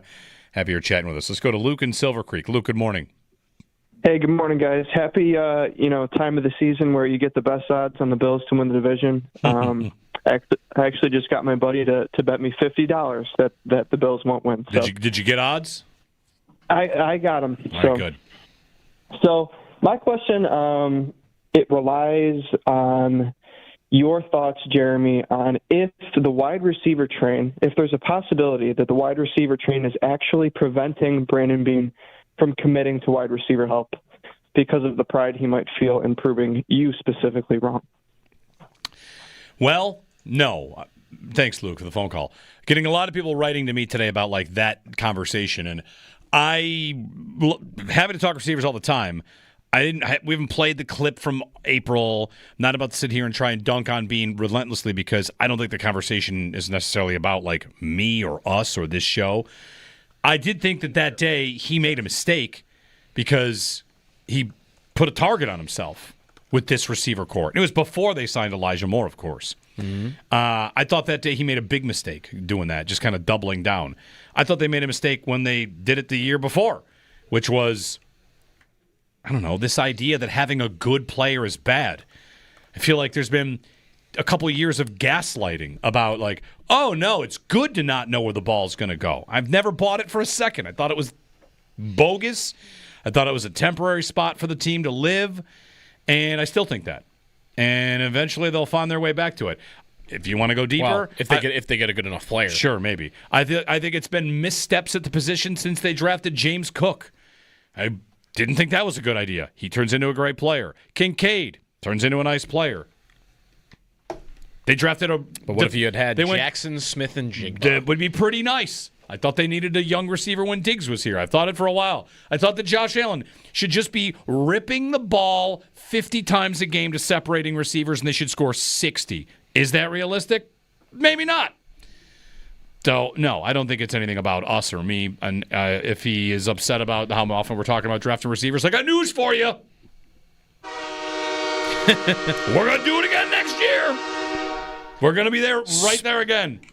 Coming to a radio near you, spring of 2026. And there's only one way out of it. There's only one way we won't do it. If they win the Super Bowl? No, if you trade for Chris Olave. Oh. Then? Maybe there's two ways. And it's over. Although then you probably still want like a fifth-round guy, like that. All right, that's it. No, whatever. And what are the chances they trade for Chris Olave? 0. They're 0? They're not 1? It's 0? They wouldn't do it. He's the guy you can afford. Salvo brought up the cap point earlier. If you want a guy, you can't get A.J. Brown. No, that's you right. You can get Chris Olave. He's great. Ayuk, who, by the way, I saw... he's not coming back this year, I don't think, is he? I know, but I saw he removed all the Niners stuff from his Instagram, which is a step. That's a big step. That means he's available. The Niners and this stuff, I'm so sick of them. I know. Ayuk's great. We spend so much time thinking about the 49ers when we know it's going to happen. They're just going to be injured and win 6 games. But listen, Olave, every year. They shouldn't trade for Olave because then they're going to have to pay him $28 million. What they should do is just... What's wrong with that?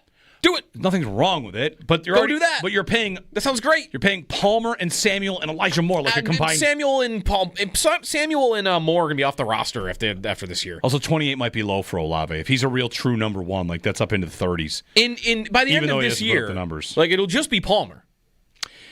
It won't. Moore's gone, right? And there's no way Palmer, Samuel's and back. it'll be Coleman. And I better not hear on draft day like, when somebody get in the way of Coleman, like, please.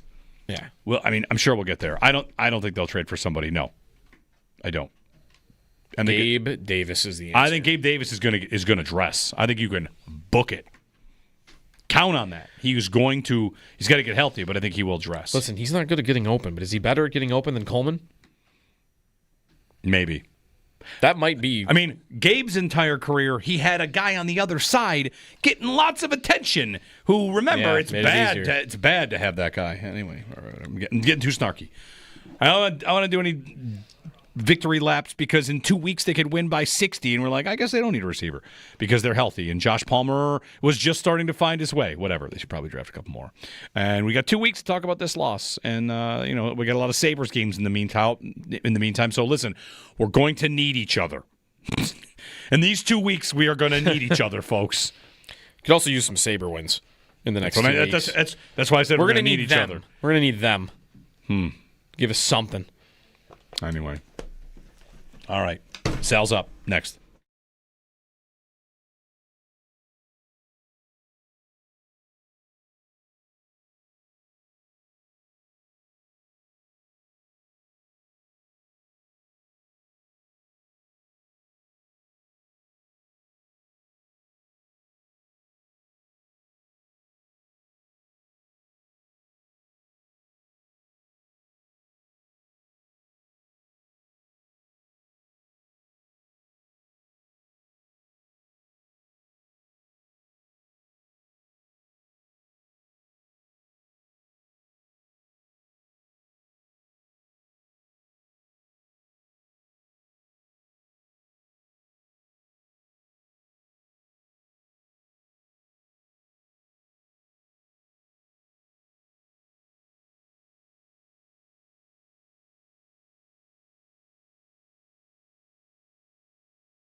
Back to pass, blitz coming. Allen gets rid of it. Complete to Shakir. Trying to get for the first down. Shakes 2 tacklers, and he's got the first down out to the 40. Oh, Khalil Shakir goes shake and bake and leaves 2 defenders in the dust. Back to pass, has time, fires, and it's complete for a touchdown in the end zone to Dawson Knox. Dawson Knox with a 19-yard touchdown reception, and the Bills are an extra point away from tying it up here early. Fakes the handoff, rolls right, throws to Davis, down to the 10, the 5, dives for the pylon, and he's in! A 17-yard catch and run for Ray Davis, his first touchdown of the season, and the Bills are back in the game.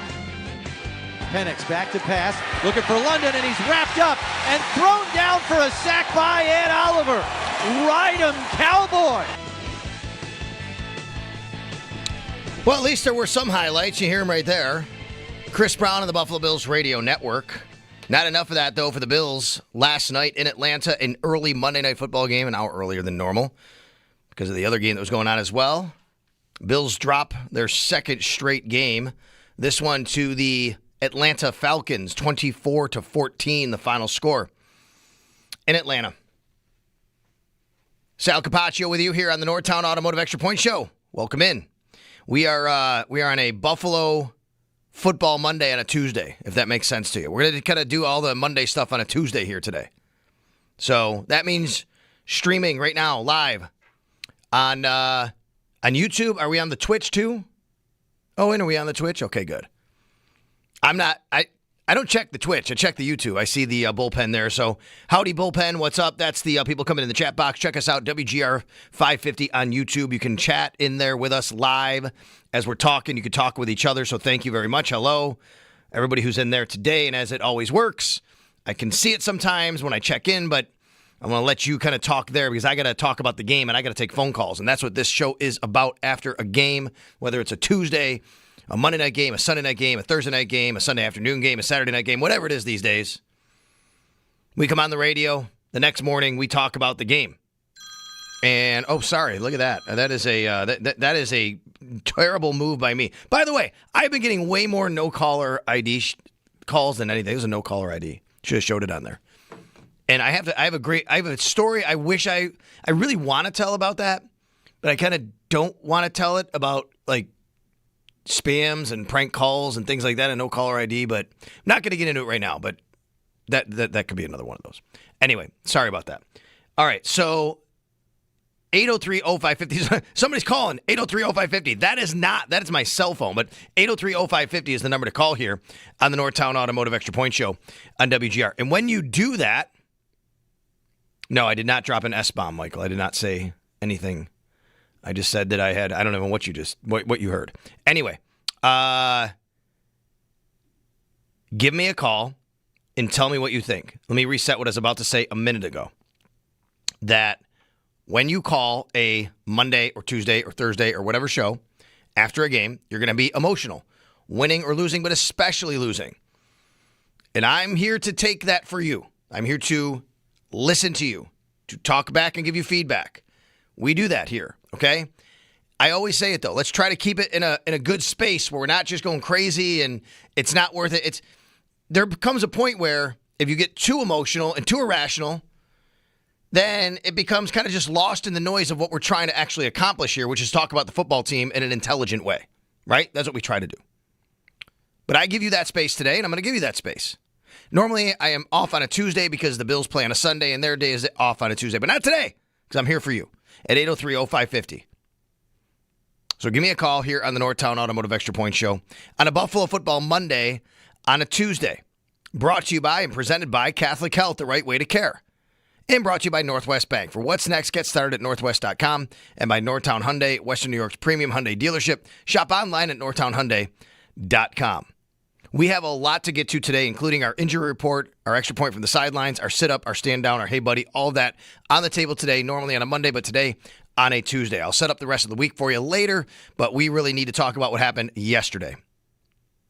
The Bills lose 24-14, and it was a disastrous first half for the defense, and not a good first half for the offense. It was a really good second half for the defense, disastrous second half for the offense. You add it up, the Bills drop to 4-2, drop out of first place in the division, drop out of the top 4 in the standings and seedings in the AFC. They're now the number 5 seed. Lots of football to be played, but those are the consequences of playing the way they've played the last couple weeks. Folks, this game started. It started. The very first, we can go before that with injuries. I'll get to that. But this game, the very first play was a tone setter for the game, which is a turnover by the Bills defense, but called back because of offsides. I'm telling you, the first play of the game was huge. Huge. If the Bills get the turnover on the first play of the game and they have the ball at midfield, they probably score on the first drive, I think. They already did. And they're in the lead. They're not trailing 7-0. And now it totally changes the tenor of the game, the stadium, everything. But why did it get called back? Because they were offsides. Lining up properly by Greg Rousseau. Lining up properly by Ed Oliver later in the game that would have brought up a second down and 13, 14, 15, something like that. But instead, it's 1st and 5 because of an offsides. And then the Falcons run Bijan Robinson 81 yards for a touchdown when they would have been in a totally different situation on long yardage. These are basic things in football the Bills are not getting right now. These are basic fundamentals that this coach, this coaching staff, this organization has preached for years. And if you think that, that must be coaching, hey, that's fine. You want to go there. Do you think they don't work on it? Even last night after the game, Sean McDermott in the postgame presser, these are things they talk about. These are things they go over. They rep in practice. They're cognizant of it. Don't go offside. Don't line up offside. That happens. These are little details. Details matter in the league. In a league that has such margin for error, such small margin for error because the teams are all professionals. They all get paid. They all have talent. You can't allow those little details to beat you. And the Bills have allowed the little details to beat them each of the last 2 weeks. And it starts with penalties and then turnovers. And, of course, 2 turnovers in this one, both by Josh Allen, forcing one ball, it seemed like, and then the other one late in the game, kind of in garbage time. And, again, I could say force it, but 2 turnovers. They've lost the turnover battle 2 weeks in a row after not losing it for 26 straight games. That was going to change at some point. But they are not right now good enough to overcome that. And that's disappointing and depressing. They should be good enough. They haven't been good enough. The defense was abysmal in the first half. It gave up 335 yards in the first half. Holy cow. For anybody who wants to shout about the defense, the first half was your day. It was your night to tell everybody how you are so right about how terrible this defense is.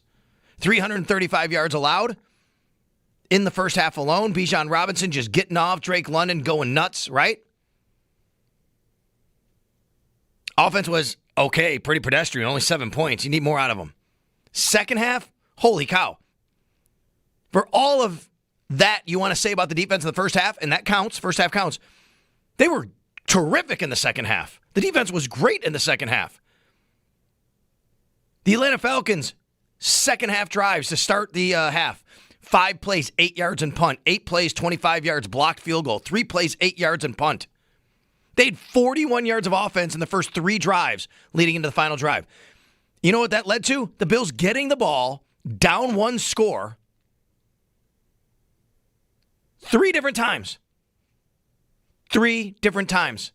An offense led by Josh Allen, the league MVP, Superman, best in the league, arguably, whatever. An offense that has Josh Allen had the ball 3 different times in the second half, down 1 score, and mustered 0 points. After the first drive when they scored, I'm talking about, because then they were down 1 score. Not only 0 points, 24 yards, 5 yards, 0 yards. 8 plays, 3 plays, 3 plays. 8, 9, 10, 11, 12, 13, 14 plays, 29 yards. In 3 drives, having the ball with a chance to tie it, 1 score needed. That's it. Joe Brady runs a Elijah Moore jet sweep on 3rd and short. Now, Eric Wood brings up the point and he wasn't defending it, I just want to bring up the point and say, if you say, why would you do it? I guess the thinking would be, hey, if you line up and tush push, lots of defenders go in the middle, they try to stop it, and then you give it to Elijah Moore on the outside and he can break one. Totally get it. I don't care. I need Josh Allen or James Cook to handle the ball in that situation. I need either Josh Allen to go forward twice or James Cook to go forward twice or one of each. They were running the ball well. They had just had a 73-yard drive. Maybe it wasn't. Well, a couple drives before that, I guess I'd say. Running the ball with James Cook.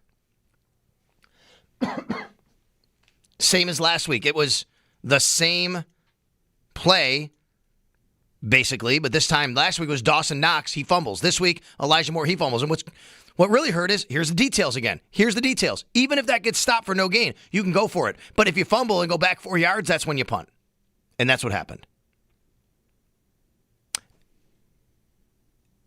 Josh Palmer leaving this game was huge for the Bills. Huge. The Bills had a great matchup with Josh Palmer they loved, and they went to him early, 45 yards. They went to him again, 15 yards. He gets hurt on that play at 60 yards before halftime. He gets hurt. He was a big part of the game plan, and when he got hurt, the Bills had no answers at wide receiver. Keon Coleman did not step up and play bigger than he is or needs to be in a couple of situations. They could not find an answer to get the ball out in short, just pitch and catch situations like the Falcons did with Drake London all night, it seemed like, at least in the first half.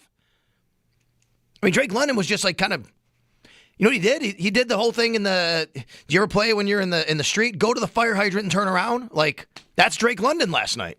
Go to the fire hydrant and turn around. I'm just going to throw it to you. Nobody's there. Right? The Bills didn't have that. They don't have, I don't know. It's not just throwing deep. Like people want to do that. It's all of it. I don't know. I don't know what the answer is on offense right now. They do not have the separators at wide receiver. But look, I will say, when you have Dalton Kincaid out, and you know that, and then you have Curtis Samuel out, and then you lose Josh Palmer, there are only so many options you have. No, most teams can't go 4 or 5 deep and say like, oh yeah, we're going to be fine. As much as you want everybody eats, you just can't do that. When you're throwing deep to Tyrell Shavers late in the game, that tells you where you are on your roster. All right, let's get to the phone lines. 803-0550. I've let you load them up enough. I really appreciate that. Let's start it here. Let me see where we are going to go, and let's go to Nate, who's going to start us off. Hi, Nate. You're on WGR. Hey, Sal, how you doing? Thanks for taking the call. You got it. Hey, yeah. I'd like to preface first by saying all the injuries that we had in this game really hindered us offensively, and then all the injuries that we had defensively. But the defense, I thought in the second half played great. I think the defense, especially the pass rush over the last few weeks, has looked really well in certain spots. But the offense, even with the injuries that we have on offense, I'm not saying Joe Brady should get fired or anything like that, but, he's definitely on the hot seat if this all continues, because I feel like you brought up in the earlier show about passes to running backs. We didn't see any of that in this game. There definitely could have been more, especially getting James Cook involved. It feels like we went out there in the second half, had a great drive. The offensive line was feeling it. James Cook was feeling it. And then we go away from it. And not to bring up past games, but even in the game against Kansas City in the playoffs, we had a beautiful drive where we were running the football, and it seems like that's our identity. That's how this team was built, was to be a running team, especially getting Cook involved.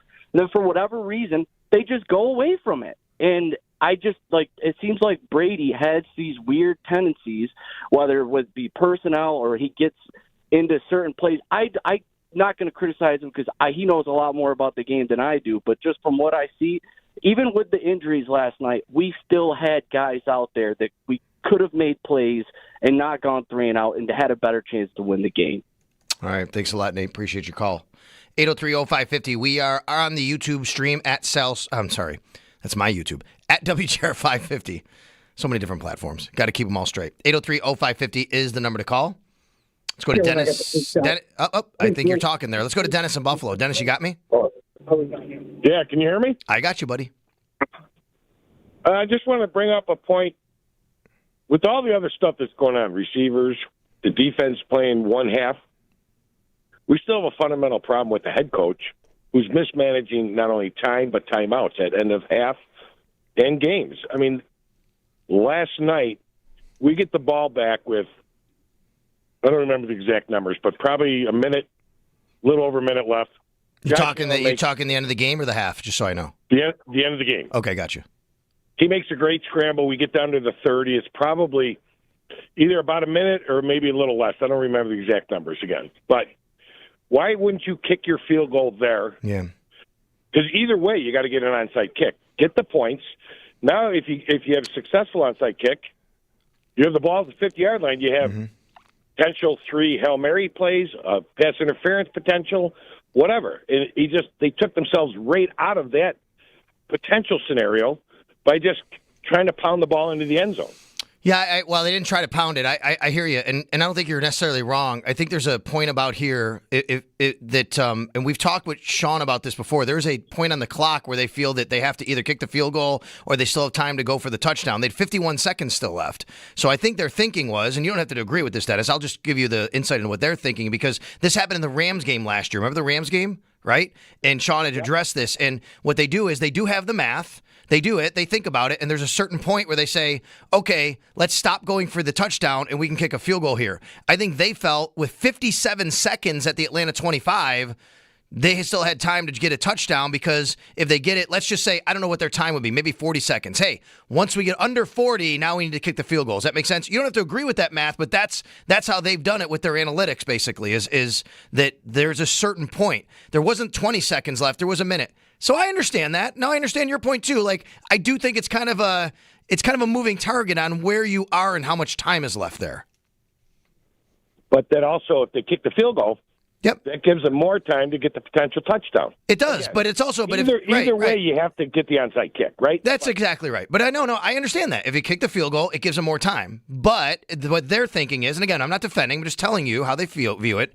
If they get the touchdown before, let's say, 45 seconds, there's plenty of time to get in field goal range, too, with an onside kick. So my question would be, and we don't know this right now, how many seconds would have to be on the clock for Sean to say, let's just kick the field goal instead? You know what I mean? Well, I understand that. I understand their analytics, but then they have a fundamental problem with who's ever coming up. No, that's just because you think it's a fundamental problem because you don't agree with their math. That's all. But they do it with their math. No, I understand that, but their math hasn't worked for several years now, because there's many scenarios where they've mismanaged that time and or timeouts at both the end of a half or the end of a game. Okay. I mean, it's not just those two scenarios is my point. Yeah, I know. They've also won a lot of close games. We've gone through this before, but that's okay. I get it. I know. You always remember the ones that they don't do right. You're not wrong. I get it. Somebody said it last night to me. They should have kicked the field goal, and they probably could have, and they should have maybe. But I think there's a time, like it's like, well, if there's under 40 seconds left, you go for the touchdown. They don't always mismanage the clock, folks. I know it's something people say because that's what they love to say. They've also won some close games, and they managed the clock fine against Miami, and they managed the clock fine against New Orleans. So, I don't know. Let's go to Gabe in Amherst. Hi, Gabe. Hey, Sal. First time long. Yep. Go ahead, buddy. Yep. So, basically, I agree with your point about the lack of attention to detail, and I just think it comes down to the fact that we just don't have the talent on either side of the ball, especially when it comes to wide receiver and just our defense in general. Kind of with the spotlight on Brandon Beane. I know McDermott gets a lot of heat when it comes to how games get played out, but just currently how the roster's put together, we don't have any talent on either side of the ball. We have our top guy last night who got hurt is realistically he's like a low end wide receiver 2, high end wide receiver 3, and I just don't think that's what's going to get it done if we want to win the Super Bowl. I hear you, and I think it's a big point from a lot of people today. It's been a point on this radio station. We know that, right? The GM came on here and defended the wide receiver group. They signed Elijah Moore like an hour after he came on here. And, they feel that they have a good floor for the wide receivers. But admittedly, like you take a look at, like, they're not paying a number one wide receiver. They've gone away from that model. That's the model they want. And I agree with you. You don't have enough, but look, I mean, again, when you're missing, if you go with that model and you're missing 3 guys, it doesn't matter. Or if you go with a high end, if you're missing 3 guys, it's going to be tough. Either way, totally feel you on that. 803-0550 is the number to call here on the Northtown Automotive Extra Point Show. We'll take a timeout. We'll come back. Good start to the show. Take more of your phone calls after this.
But we really need to talk about what happened yesterday. The Bills lose 24-14, and it was a disastrous first half for the defense, and not a good first half for the offense. It was a really good second half for the defense, disastrous second half for the offense. You add it up, the Bills drop to 4-2, drop out of first place in the division, drop out of the top 4 in the standings and seedings in the AFC. They're now the number 5 seed. Lots of football to be played, but those are the consequences of playing the way they've played the last couple weeks. Folks, this game started. It started. The very first, we can go before that with injuries. I'll get to that.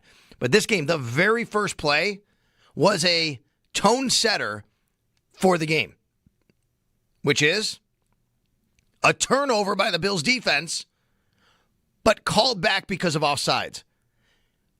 I'm telling you, the first play of the game was huge. Huge. If the Bills get the turnover on the first play of the game and they have the ball at midfield, they probably score on the first drive, I think. They already did. And they're in the lead. They're not trailing 7-0. And now it totally changes the tenor of the game, the stadium, everything. But why did it get called back? Because they were offsides. Just lining up properly. By Greg Rousseau. Lining up properly by Ed Oliver later in the game that would have brought up a second down and 13, 14, 15, something like that. But instead, it's 1st and 5 because of an offsides. And then the Falcons run Bijan Robinson 81 yards for a touchdown when they would have been in a totally different situation on long yardage. These are basic things in football the Bills are not getting right now. These are basic fundamentals that this coach, this coaching staff, this organization has preached for years. And if you think that, that must be coaching, hey, that's fine. You want to go there. Do you think they don't work on it? Even last night after the game, Sean McDermott in the postgame presser, these are things they talk about. These are things they go over. They rep in practice. They're cognizant of it. Don't go offside. Don't line up offside. That happens. These are little details.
Hold is down. Kick is blocked. The field goal is blocked. Hancock goes to scoop it up, and he's got it at the 39-yard line. What a play by the Bills. Greg Rousseau appears to be the guy that got in there and blocked the field goal. One of the highlights for the Bills last night, Greg Rousseau's blocked field goal. Man, there you go. I mean, how many field goals we've seen blocked this year? Extra points, field goals, lots of blocked kicks in the league this year. Would have been nice to get a miss or a block on the final field goal the Falcons made, but, the Bills made their bed and had to lie in it, and the Falcons kicked that field goal to go up 10. They lose 24-14. They fall to 4-2. Welcome back to the Northtown Automotive Extra Point Show. Sal Capaccio with you here on a Buffalo Football Monday on a Tuesday. Taking your phone calls. Let's get right back to it. Mike in Pennsylvania. What's going on, Mike? Hey, Sal, how are you? Good, oh buddy, boy, what a game! A little disappointed in Brandon Beane. The fan base has been yelling at him. Get some speed, get some receivers, and he's been, countering act. Well, everybody eats. Everybody doesn't eat. I'm kind of disappointed in how this. You got a unicorn of a quarterback back there in his prime, and you have no homegrown talent coming up outside of Keon Coleman, who I don't think is a number one receiver. He's slow. They're just unathletic, with the exception of Shakir. They're not receiver athletes out there. I mean, I watch these other teams in Jigba over the top. There's no threat. Even Palmer is limited athletically. I mean, he's probably the best of the bunch, but I mean, they just have no superstar. They have to go out at the deadline and try to acquire one. I don't know how they're going to do it with the cap situation, but they have to attempt it, because it's going to be a long, miserable season if they don't get a receiver and get one soon. Yeah, thanks, Mike. Good call. Listen, you're not wrong about the speed point. They need it, and they tried to address it with Elijah Moore. That really hasn't worked out like that. But Elijah Moore said he's been okay for them. Wasn't yesterday. It was a bad miscommunication with him and Josh. Josh Palmer getting hurt really hurt him yesterday, but you're right. They just don't have the thing that we've talked about a lot that they need on offense. And I'm watching the Chiefs, not this game, last week when they're on the night game, and I think that someone said like all their receivers run 4-4 under 4-3, whatever. And it's like, or three of them when you get Rashee Rice in or whatever. And it's like, man, you just have that ability. Now I will tell you, just throwing downfield isn't good enough. You have to complete passes too. Like the Bills did one yesterday early in the game, which was great. Sometimes the Chiefs throw downfield and they're not great at it, and it puts them in a long situation. It's not just as easy as that. But I love the point about the athleticism. Even because Shakir, who's a pinball and just bounces off everybody, isn't like a burner. And where are the running backs in the passing game? I don't know what has happened to that. What's happened with the running backs in the passing game? They're non-existent. Touchdown yesterday, Ray Davis, and a little rollout. That was nice. I mean, Ty Johnson, who Josh Allen calls the best third down back in the league, yes, partly because he's a great, pass blocker. He's also been great at getting out in space and matches up against linebackers. And when you have a blitz on, it's a great way to get him involved. But I don't know. I mean, there's a lot that goes into every play, right? I know that, and I'll say that as much as anybody. Steve in Virginia. Hi, Steve. Hey, Sal. How you doing today? Okay, buddy. Hey, just couple of questions. One is on Brady, because in the past we've seen Dable go through some lulls where like the offense looks a little slow, and then they finally figure it out. We saw Dorsey; he couldn't quite do it, and then he got fired. And now we're seeing Brady go through the same thing where like they're going through a lull.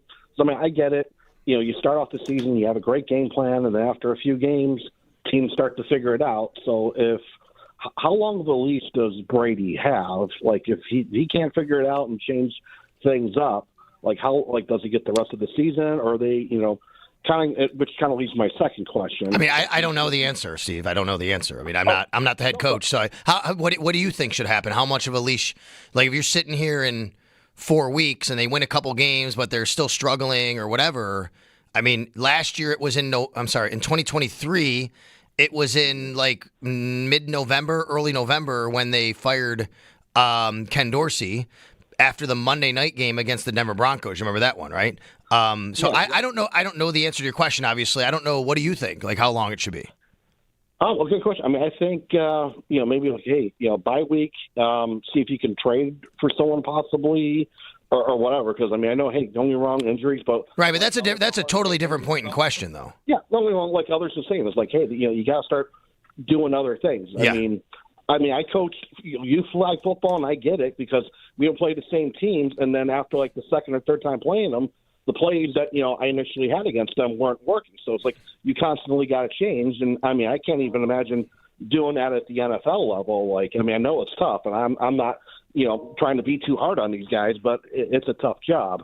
And then also it's like if we've seen changes in the past to where like when the team the Bills were in a lull. Do you think like they're going to try to trade it for someone like how they did last year, or fire somebody? I mean, I know you can't predict the future, but yeah, I don't know. Like I said, there's just a lot of things that go into all that, right? I mean, firing somebody's a big deal, and making a change, and you're making a change mid-season. If I mean, I don't know if they're there yet. I don't think so. But right now, I mean, obviously, there's a couple issues the last couple of weeks with Brady and a couple of play calls, and they've done it before. But I mean, I wouldn't predict that's going to happen. And then the other thing about it, Steve, is it's just tough to make a trade with the salary cap. They could do it, but they're going to have to move some things around. I mean, you can't. They're pretty tight against the cap, and you might have to do money in, money out for a trade. And that might be a player out, and I'm sure a lot of you are fine with that, but it's just not as easy as just, going out and grabbing somebody. It's tough. Let's go to Rob in Connecticut. Rob, what's going on?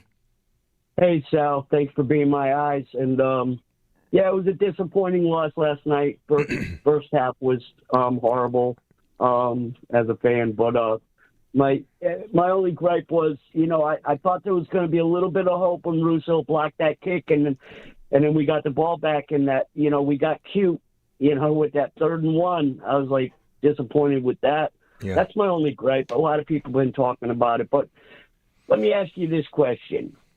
Everybody's talking about receiver, and there's one name that came into my mind, and I don't know how possible this is before the trade deadline. What is the possibility of taking a look at Jerry Jeudy from Cleveland? Would that be possible?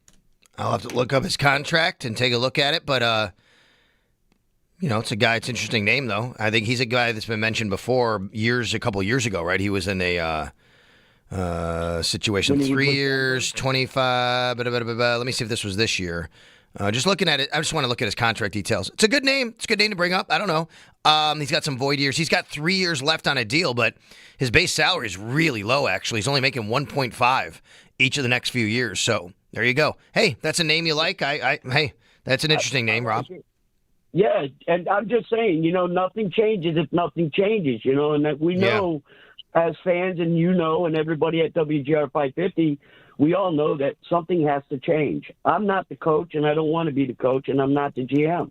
I'm just a fan that. Wait, you don't want to be the coach or GM? Come on now, everybody wants to be the coach. Absolutely not. I know. I get it. That. I get it. No, it's a headache. But I'm disappointed as a fan, but we move forward from this. I didn't like the DNA from last night, but I'm glad that we're going on a bye. That's going to, maybe clear our heads. Hopefully we can put something together against Carolina and push forward. So all right. Let's not panic. Yeah, you got it, Rob. Thanks. I mean, bye week's going to do this team good because they have a lot of injuries. We'll get to that in a little while. First, Jason in West Falls. Hi, Jason.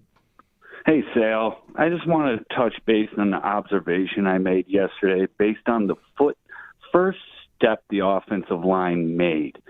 It seemed like every single time they took a back step in pass coverage, they were beat. Didn't matter if it was 4 rushed or a blitz of 6, they got home to Josh. However, when they started their momentum going forward with their first step, with James Cook getting the ball, running play-action pass, there was positive yards.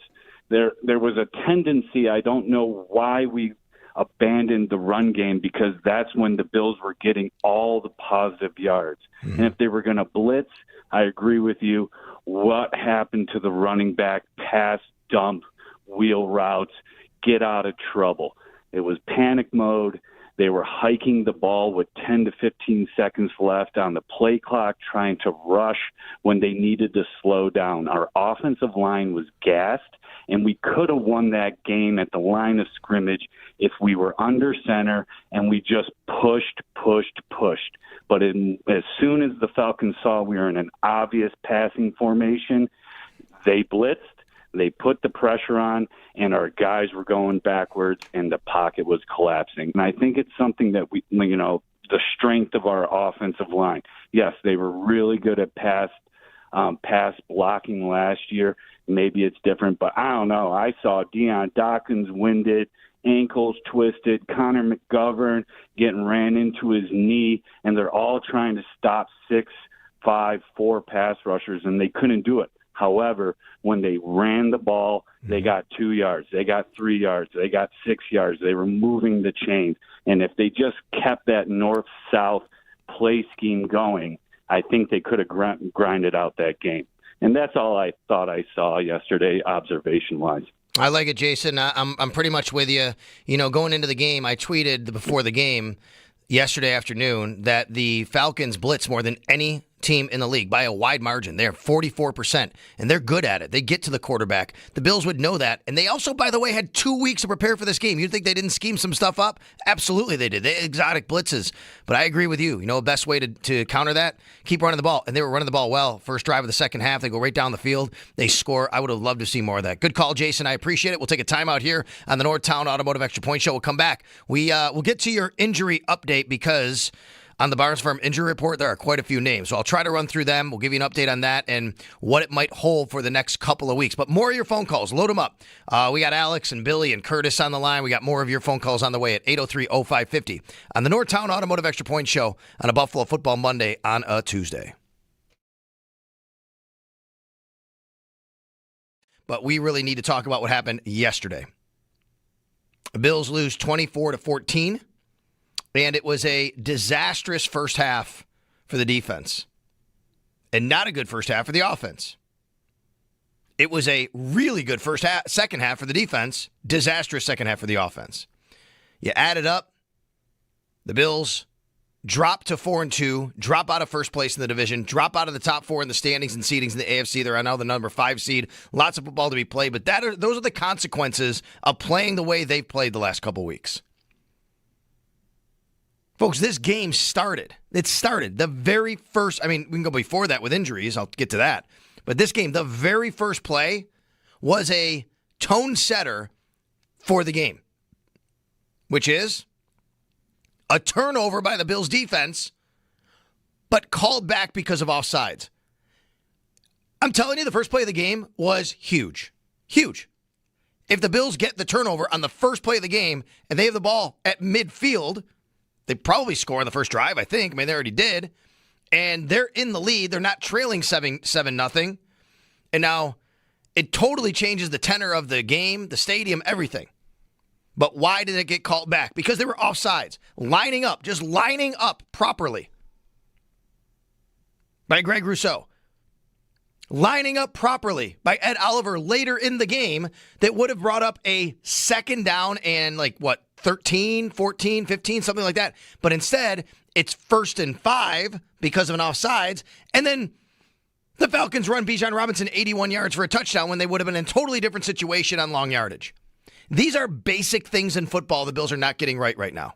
These are basic fundamentals that this coach, this coaching staff, this organization has preached for years. And if you think that, well, that must be coaching, hey, that's fine. You want to go there. Do you think they don't work on it? Even last night after the game, Sean McDermott in the postgame presser, these are things they talk about. These are things they go over. They rep and practice. They're cognizant of it. Don't go offside. Don't line up offside. That happens. These are little details.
Elijah Moore jet. The Atlanta Falcons, second half drives to start the half.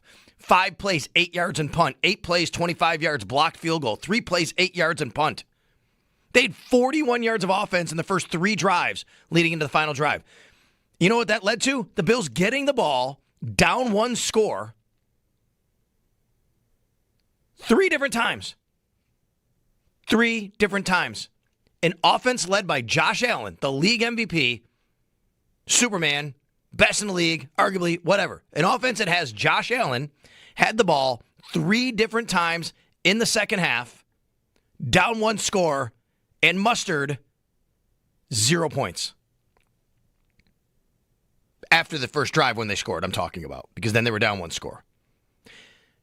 Not only 0 points,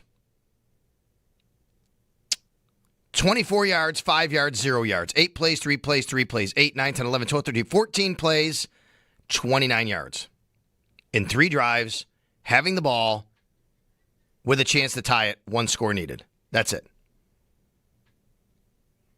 Joe Brady runs a Elijah Moore jet sweep on 3rd and short. Now, Eric Wood brings up the point, and he wasn't defending it. Okay, let's get right to the Barnes Firm injury report.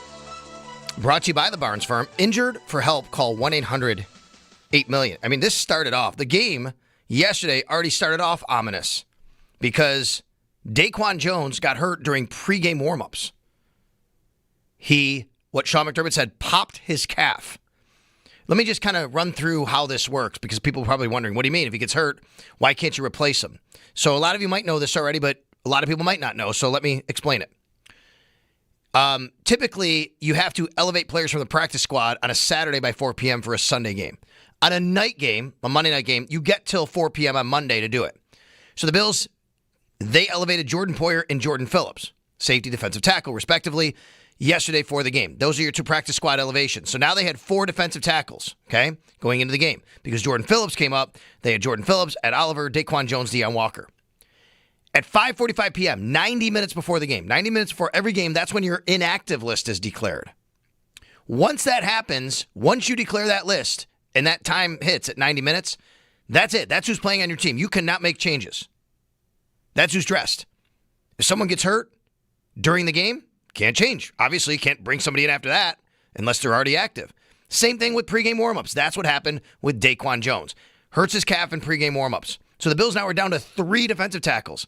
Ed Oliver, Deion Walker, and Jordan Phillips. And Ed Oliver's coming back from 4 games off.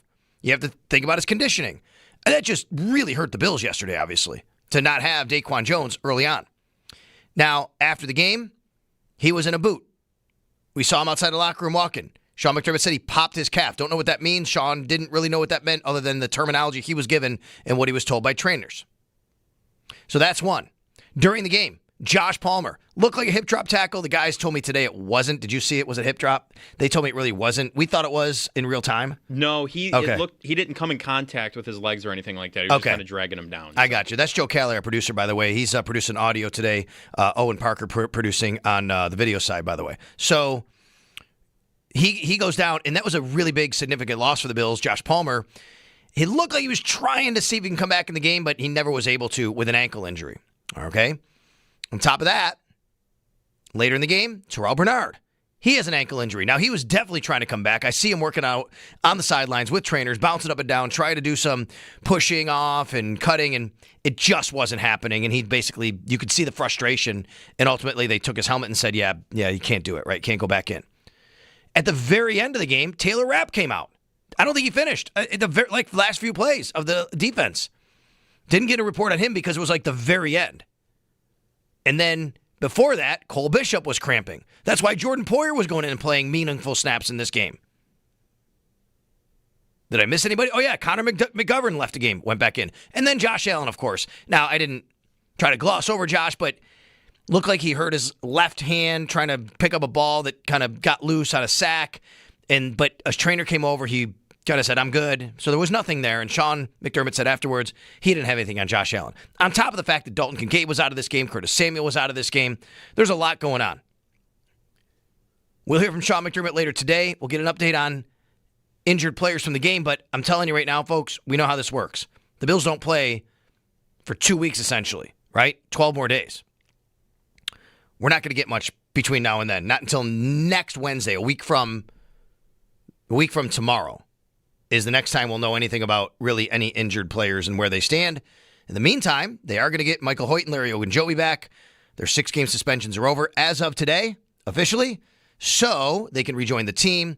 The team won't have much practice this week. They will next week. I'm assuming they'll just join them. And the Bills did put 2 players on IR, TJ Sanders and DeMar Hamlin, giving them 51 on the roster. Hoyt and Ogunjobi should go and make it 53. So there you go. That is the Barnes Firm injury report. It was lengthy. Brought to you by the Barnes Firm. Injured? For help, call 1-800-8-million.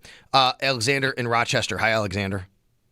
Hey, Sal. A lot of issues to address, but I think one of the biggest ones for me, it's not even might not be the biggest on paper, but it just doesn't look like the offense is having fun. I mean, there's been so many in the previous seasons, previous games this year, that camaraderie, that celebrating with each other, celebrating each other.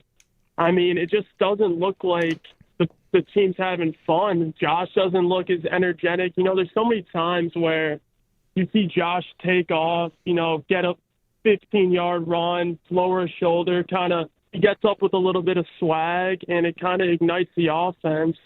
Or also just maybe taking a shot downfield. If it's caught, if it's not, maybe you get a flag, move the ball, but it just doesn't look like there's been any explosive plays, anything to really boost the momentum of the team. I don't know if you could see it too, but it just doesn't look like that swag, that fun is there right now with the offense. That's an interesting observation. I don't know how deep I want to go into it. I think a lot of it is it's chicken and egg, right? They're not moving the ball and scoring the last couple of weeks. But it's an interesting observation, personality-wise. I don't know. Haven't thought about it much. Thanks a lot for the call, though. I appreciate that, Alexander. Billy in Toronto. Hi, Billy. Hey, Sal, listen, I've been positive the last 2-3 years and still am, but we've now let Kansas City back into the race, which I don't like. Sal, when this team is clicking, it's very easy to point out what's going well. It's very easy to say, what's going well. But where I have a problem is when we get in trouble. And I've mentioned to you this many times. Do we have that play to get us out of trouble? Do we have something that can spark us? We can't keep relying on Josh to run 15, 20, 25 yards when he gets in trouble. What I'm starting to see is how teams defense. They defense Patrick Mahomes. They defense the quarterback in Baltimore, who's now hurt. You send the house at these guys. And you try to take Josh's run away from him. You get him to scramble around and not be, the run is just not there because there's too many guys. When your team is in trouble and it's not going good and you've got all week to practice, you've got to have a backup plan. What has ever happened to the screen pass in the NFL? Can we just, if they're going to send the house, start throwing screen after screen after screen, or go deep? Yeah. I don't disagree with a lot of what you're saying. I will point out though, they did try a screen yesterday late, and it got blown up. Like it's not that easy, right? If the defender reads it, and it could be a bad play for you. I'm not disagreeing. I'd like to see one once in a while, Billy, but it's not that easy. Like the other team can also sniff that out, and they did. The Bills did try a screen pass, and it went for no yards, maybe negative yards, I think, actually. Yeah, but Sal, that's one play. I know. You don't give up on it. You don't quit on it because it doesn't have. Put it in our show that we may use it, and it may open up something else. I know. I don't disagree. To see Josh go downfield. 4 or 5. I don't care if we don't complete one pass, but I do care. But if we don't complete them, we're becoming too predictable, and it's like we need Josh to bail us out all the time. Yeah, I don't know if you hold on, Billy, hold on, buddy, settle down for a second. I got it. Love the passion. I think what you said earlier is right. Do you have that play? I'd like to say the player, though. Other than Josh, it's player to bail you out, right? Yeah, James Cook is great, but, giving him the ball a lot and running, that only takes you so far. And, yeah, you can use him as a pass game. It's player, I think, maybe not play to get you out of it. So I appreciate the call. I appreciate it, Billy. Thank you very much. I'm going to get to Curtis real quick in Niagara Falls because he's been waiting patiently. Hi, Curtis. Hey, what's up, Sal? I'm good, man. Yeah. I got to be quick because I'm at work, but it's 3 points. I was in the military, And I remember when we were learning how to march, our TI said, pay close and particular attention to this. Pay close and particular attention to this. To this day, I still use that. They had, 11 penalties in the previous 2 games. And the first play of the game, what do? You line up all sides. That irritated me for the rest of the game. And then like the previous caller was talking about the swag after a play that the offense had. When they got the ball back, 1:56 seconds before halftime, it seemed like they were just like the alien Fred Flintstone. Yabba, dabba, do. There was no life whatsoever. And my last thing, and I was asking the screener, does the Bills hold an NFL record for most players having their career best against? Oh, I don't know that. It's something to look up. I mean, I don't even know. Was that Drake London's best game of his career? Was it the best game? I don't know. And the run by Bichon. Oh, Bichon, the 81-yard, yeah. No, I mean, I don't know. I mean, it's easy to probably say that because you're caught in the moment, but no, they've had some guys have some big plays and some moments for sure. Curtis, I agree with you about the first play. It was a total game changer. The first play of the game was a big deal. Yes. It was a big deal. And it's a basic fundamental, and you could blame coaching all you want. It's not like they don't go over that. That's on Greg Rousseau. Greg Rousseau has to be able to be better than that. He has to not line up offsides. I mean, simple as that. Ed Oliver has to not line up offsides on another play later, Curtis, that they had him stop for a loss, but because he was offsides, it creates the 1st and 5, and what happens next? Bijan Robinson goes 81 yards, right? I mean, those are things you got to do. You're right, Curtis. Thanks a lot for the call. We'll take a timeout. Great calls so far. Thank you very much for a good first hour on a bad result last night. We'll do a lot more of it after this timeout on the Northtown Automotive Extra Point Show on WGR.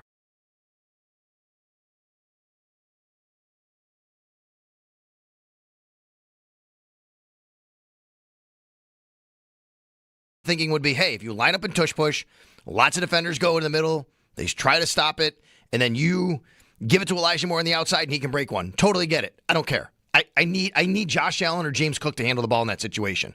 I need either Josh Allen to go forward twice or James Cook to go forward twice or one of each.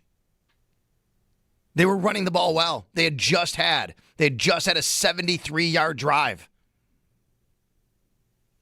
Maybe it wasn't. A couple of drives before that, I guess I'd say. Running the ball with James Cook.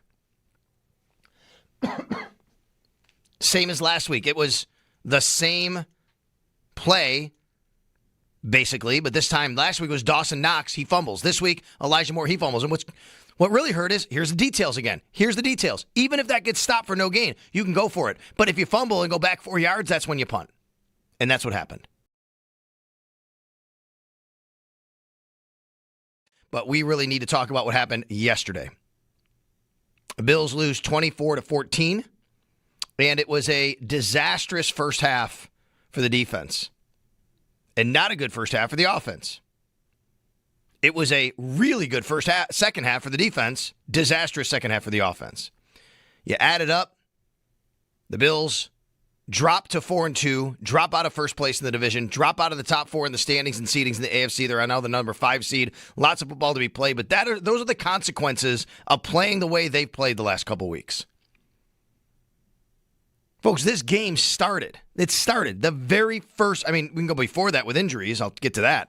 But this game, the very first play was a tone setter for the game, which is a turnover by the Bills defense, but called back because of offsides.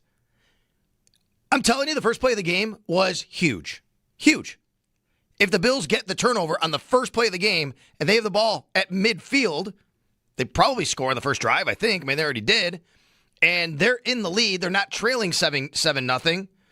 And now it totally changes the tenor of the game, the stadium, everything. But why did it get called back? Because they were offsides. Lining up properly by Greg Rousseau.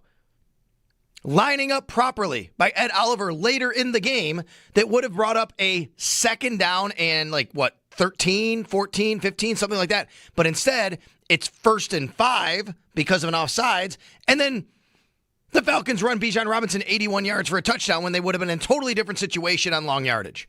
These are basic things in football the Bills are not getting right now. These are basic fundamentals that this coach, this coaching staff, this organization has preached for years.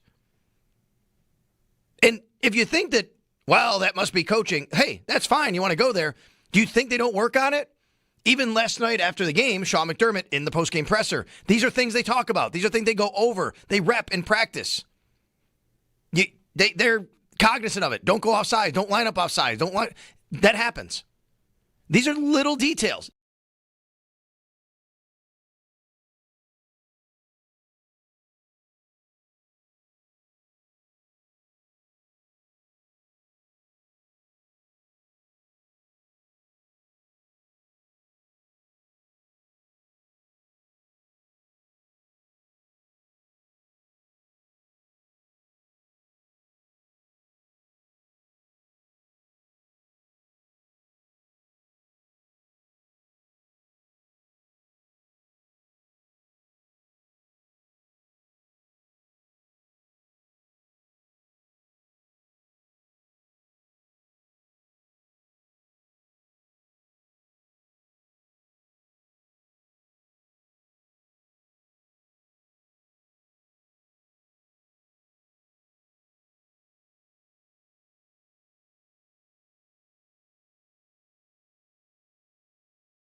I always think about Willy Wonka and the Chocolate Factory. I'm about to say we have so much to get to in little time, because then Willy Wonka and the Chocolate Factory says we have so little to get to in so much time. And then he goes, strike that, reverse it.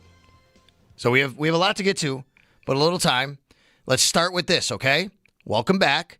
It is a Buffalo Football Monday on a Tuesday on the Northtown Automotive Extra Point Show, presented by Catholic Health, the right way to care, and brought to you by Northwest Bank. For what's next, get started at northwest.com, and by Northtown Hyundai, Western New York's premier Hyundai dealership. Shop online at northtownhyundai.com.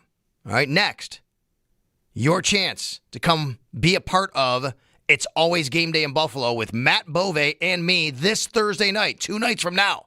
Okay?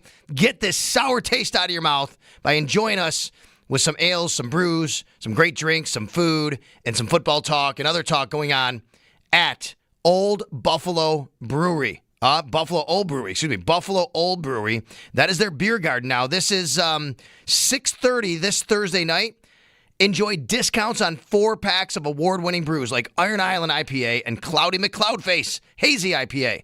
Be a part of the live audience talk football, discover one of Buffalo's hidden gems, Buffalo Old Brewery, 1221 East Lovejoy Street. I've been there. It's amazing. They got a stage. They got an amazing beer garden. You're going to love it, folks. Come on by. Matt Bove and I are going to be there. Got some WGR swag we'll be giving away. So come on by, hang out, have fun with us, talk football, life, whatever else is in store. Hockey, Sabres, baseball is going to be going on. And we're leading you up to the Thursday Night Night Football, Bengals and Steelers, and it's going to be a great time. So that's 6:30 p.m. this Thursday at Buffalo Old Brewery, 1221 East Lovejoy Street. Be a part of the live broadcast and the live audience. Matt Bove and I on It's Always Game Day in Buffalo. Let's get connected with our fans. Brought to you by Northtown Kia, Western New York's #1 Kia dealer. Shop online at northtownkia.com. Got a great text from a former coach of mine, Coach Ronald. He said, I believe the defensive coordinator, former Jets DC and interim head coach Jeff Ulbrich, put together a game plan that totally frustrated Josh and the offensive line. He had a history of going up against the Bills.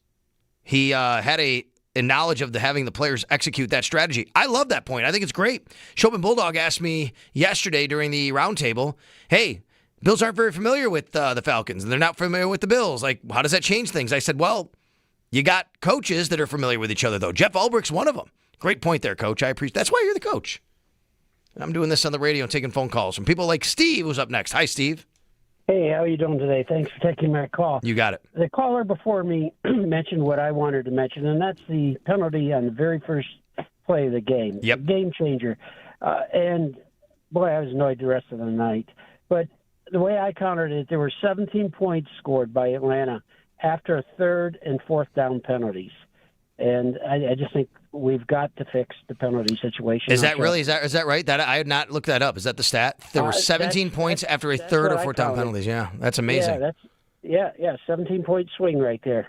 Wow. So I'll just shut up and listen. No, you're not wrong. You don't have to shut up and listen, other than just being right about it, because it is to the point of, I don't know, throwing your hands up in the air. What are you going to do? How do you do it? You go over the fundamentals. They know where to line up. They've been playing football since they were little, right? I mean, that's on Greg Rousseau. It's on Ed Oliver. You got to line up right. It's costing your team. Let's go to Kevin in Hamburg. Hi, Kevin. Hey guys, hey Sal, how you doing? Good. Two things. I definitely think we need another receiver, because I think the Falcons defensive coordinator was not scared of getting burned constantly. That's why he sent the vultures after Josh Allen, because you don't do that if you think someone's going to smoke you constantly on the back. Like if we had someone like when we had the Bills in the 90s, we knew James Lofton and Andre Reed. People were scared of them. They knew they'd smoke them. It is what they do, though, Kevin. Just so you know, it is what they do. They are the most heavy blitzing team in the NFL. I don't know if they were more out. I don't think they went out of character. I thought maybe they would back off because it was Josh Allen, but you're not wrong. You just want to keep doing what you're doing because you're not afraid of what's going to happen, right? Yeah. I'd love to see him get Garrett Wilson. I think he's totally frustrated with the Jets. Obviously, minus 10 passing yards. You get someone away from an enemy team.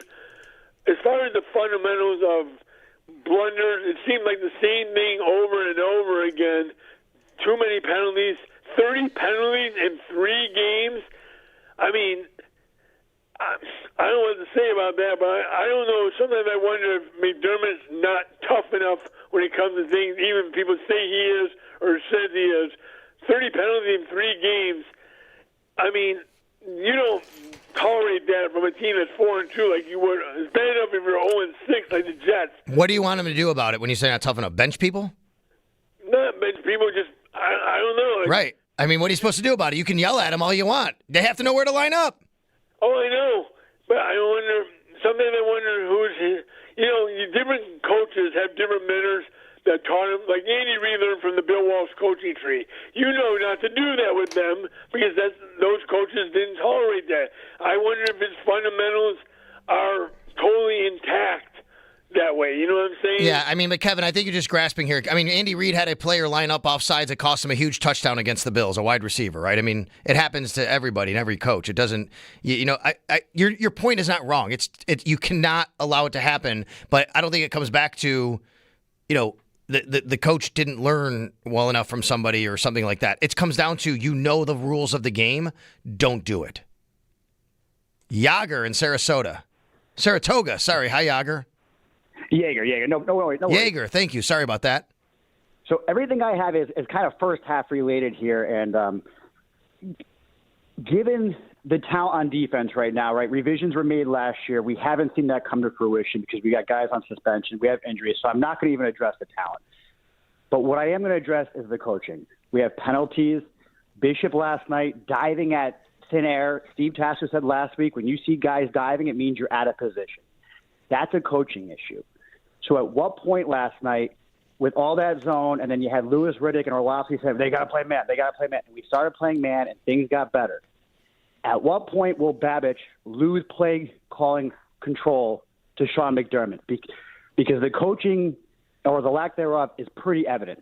That's my one point. The second point, which let me address the first one. Okay. I don't know the answer, obviously. Sean has taken play calling duties back when he did it with Leslie Frazier a few years ago. And even I think Bobby Babich for one game maybe last year. I'm not totally sure on that, if I remember. What you said, though, is right, though. They did make the adjustment, and it was better. The second half defense was very good, right? I mean, they made the adjustment. That's got to be coaching, too. You got to give them credit for that. So I don't know the answer and how you wash all that. Does that make sense? No, you're correct. But we had 13 seconds. We learned from 13 seconds that when there's 20 seconds left in that half, and you're playing the softest zone in the world, they get in a position on that soft zone, and then it's, okay, now let's play man-to-man, and then you get burned deep. So I guess they're grasping. You can see the desperation there. But the one big point I want to make is that review last night. How is that not a catch? Because that is also right before the half. That stopped our drive, stopped our points. Yeah, he had his hand under, didn't he? That looked like to me. I never saw it touch the ground. And the review, you could see it. The angle is the best angle in the world. Yeah. I urge everybody to look that up and take a look at that. It wasn't even close to I thought so, too. Yeager. It's a good point. And those are the little things that, whether they go your way or you create them or not create them, those are the little things that have hurt the Bills. And I agree. Carl wants to chime in on Cole Bishop. I was going to address your point on him and the tackling, but go ahead. I'll let Carl talk. Go ahead, Carl. Hi, Sal. Great to be on. I just wanted to ask you this. I know you're an ex-player and fundamentalist. How does Cole Bishop not just drive into his hips at the sideline and take him out of bounds? Why is he trying to wrap him up 1 foot from the sideline? Can you explain that? What play are you talking about? I don't know. I'm sorry. Cole Bishop on the touchdown. Which touchdown? I don't know. I got to remember here. I'm sorry, buddy. You talking about Bijan? Yeah. Oh, and the 81-yard run, right?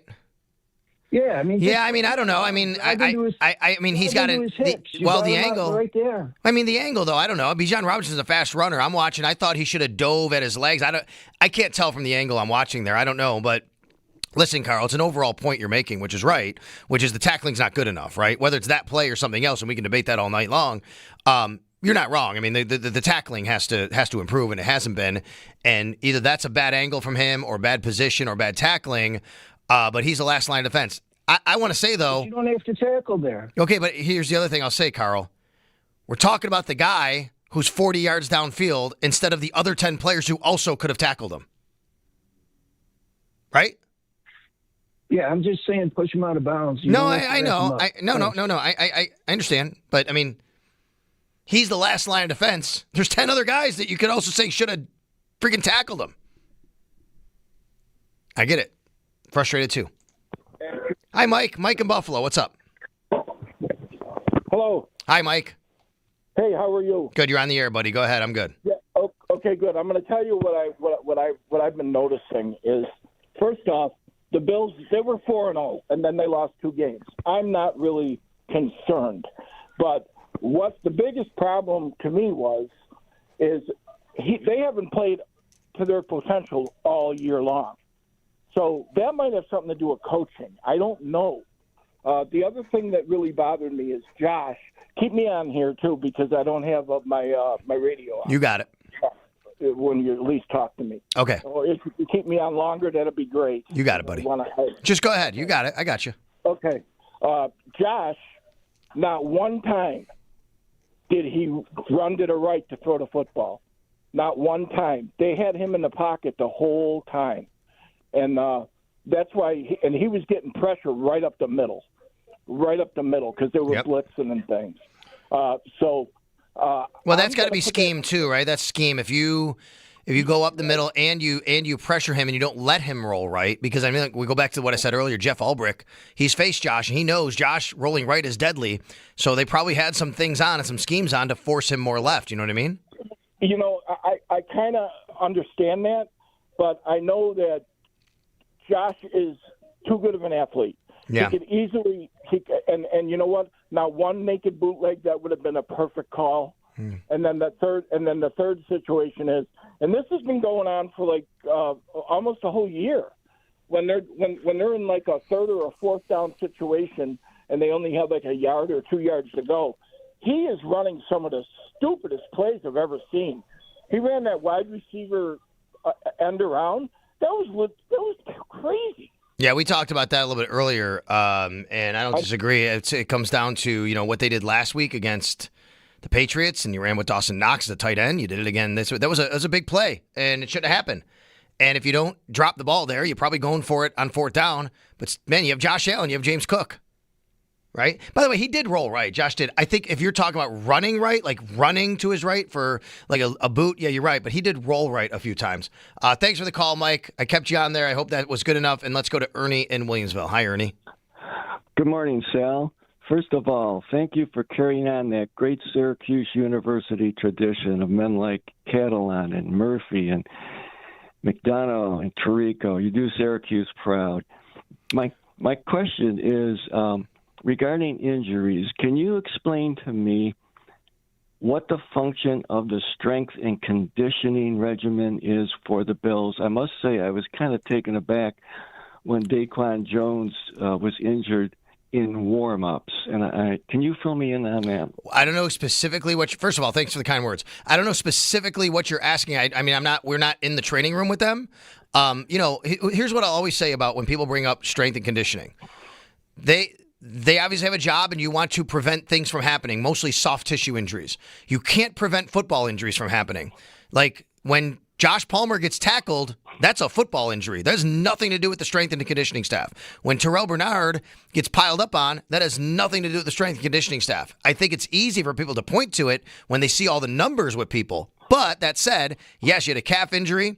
You have Matt Milano's pec injury, and you have other guys with soft tissue injuries. They've had a few hamstrings, not as many now. They had some earlier in the season. I do think that's a product of guys off all season coming in, and it's all of a sudden you're getting right into football work. That can happen. So I don't know specifically what you're asking about what the strength and conditioning coach and staff does.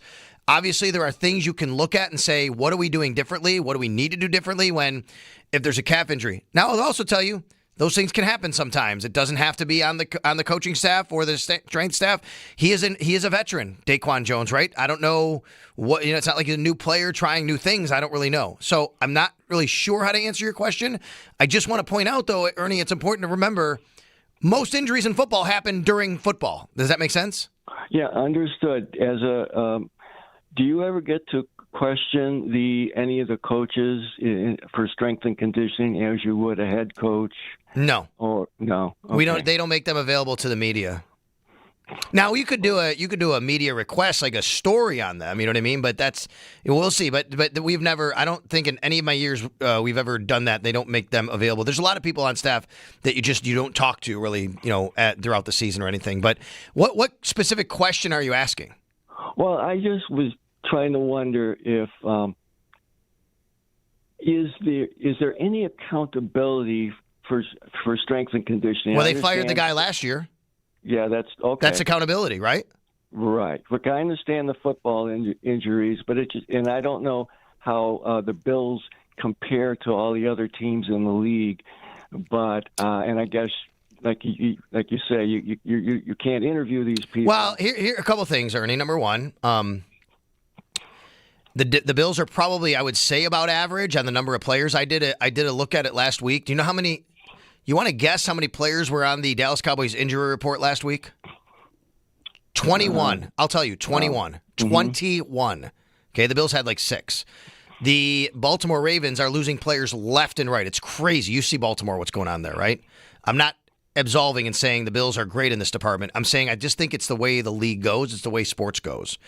That being said, accountability has happened. I mean, they made a change last year. They have a new guy in charge. They made a change last year. That's accountability. That clears it up, Sal. I hope so. Thanks a lot. I appreciate the kind words, like I said. Justin in North Carolina. What's going on, Justin?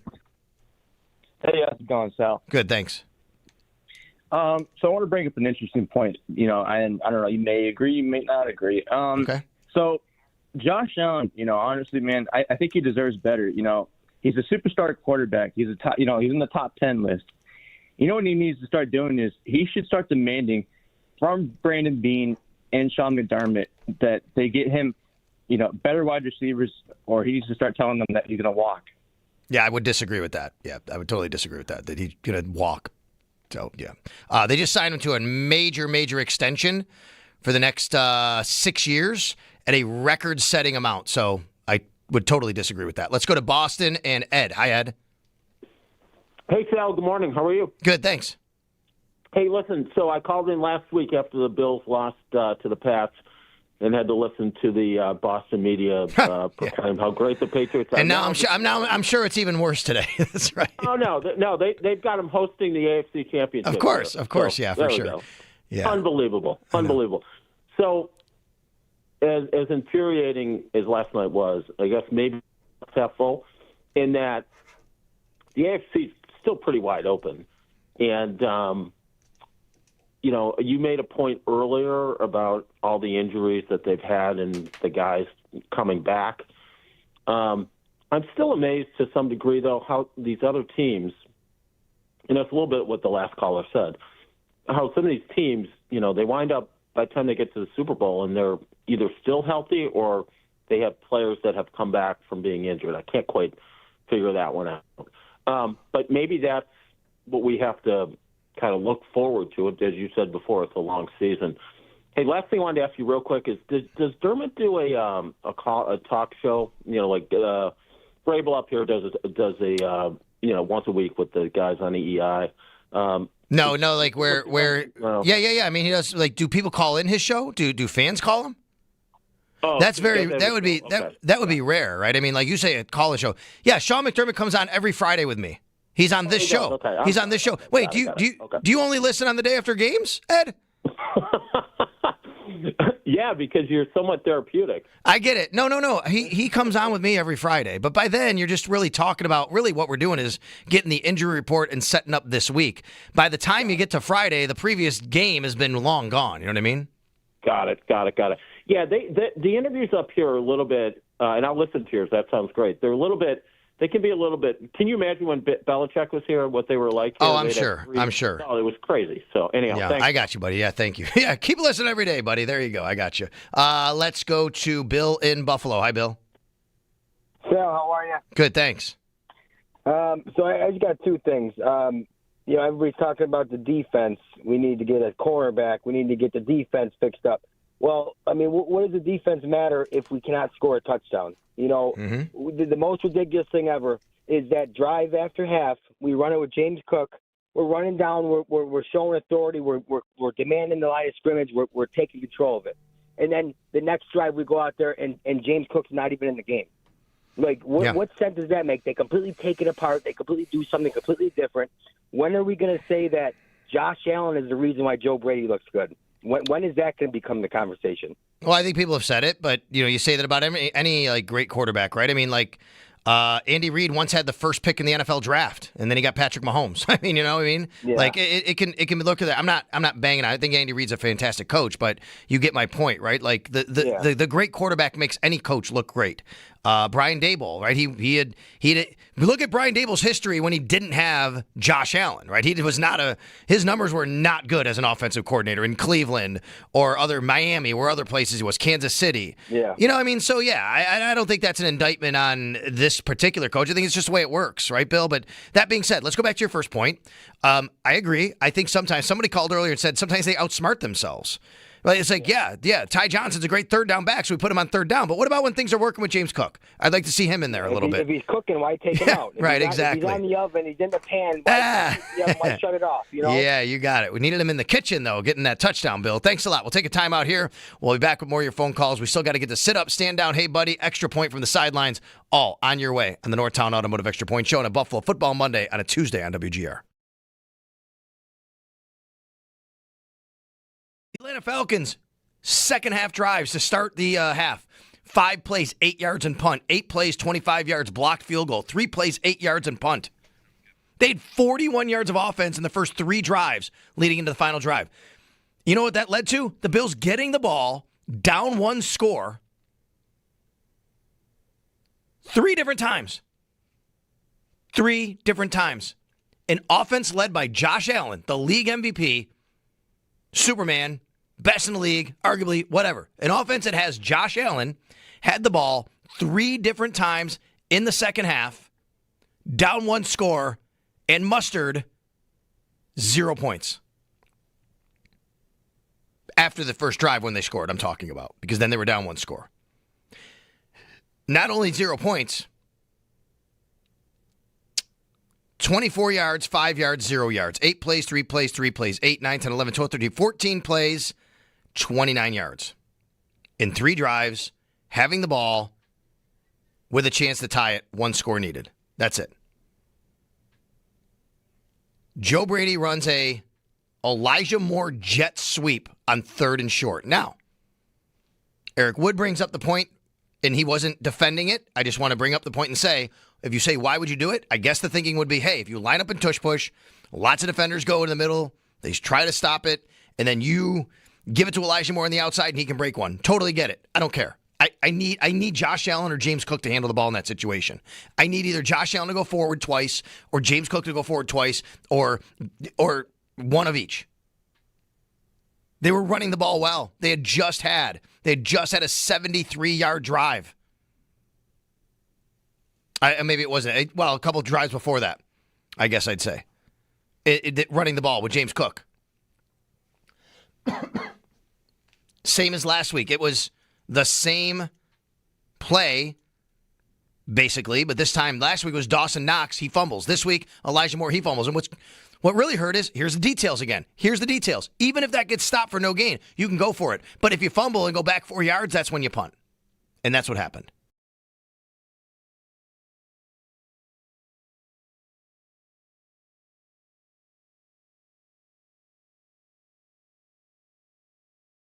But we really need to talk about what happened yesterday. The Bills lose 24-14, and it was a disastrous first half for the defense, and not a good first half for the offense. It was a really good second half for the defense, disastrous second half for the offense.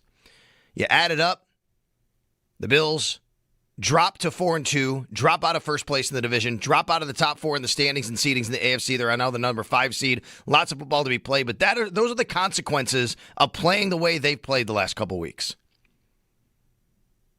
Folks, this game started. It started the very first. I mean, we can go before that with injuries. I'll get to that. But this game, the very first play was a tone setter for the game, which is a turnover by the Bills defense, but called back because of offsides. I'm telling you, the first play of the game was huge. Huge. If the Bills get the turnover on the first play of the game and they have the ball at midfield, they probably score on the first drive, I think. I mean, they already did. And they're in the lead. They're not trailing 7-0.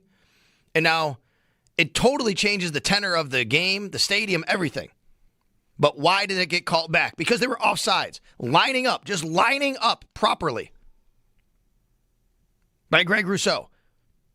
Lining up properly by Ed Oliver later in the game that would have brought up a second down and 13, 14, 15, something like that. But instead, it's 1st and 5 because of an offsides. And then the Falcons run Bijan Robinson 81 yards for a touchdown when they would have been in a totally different situation on long yardage. These are basic things in football the Bills are not getting right now. These are basic fundamentals that this coach, this coaching staff, this organization has preached for years. And if you think that, well, that must be coaching, hey, that's fine. You want to go there. Do you think they don't work on it? Even last night after the game, Sean McDermott in the postgame presser, these are things they talk about. These are things they go over. They rep in practice. They're cognizant of it. Don't go offside. Don't line up offside. That happens. These are little details.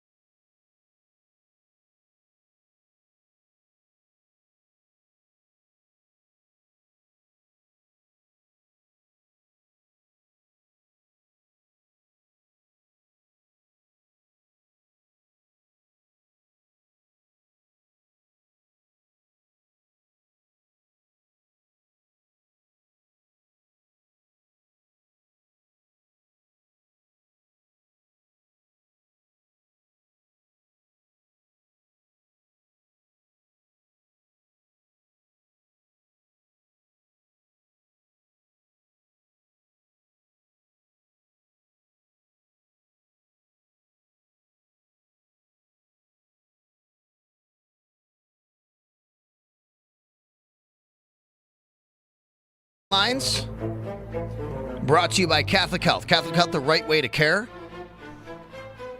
So the sidelines yesterday were at Mercedes-Benz Stadium. Built in 2017, opened then I should say. Bills played the second ever game there when they won back in 2017 on that big upset.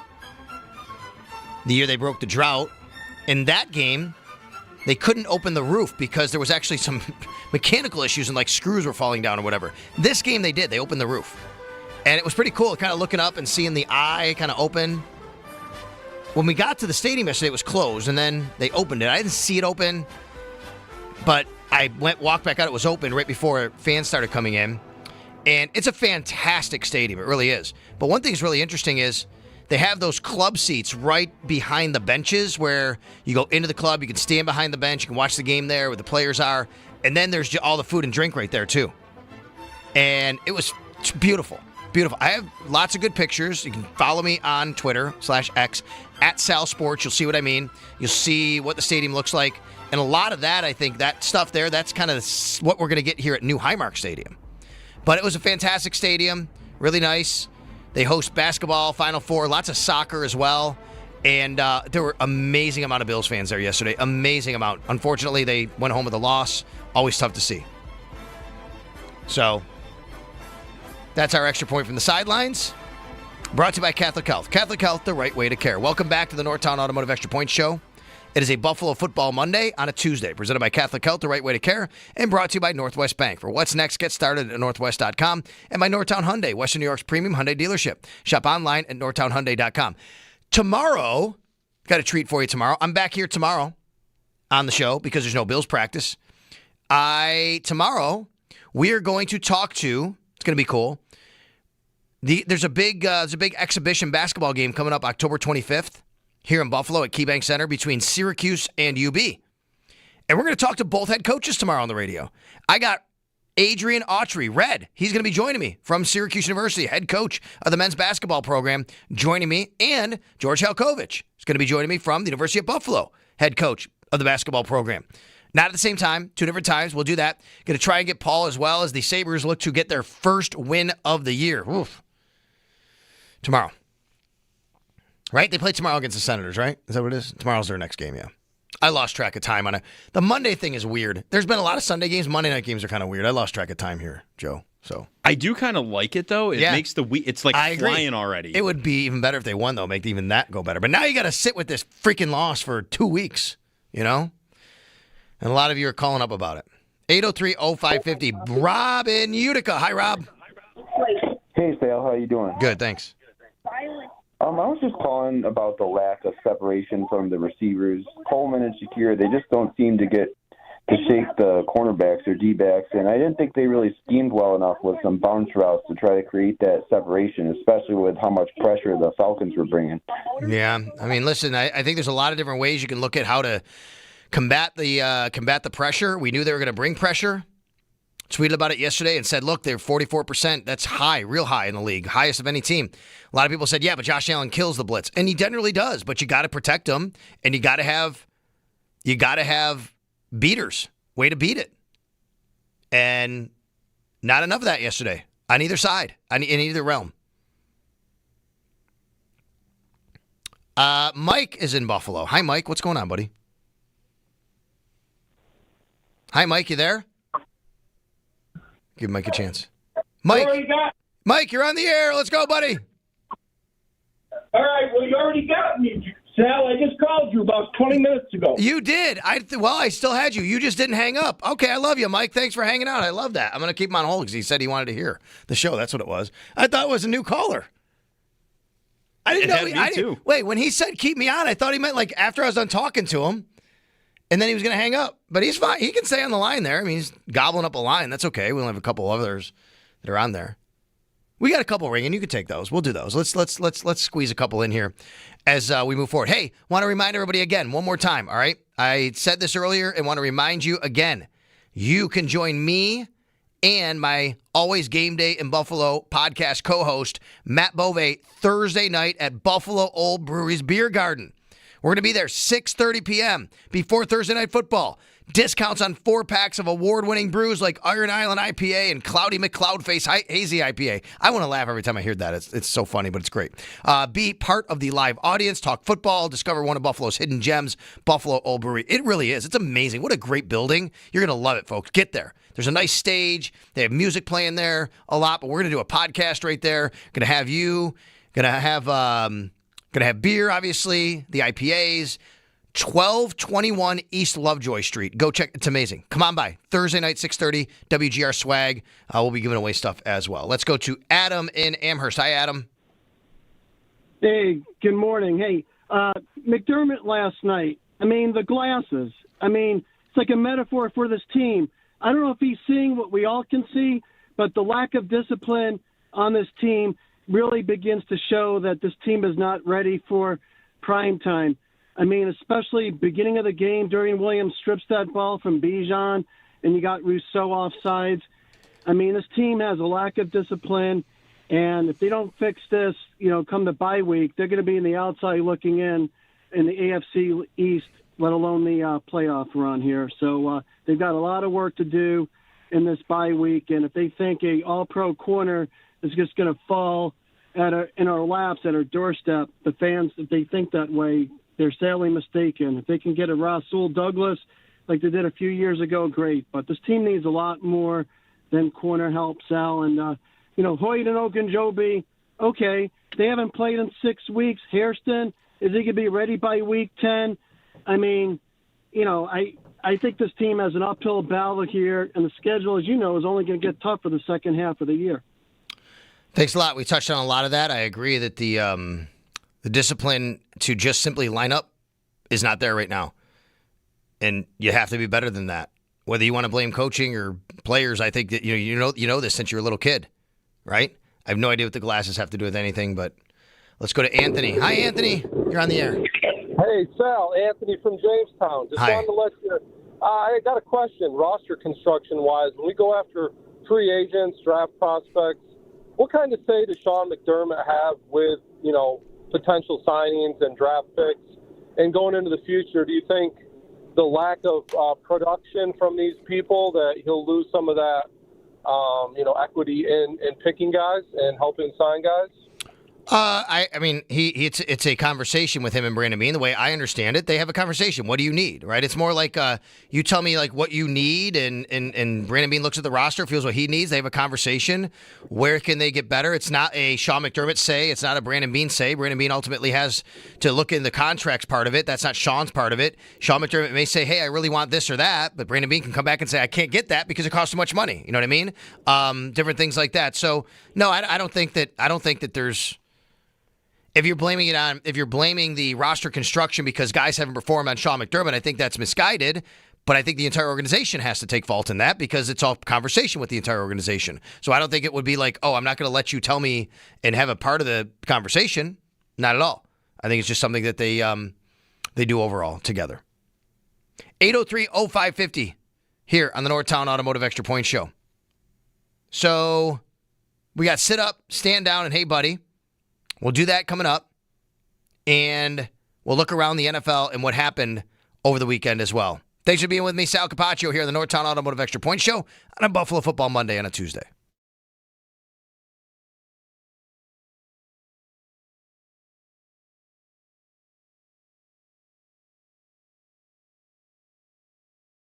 But we really need to talk about what happened yesterday. The Bills lose 24-14. And it was a disastrous first half for the defense. And not a good first half for the offense. It was a really good second half for the defense. Disastrous second half for the offense. You add it up. The Bills drop to 4-2, drop out of first place in the division, drop out of the top four in the standings and seedings in the AFC. They're now the number 5 seed. Lots of football to be played, but those are the consequences of playing the way they've played the last couple weeks. Folks, this game started. It started. The very first, we can go before that with injuries. I'll get to that. But this game, the very first play was a tone setter for the game, which is a turnover by the Bills defense, but called back because of offsides. I'm telling you, the first play of the game was huge. Huge. If the Bills get the turnover on the first play of the game and they have the ball at midfield, they probably score on the first drive, I think. I mean, they already did.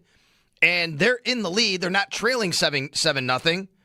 And now it totally changes the tenor of the game, the stadium, everything. But why did it get called back? Because they were offsides. Just lining up properly. By Greg Rousseau. Lining up properly by Ed Oliver later in the game that would have brought up a second down and 13, 14, 15, something like that. But instead, it's 1st and 5 because of an offsides. And then the Falcons run Bijan Robinson 81 yards for a touchdown when they would have been in a totally different situation on long yardage. These are basic things in football the Bills are not getting right now. These are basic fundamentals that this coach, this coaching staff, this organization has preached for years.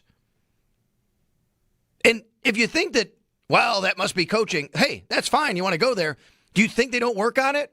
Even last night after the game, Sean McDermott in the postgame presser, these are things they talk about. These are things they go over. They rep in practice. They're cognizant of it. Don't go offside. Don't line up offside. That happens. These are little details.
All right, final segment before we get to sit up, stand down. Let's take a phone call here.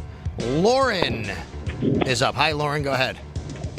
Yeah, I know it's hard to be positive as a Bills fan today, but I want to kind of take a few from the game, just kind of see if you agree. I mean, I want to say this is probably the worst I've seen them play, all facets, right? Flags to the injuries, offense, defense. Even Allen had a bad game. But it always seems with him and this team, we're always in it till the end. We had a chance to tie it up at the end late in the fourth quarter. And as well as the Falcons played, like sound football, I it's still kind of unbelievable to me when I look up. I'm like, wow, we still had a chance and we were horrible. Mm-hmm. Hey, I hear you, but that's the league, Lauren, right? And I say it, and you're very reasonable, and I appreciate that because the league is about little details and margins of error, and they're very small. And those little margins of error and details and those penalties and turnovers, whatever. Last week against the Chiefs, that's what changes games. People could say, well, the Bills only beat the Dolphins or the Saints by this. Well, they took advantage of those little details and margins for error, and they didn't the last 2 weeks. And that is exactly the recipe of winning and losing in this league. It's just how it works. Good call. 803-0550 here in the Northtown Automotive Extra Point Show. Let's run through what has happened in the NFL this week, all right? So we started off with that 34-17 big Giants victory over the Eagles. How about the Eagles? They're 4-2. They've lost a couple in a row. Super Bowl champs, right? They're going through it right now. Sure, WIP in Philly's getting the same kind of calls. The Giants, though, they're 2-4. Seemed like they found a spark with Jackson Dart and Cam Scatabo. Broncos beat the Jets 13-11 on Sunday morning. Not a good game. The Jets' offense is terrible. It is just terrible. And the Broncos' offense isn't much better right now. Like, it's not great. It's better than the Jets, but it's not much better than it should be better than what it is, it feels like. But only 13 points scored against a decent Jets defense. 13-11. They win. They go to 4-2. Jets 0-6. Rams beat the Ravens 17-3. Kind of just took care of business in that one. Ravens are so beat up. They're 1-5 now. They're going to start getting some guys back, but it might be too late for them to climb out of their hole. Rams at 4-2 now. Cowboys lose at Carolina. The Panthers are live, folks. The Panthers and the Bills in 2 weeks is not. The Panthers have the Jets this coming week. They could win that game, be 4-3 and facing the Bills at home, and they've scored 30 and 27 and 33 of the last 4 weeks. Bills better be ready for the Carolina Panthers. Dallas Cowboys fall to 2-3-1. Carolina 3-3. Colts remain atop the conference 5-1 after a scare but a win over the Cardinals 31-27. Cardinals fall to 2-4 in that one. The Seahawks go to Jacksonville and win after Jacksonville had that big win against Kansas City. On Monday night, they now drop one to Seattle, 20-12. That's the league, right? Seattle loses at home to Tampa. They go to Jacksonville. They win 20-12. 4-2 for each team there. And boy, how about the Chargers over the Dolphins? 29-27 on a late play that gets him into field goal range for the walk-off. Tua going saying some things about player-only meetings and guys coming late and things like that is not good in Miami land right now. 4-2 for LA, 1-5 for the Dolphins. The Patriots went to 4-2 and took over first place in the AFC East. They took advantage of a couple margins of error we just talked about with the Saints, including a fumble that was very controversial. Juwan Johnson in near midfield. Saints were driving down 6, but the Patriots get it. They win 25-19. They go to 4-2. Saints 1-5. Steelers 23-9 over the Browns, who can't get out of their own way. Steelers offense is pretty pedestrian, but they're doing enough to win, and they play decent enough defense. 23-9. They're now 4-1 ahead of the Bills in the AFC. 1-5 for the Browns. Raiders beat the Titans 20-10. And the Titans fire their head coach, Brian Callahan. Raiders 2-4. Titans 1-5. Packers beat the Bengals 27-18. Packers improved to 3-1-1. Bengals dropped to 2-4. Even with Joe Flacco at quarterback, we will get to him in 1 second because the Buccaneers beat the 49ers 30-19. 49ers were game for a little while, even with all their injuries, but the Bucs go to 5-1. They're a good team. Tampa, talk about offense. 30, 38, 25, 29, 20, 23. They're scoring some points. Tampa's good. San Fran 4-2. Tampa 5-1. And the Chiefs beat the Lions 30-17 Sunday Night Football. Did the Chiefs have 0 penalties in that game, I read? They have 0 penalties. Yeah, they did.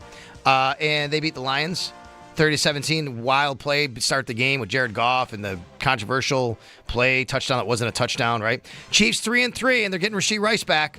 Lions 4-2. And then last night, after the Bills game ended, the Bears and Commanders wrapped up with a 25-24 Bears win on a walk-off field goal after Commanders fumbled the ball near midfield. Commanders 3-3, Bears 3-2. All right.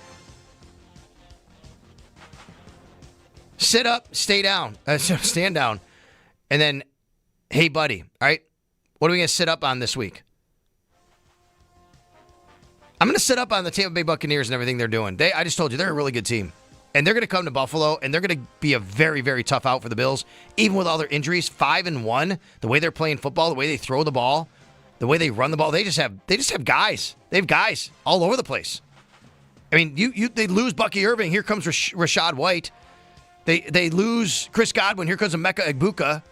Mike Evans, he's out. I mean, they're finding ways. Baker Mayfield, love it. I was a big Baker guy. Big Baker guy coming out of college. Loved him. That was the guy I wanted for the Bills, not Josh Rosen. And then Baker went first, and the Bills took Josh Allen. Of course, and we love that, right? What are we going to stand down on today? Let's stand down on what's happening in Washington with the Commanders, because with all the hype that went on with Jaden Daniels, I don't know. Let me look at his stats yesterday, because we were on the plane coming back. I mean, Jaden Daniels was 19 of 26, 211, 3 TDs, and an interception. Not a bad game, but just feels like there's been a regression there. And the Commanders aren't the team that people thought they'd be. And now they're in a very tight NFC East race, simply because of Philadelphia and what they're going through. Let's get to Hey Buddy. I got an interesting buddy for you today. WGR Sports Radio 550 presents. Hey, buddy. Dudes, you know this dude? What's up, dude? Hey, buddy. Buddy, sit down. Who's my buddy this week? I'm your buddy, guy. He's your guy, friend. I'm your friend, buddy. On WGR. Blue, you're my boy. Sports Radio 550. My buddy's a guy I've always admired. Now, granted, there's a lot of talk about him in this particular city and the team he coaches and whether he's the guy or not anymore, because he's been there a long time and they won early on and they... Anyway, it's Mike Tomlin. You know why, though? Here's what Mike Tomlin said about the Cleveland Browns and their GM. Listen to this. You know, to be honest, it was shocking to me. Andrew Berry must be a lot smarter than me or us, because it doesn't make sense to me to trade a quarterback that you think enough of to make your opening day starter to a division opponent that's hurting in that area. But that's just my personal feelings. He's right. He's right. I mean, they make Joe Flacco their opening day starter, the Cleveland Browns, and then they trade him to a division opponent who's hurting at that area, the most important position on the field. That's weird. But Mike Tomlin's my buddy for actually saying it, right? I love that. I love the honesty. We want to hear that. I mean, it's going to create shockwaves. People are going to talk about it. But that's why I love that he did that. Steelers-Bengals Thursday night. That's why he's talking about it, right? Because they're playing. Thursday night, come on to Buffalo Old Brewery, 1221 East Lovejoy Street. See me, Matt Bove. We're going to be talking football, talking Bills, talking Sabres and hockey, baseball playoffs, whatever. We're going to be doing everything, but especially the Bills, of course. We're going to be giving away stuff. Come on, Old Buffalo Old Brewery, 1221 East Lovejoy Street. All right, we got a lot going on there on Thursday night. 4 packs of IPA. WGR swag, 6:30 p.m. It's always game day in Buffalo, and we'll lead you up into that Steelers-Bengals game. Okay, One Bills Live. Is One Bills Live on today for 3 hours? Or are we going to wait to Sabres? Sabres Live because it's Tuesday, right, Joe? Thank you. Thanks a lot to Owen. Thanks a lot to Joe Cali. Thanks a lot to you for listening. Have a great rest of your week, but I'll talk to you tomorrow here on WGR.